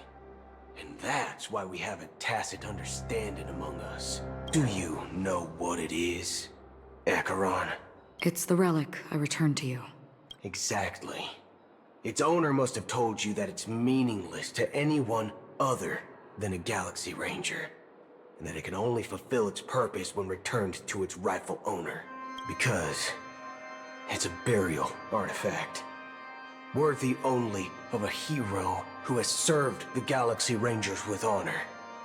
When its light illuminates the universe, it means the fall of a hero. And in the direction it falls, countless meteors will streak across the sky. Those meteors are Galaxy Rangers, coming from all corners of the cosmos, driven by a shared purpose, without questioning the cause or counting the cost. Because we abide by a common principle. The shooting stars of the hunt only descend on the longest night. And with them comes the dawn. We've stayed silent for far too long. Now, it's time to remind all the cowards, oppressors, and villains of the universe of our presence. I'll be the one to ignite the first spark. Once the dreamscape is swayed, I'll complete the second step. I'll fine-tune the slumbering souls with the Song of the Harmony, interrupting them with the discord of Trailblaze, and guiding them towards reality. It's true that some people are born strong, and others are born weak.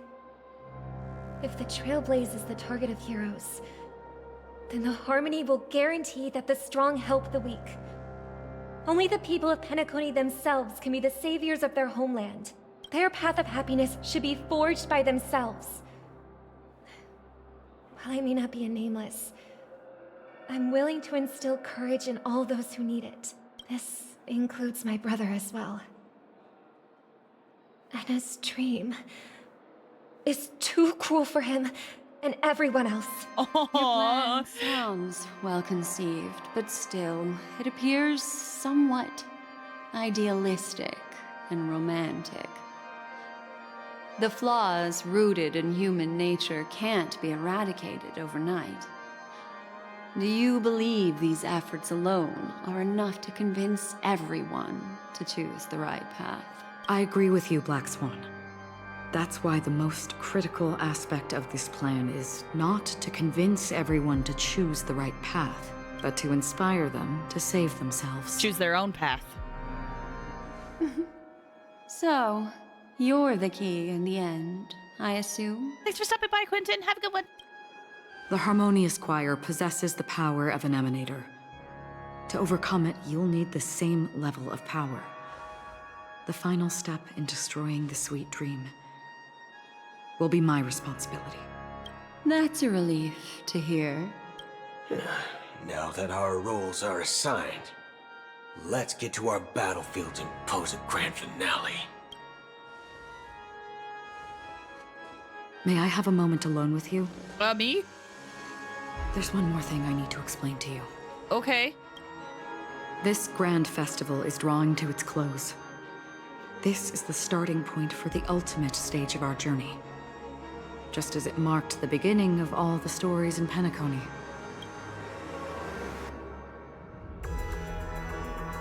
Whatever face you prepare, this is where Firefly uncovered the truth. Your words still carry profound significance.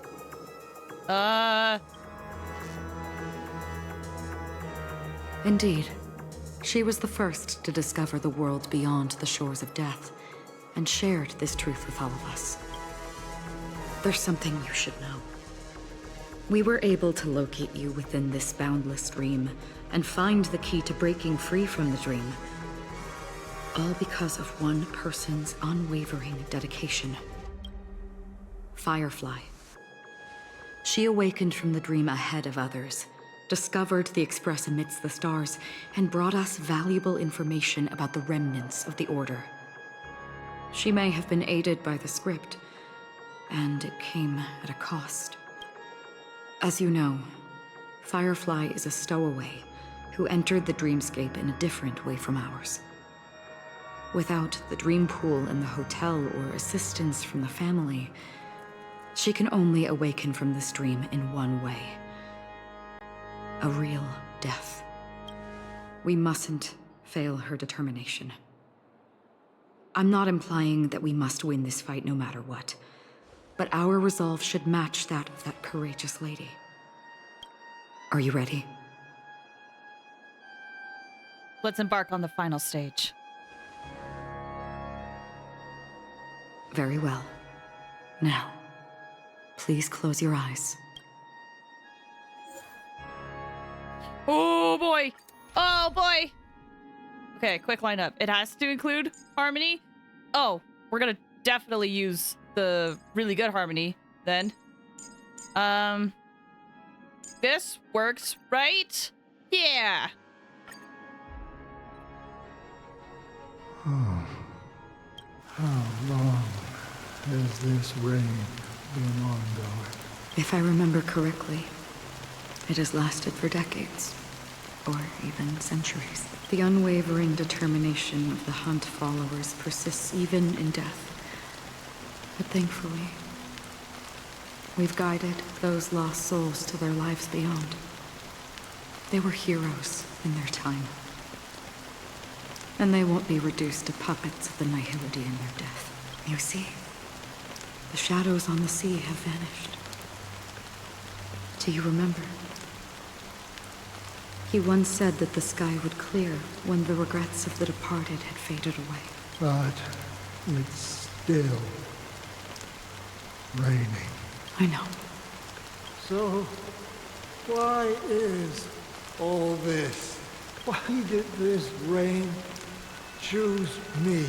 Because someone's regrets haven't been fulfilled, perhaps.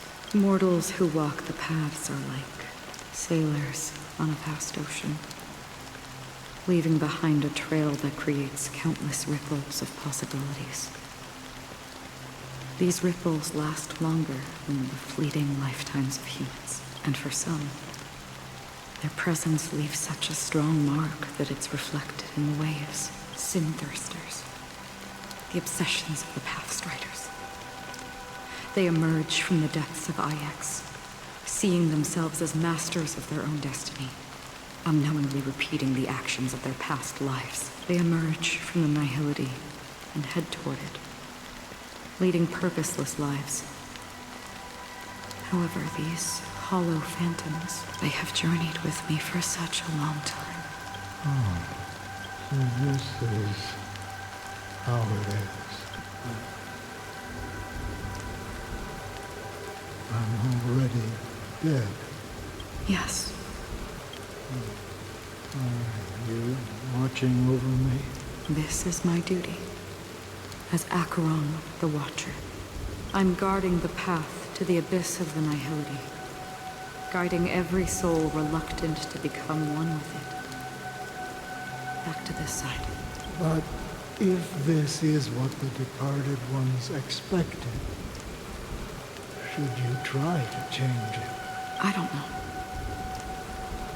But someone once told me that when the inevitable moment came, he hoped that someone would stand at his grave and place a bouquet of flowers. Even if it doesn't make sense at all? Some tasks have to be done, even if they are pointless.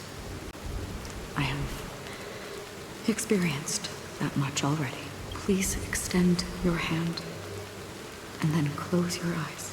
I'll carry your wish with me and fulfill it. Only then will I be able to put an end to the final regret by the Dead Sea. Will I ever see them again? Yes. That is certain, because it was you who told me about the Express, your 2 former companions. The expedition cut short by the swarm, your narrow escape from death, and your encounter with the Galaxy Rangers and Pentagon. Oh! The hometown. Oh! Yeah.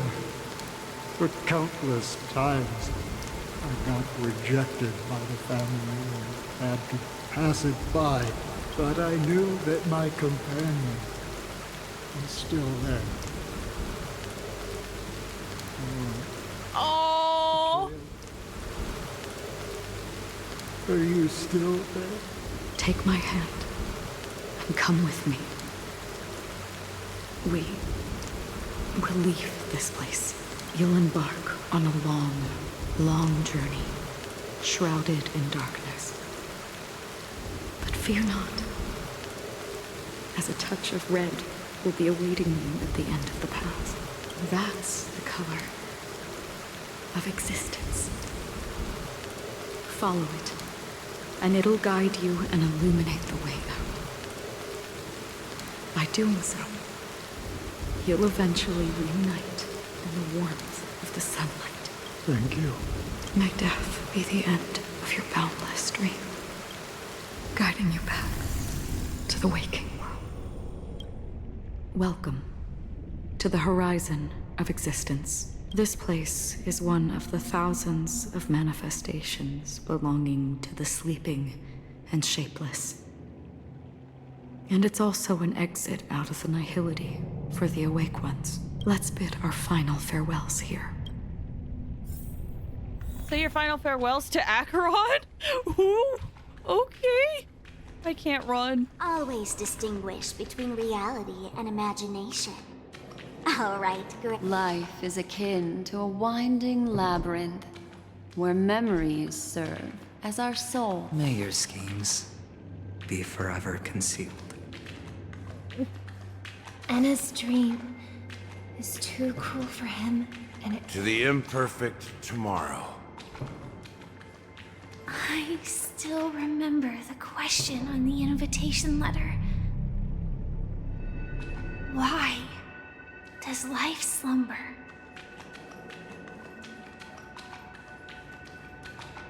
Why does life slumber? We don't know the answer yet. But we're about to awaken from this dream. Or perhaps such is the answer itself. Leave this place. Return to where you belong. And awaken Penacony from this dream. Will you come with us? What if folks don't want to wake up? Will I get to it, Innocent? Will you come with us? As I said, our plan is not about convincing everyone to choose the right path, but about inspiring them to save themselves.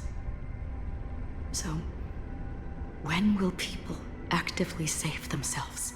The answer is when they are in desperate situations, like a drowning individual in the deep sea. When one's body and mind bear immense pressure, agony, confusion, and despair will follow. I firmly believe that the fragility of humankind often freezes them in their tracks. But in truly desperate situations, they will strive to save themselves. And now, Penacony has enough heroes to lead them forward. It's through this inherent, self-centered instinct that people exert their utmost effort, even when they know their struggle is fruitless. As absurd as it may seem, it's their resistance. As for now, it is time to guide them, not as a savior, but as a nameless among those mortals. In this way,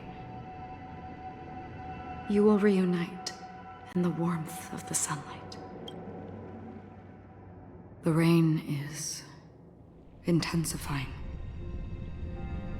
Before we part ways, please allow me to ask a few final questions. Okay. So far, you have forged unbreakable bonds with numerous individuals and entities in the Sweet Dream.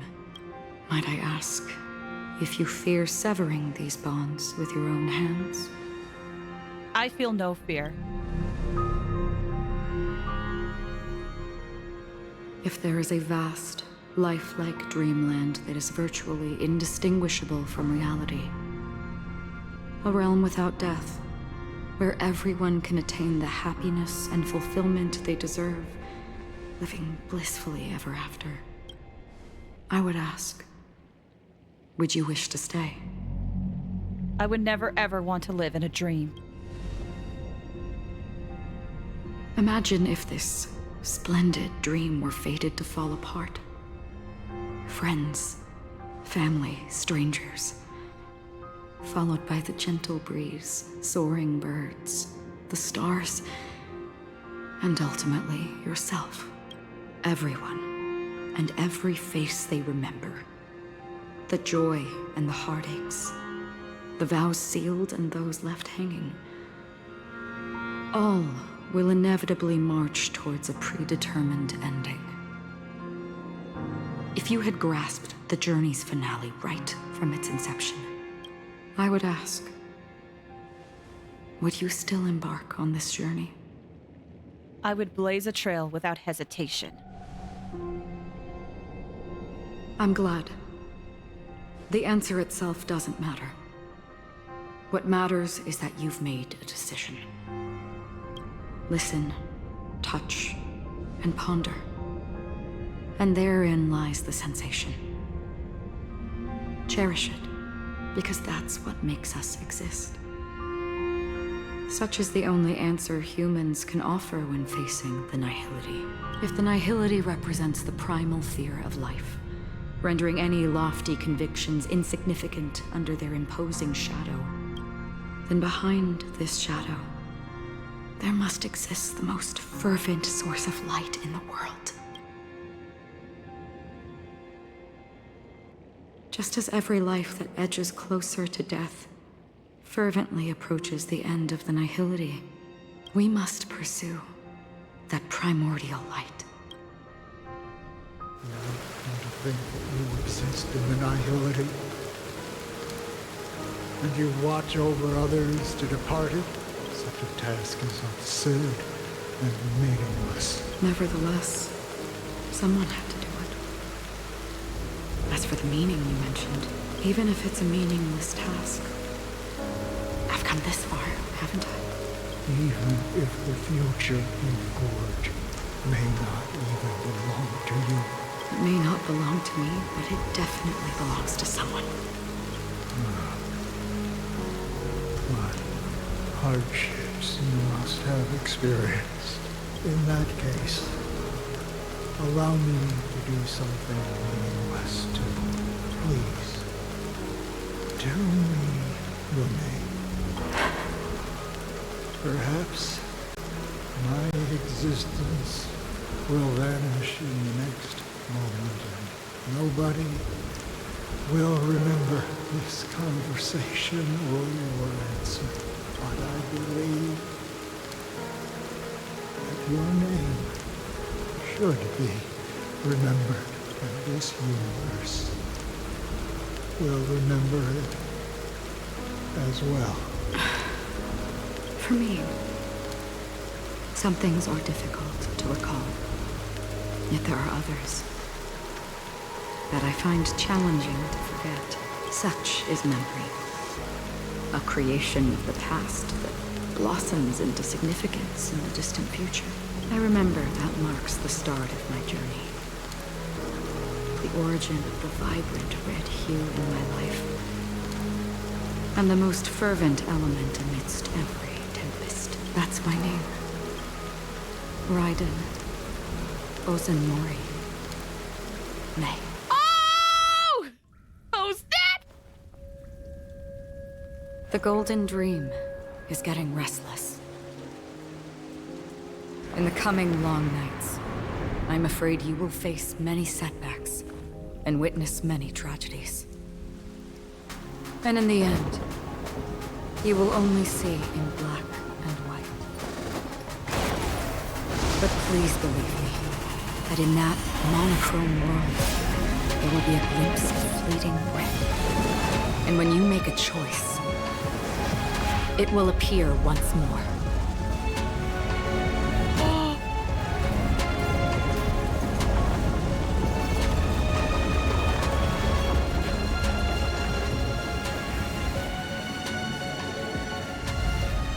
Oh, jeez! What you must do is ponder its significance. Then return to the waking world.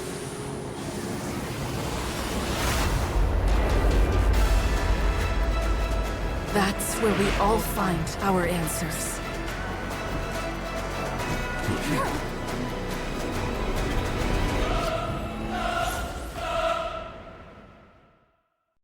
Oh! Alright! Boss time! Broken free from the dream of order. We've done enough sleeping already. Let's show them a wake-up call. Oh, final boss time! Let's go! Holy cow! Sure, I'll play along. Spend freely. Still this has 3 faces. Okay, sure. Where's my Numby? There it is. No dirty tricks. This may not order. How can the weak be righteous? Oh, it's all one. If it's all one, then frickin'. 0 points. Hedge your bets. Disorderly noise. Okay. If you have any objection, feel free to make your case. So far, so good. I imagine things are gonna get real intense in the next little fight. Or like phase 2. Market is unpredictable. Disorderly noise. Disorderly noise. Get up on the Hydra's back. Been cast. Bust. Or maybe I'll take it off. 0 points. Maybe I should switch Numby over to the middle. Disorderly noise. Disorderly noise. We will never choose to rise. Oh, I think the Sonic thing that I was thinking of, the repeat, is Silver! Silver from Sonic 06! It's no use! Take this! It's no use! Take this! I remembered it. 2 hours later, I remembered it. Disorderly noise. Or maybe it was 1 hour, I forget at this point. Disorderly noise. Accurate. Let's play our let the show Accurate. begin. Okay, Listen up. yeet! No dirty tricks. Yeah, my Vetrine has a lot of effect resistance. Sorry about that, bud. The dice have been cast. Bust. Or maybe I'll take it off. Disorderly noise. Disorderly noise. Let the valuation begin. This was easier to do, huh? Wake up. No dirt. Disorderly noise. Disorderly noise. Noisy. What precious noise it is. Assay knowledge, the measure of truth and falsehood. Just keep on giving me that shield. Just keep on giving me that sweet, sweet shield. Disorderly noise. How I desire that sweet, sweet shield to protect me and all of my friends. Let's play our own. Let the show begin. Kaboom! All right, we're almost to the second phase. Test. 0 points.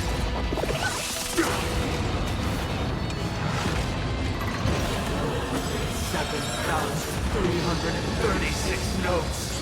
I solemnly invite you to join the glorious chorus and ascend to the heavens! No, thank you. I would rather not, actually. Still the same. Watch your head. I would prefer Wake up. not to. Give me that group shield. Man, we're really not going to take any damage with this group shield and also with the Venturine. I feel confident. Easy, Numby. And I feel safe and secure unless you plan to do something big and major. The market is unpredictable. Pretty. Investing in victory means playing the long game. Also, I'm noticing that he has a shield up, but it looks like just attacking him will diminish it. I thought we had to attack the others. Oh, my precious shield's gone. Kaboom! Watch your head. Sorry, it was harder when I fought him. They nerfed it. Yeah, that is something that has happened since the time it released and this came out. People were stuck on this boss. They nerfed it. I don't know, actually, or at least I've heard they nerfed it. I don't know if they nerfed it like this patch or if they're going to nerf it. Yeah. But it was too hard for people. Oh my gosh, that guitar! Did you hear that? Perfect melody I command. Recreate paradise anew.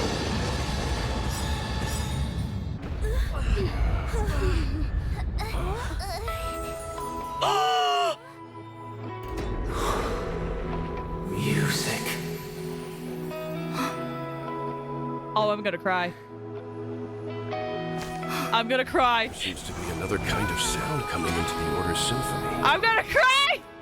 This is the song that transcended me when I watched it in the live stream. Last disharmony.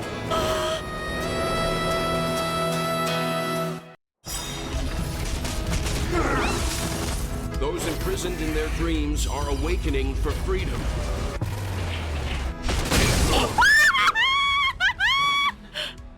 Is that you singing? You have heard their cries. This is not the paradise they hoped for. Even so, they don't know where they should be heading. That's why I had to become the lone star in the sky to guide them. Even if that star must hang in a perpetual night of solitude. Oh my gosh. It's time. I shouldn't have done this now. The winds baby, custom plains and valleys sea to dawn. Or maybe I'll take it off. I don't know the words yet. On empty dreams. Unpredictable. Right! Investing in victory means playing the long game!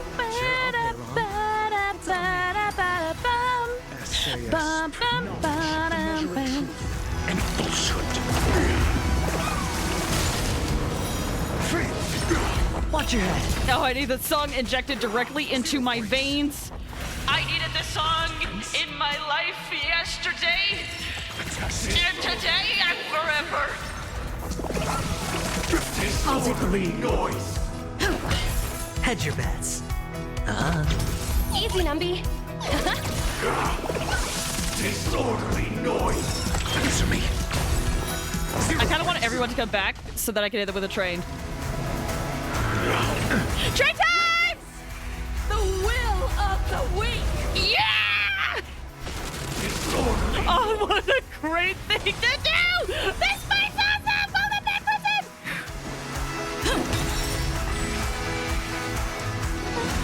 Steady. Disorderly noise.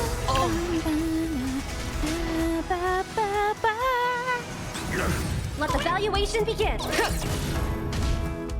Noise is fading. Watch your head. Sink into a dream. Loser! Just noisy. Essay as knowledge, the measure of truth, and falsehood. Oh my gosh, I hope in Face Theory we actually get lyrics. Please. Noisy. Oh. No, please hit either Adventurine or Trailblazer. Stop hitting these guys. Yes! Let the show begin.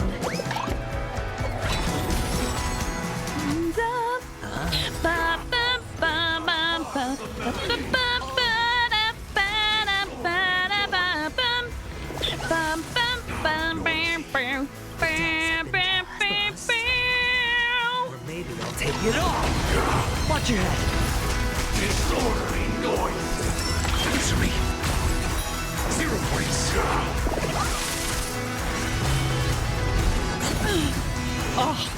song is so good.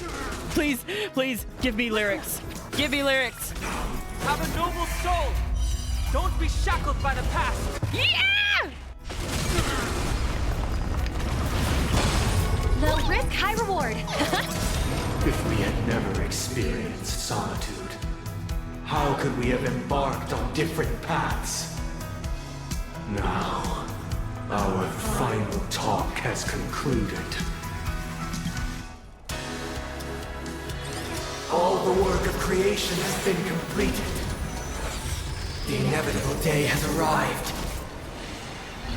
The embryo of philosophy will reshape for us all of reality. Ooh. If your paradise can save more people, sever my path with your hands.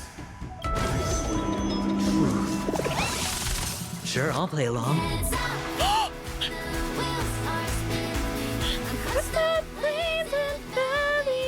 Ah, it's so good! Break as many toughest layers so you can get like collective chills. Okay!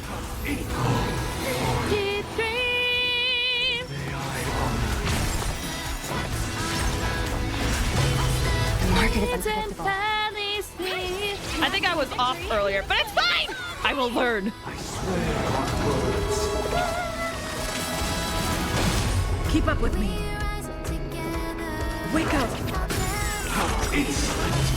Let's play our own melody. Let the show begin. Oh, this song is so good. Oh my gosh, I'm about to cry. 7-day vow. I command you to heed my summon. Confiscated! Insolent! Uh-oh. I have a bad feeling about this. It was not you who created all things.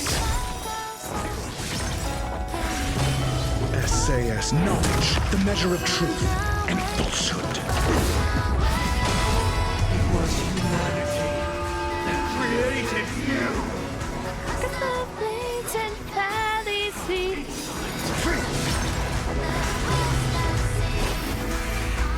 The weakness of humanity cannot be redeemed by others.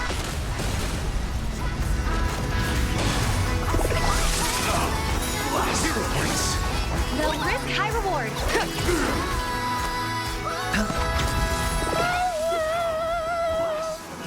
Oh, so good. I wish I could just pick up songs instantly so that I could just quickly sing along with this. I need it! Sure, I'll play along. Oh, I should have brought my shield up. I'm asking questions. Answer me. 0 points. Oh, I don't know if it's gonna be enough, but we can hope and pray. Wake up. Unless! Final hit! Is full of pain. We won't escape from it.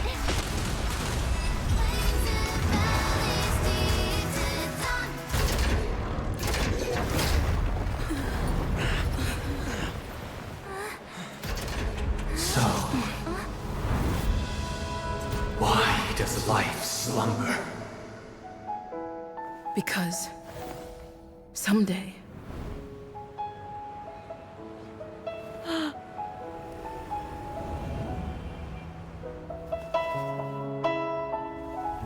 we will wake up from our dreams.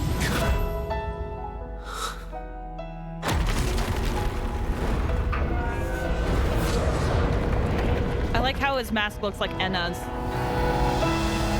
The night is still too short.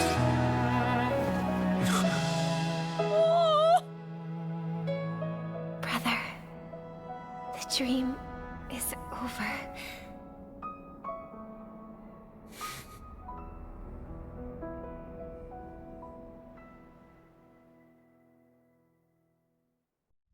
In the first year of the AE 2158, a fiery conspiracy erupted in the land of the dreams, but soon faded in chaos and destruction. Whispers carried the tale of those fateful 48 system hours, when a sun teetered on the precipice of collapse. a paradise stood on the brink of destruction, and a world was poised to surrender to its new master. Amidst it all, a body decayed, a pack of vultures gathered, and a brother and sister were doomed for eternal separation. And so, an eon succumbed to slumber once more. Some celebrated this fall, while others mourned. Among the insignificant witnesses, mere specks in the vast tapestry of the universe, it was said that this time, the Eon met their demise with dignity. As the cosmos bathed in the radiance of a pure dawn, a tempestuous storm brewed on the horizon. The chant of everything for the Amber Lord grew ever louder. Yet, no matter how one contemplated, time inexorably swings Klapot's colossal hammer in eternal cycles. The tale of the Astral Express reaches both its conclusion and a new beginning. Time marches forward, heralding the arrival of a new chapter in the history of trailblazing expeditions.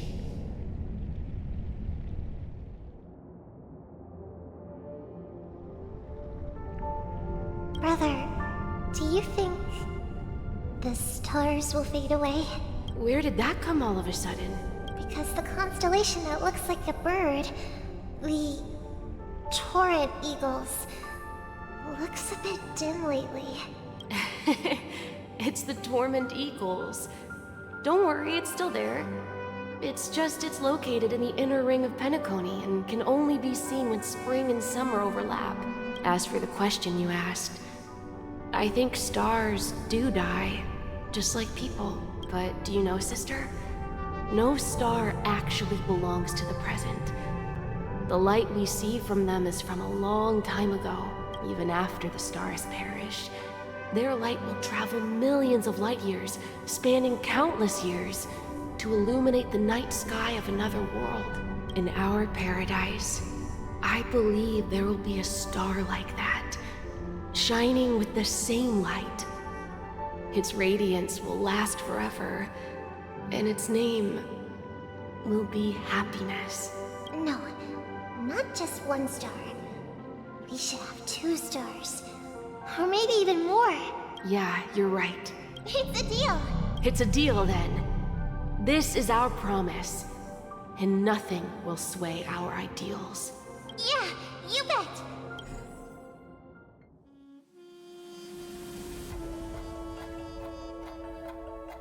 This credit I still believe, but it feels like there's something after. Holy crap. Holy crap, guys. Can I just take this moment? Also, where did Firefly go? I need to know. But can I just take this moment to say there was a point once upon a time where I actually had considered dropping Honkai Star Rail. And I was like, well, let's see how Penacony plays out. I'm definitely hooked. If they keep going like this, I am seated. I am here. It really did make me love this game again and enjoy it. Ah, I'm so excited. Yes, I was going to drop Star Rail. I really was like, I need to figure out what they do with Penacony. Yeah. Extraver, actual space, hailing for this unique grace. Where this towards the end of the minute, she created 2 form. Aww! Former guard at Astral Express and outstanding gunslinger, hailing from the frontier of the Fratty. His worship of the local legend, the Musketeer, was on for the Astral Express, joining the Horde. He was one of Pentagony's most accomplished generals, sole winner of the Fragment Runner. Well, compared to Hamanu himself, Royal Galaxy Rage, fought Crusaders until the stage to leave his spirit almost dead. Mikhail, former mechanic of the Astral Express, legend Trigger, hailing from the Ocean Pickles, It's just happened to board express making to travel commanding to the way to develop a mechanical game for the mechanical to expect them down with the watchmaker is the greatest I have the mechanical investigation was my lady Donovan Starfoot but he was unable to win his Pentagon. He said he died in a quiet death that got quartered to hand the line of a native cruise ticket. It was returned to the Starry Seas. Meanwhile, Pentagon's remains were spent into glory and the child's dream will continue to perpetuity. Yeah, I'll try talking in it a little bit, but I don't want to take too much time. But yes, may this journey lead us, Star Wars. The Lavage Genshin. Yeah. Well, it's also just like I was just really disappointed with how they did the Cienjo, to be honest. And the pacing just felt off, and like power creep was existing. And congratulations, you've become the biggest winner of this festival. Are you calling just to poke fun at me? I'm just impressed. Not only did you venture alone into Penacony and discover the truth of Dreamflux Reef, but you also managed to escape with the help of that Knight of Beauty. Oh my gosh, Argenti helped him. Remember That's the recording amazing. you received from your Trailblaze friend? It's now the most valuable chip in this game. However, this came at a high cost. Losing a cornerstone is a hefty price to pay. Diamond just called a meeting to discuss what to do with you. Just as I expected. So is Diamond planning to demote me or kick me out of the 10 Stonehearts? Why don't you take a wild guess? Well, alright. Then I'll guess. He's going to promote me to P46? Alright. What will you wager? Are we talking about a real bet here? I don't want to wager anything just to escape your clutches, but if it's just a friendly bet, I'll put on the line what I did when we first met. I'll bet my life, ma'am. Interesting. But since it's Diamond's call, no one can predict the outcome. I'm on my way to Penacony. Once everyone is settled, we'll return to Pier Point for the final showdown. Sounds like I'll be out of the action for a while. Finally, a chance to kick back and relax. Yeah. Leave everything to me and Topaz, child. Thanks to you, as soon as the Jade Stone was delivered to the family's compound, we finished up our preparations. The seeds we planted have taken root. Soon, it'll be time to reap the rewards. Huh? Hello? Let's wrap it up for now. Looks like I've got a visitor here. Oh! So many surprises today. Didn't expect a Galaxy Ranger and wanted criminal to show up here. Thanks for the hydrate. One who managed to take out 2 IPC members under the noses of our fleet. Do you understand what that means? Screw wubba boo, I just put him to sleep. Don't try to intimidate me with that nonsense. Besides, I've taken down more IPC lackeys than the residual value you squeezed. And I don't mind adding a few more zeros to my wanted poster. I have a question for you. Be honest, or I don't mind putting a bullet into your head. Tell me, where is Oswaldo Snyder? Wait, have I heard that name? Isn't that... Wait, okay, I might be getting confused with someone else, but isn't that in Golden Gears? Isn't this character mentioned in Golden Gears? No!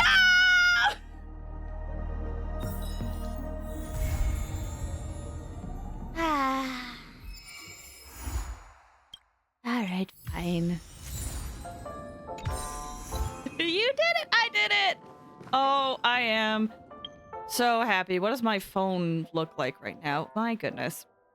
I am finally all caught up. I'll deal with all this stuff later. Think you got a Steam made out of the way? Oh, 100%. You probably got them installed, yeah. I'm so glad I got caught up. That's the biggest thing. Like, I didn't want this to drag on for too long. I've already been playing this for a few weeks, but also, like, I also just wanted to know. People were already talking so much about it. I just wanted to know everything. But yeah, to go, like I said earlier, I mentioned it briefly during the credits. There was a once upon a time I was considering dropping this game. I was just, like I said, I was disappointed with the Cianjo and tonight, yeah, it's pretty late. I was pretty disappointed with Cianjo, and there was a lot of power creep going on at the time. Like, the Cianjo's story is technically good, but I just really disliked, like, I saw a lot of people online saying, like, you get more out of it when you do the companion quests, but it's like, why put that info in companion quests and not include it as part of the main story? The pacing was just so weird in the Cianjo. I just was honestly disappointed by it. And then power creep, that's the other thing. Like, people are talking about the power creep now, but I feel like I noticed it back then where I'm like, it's just gonna get really bad.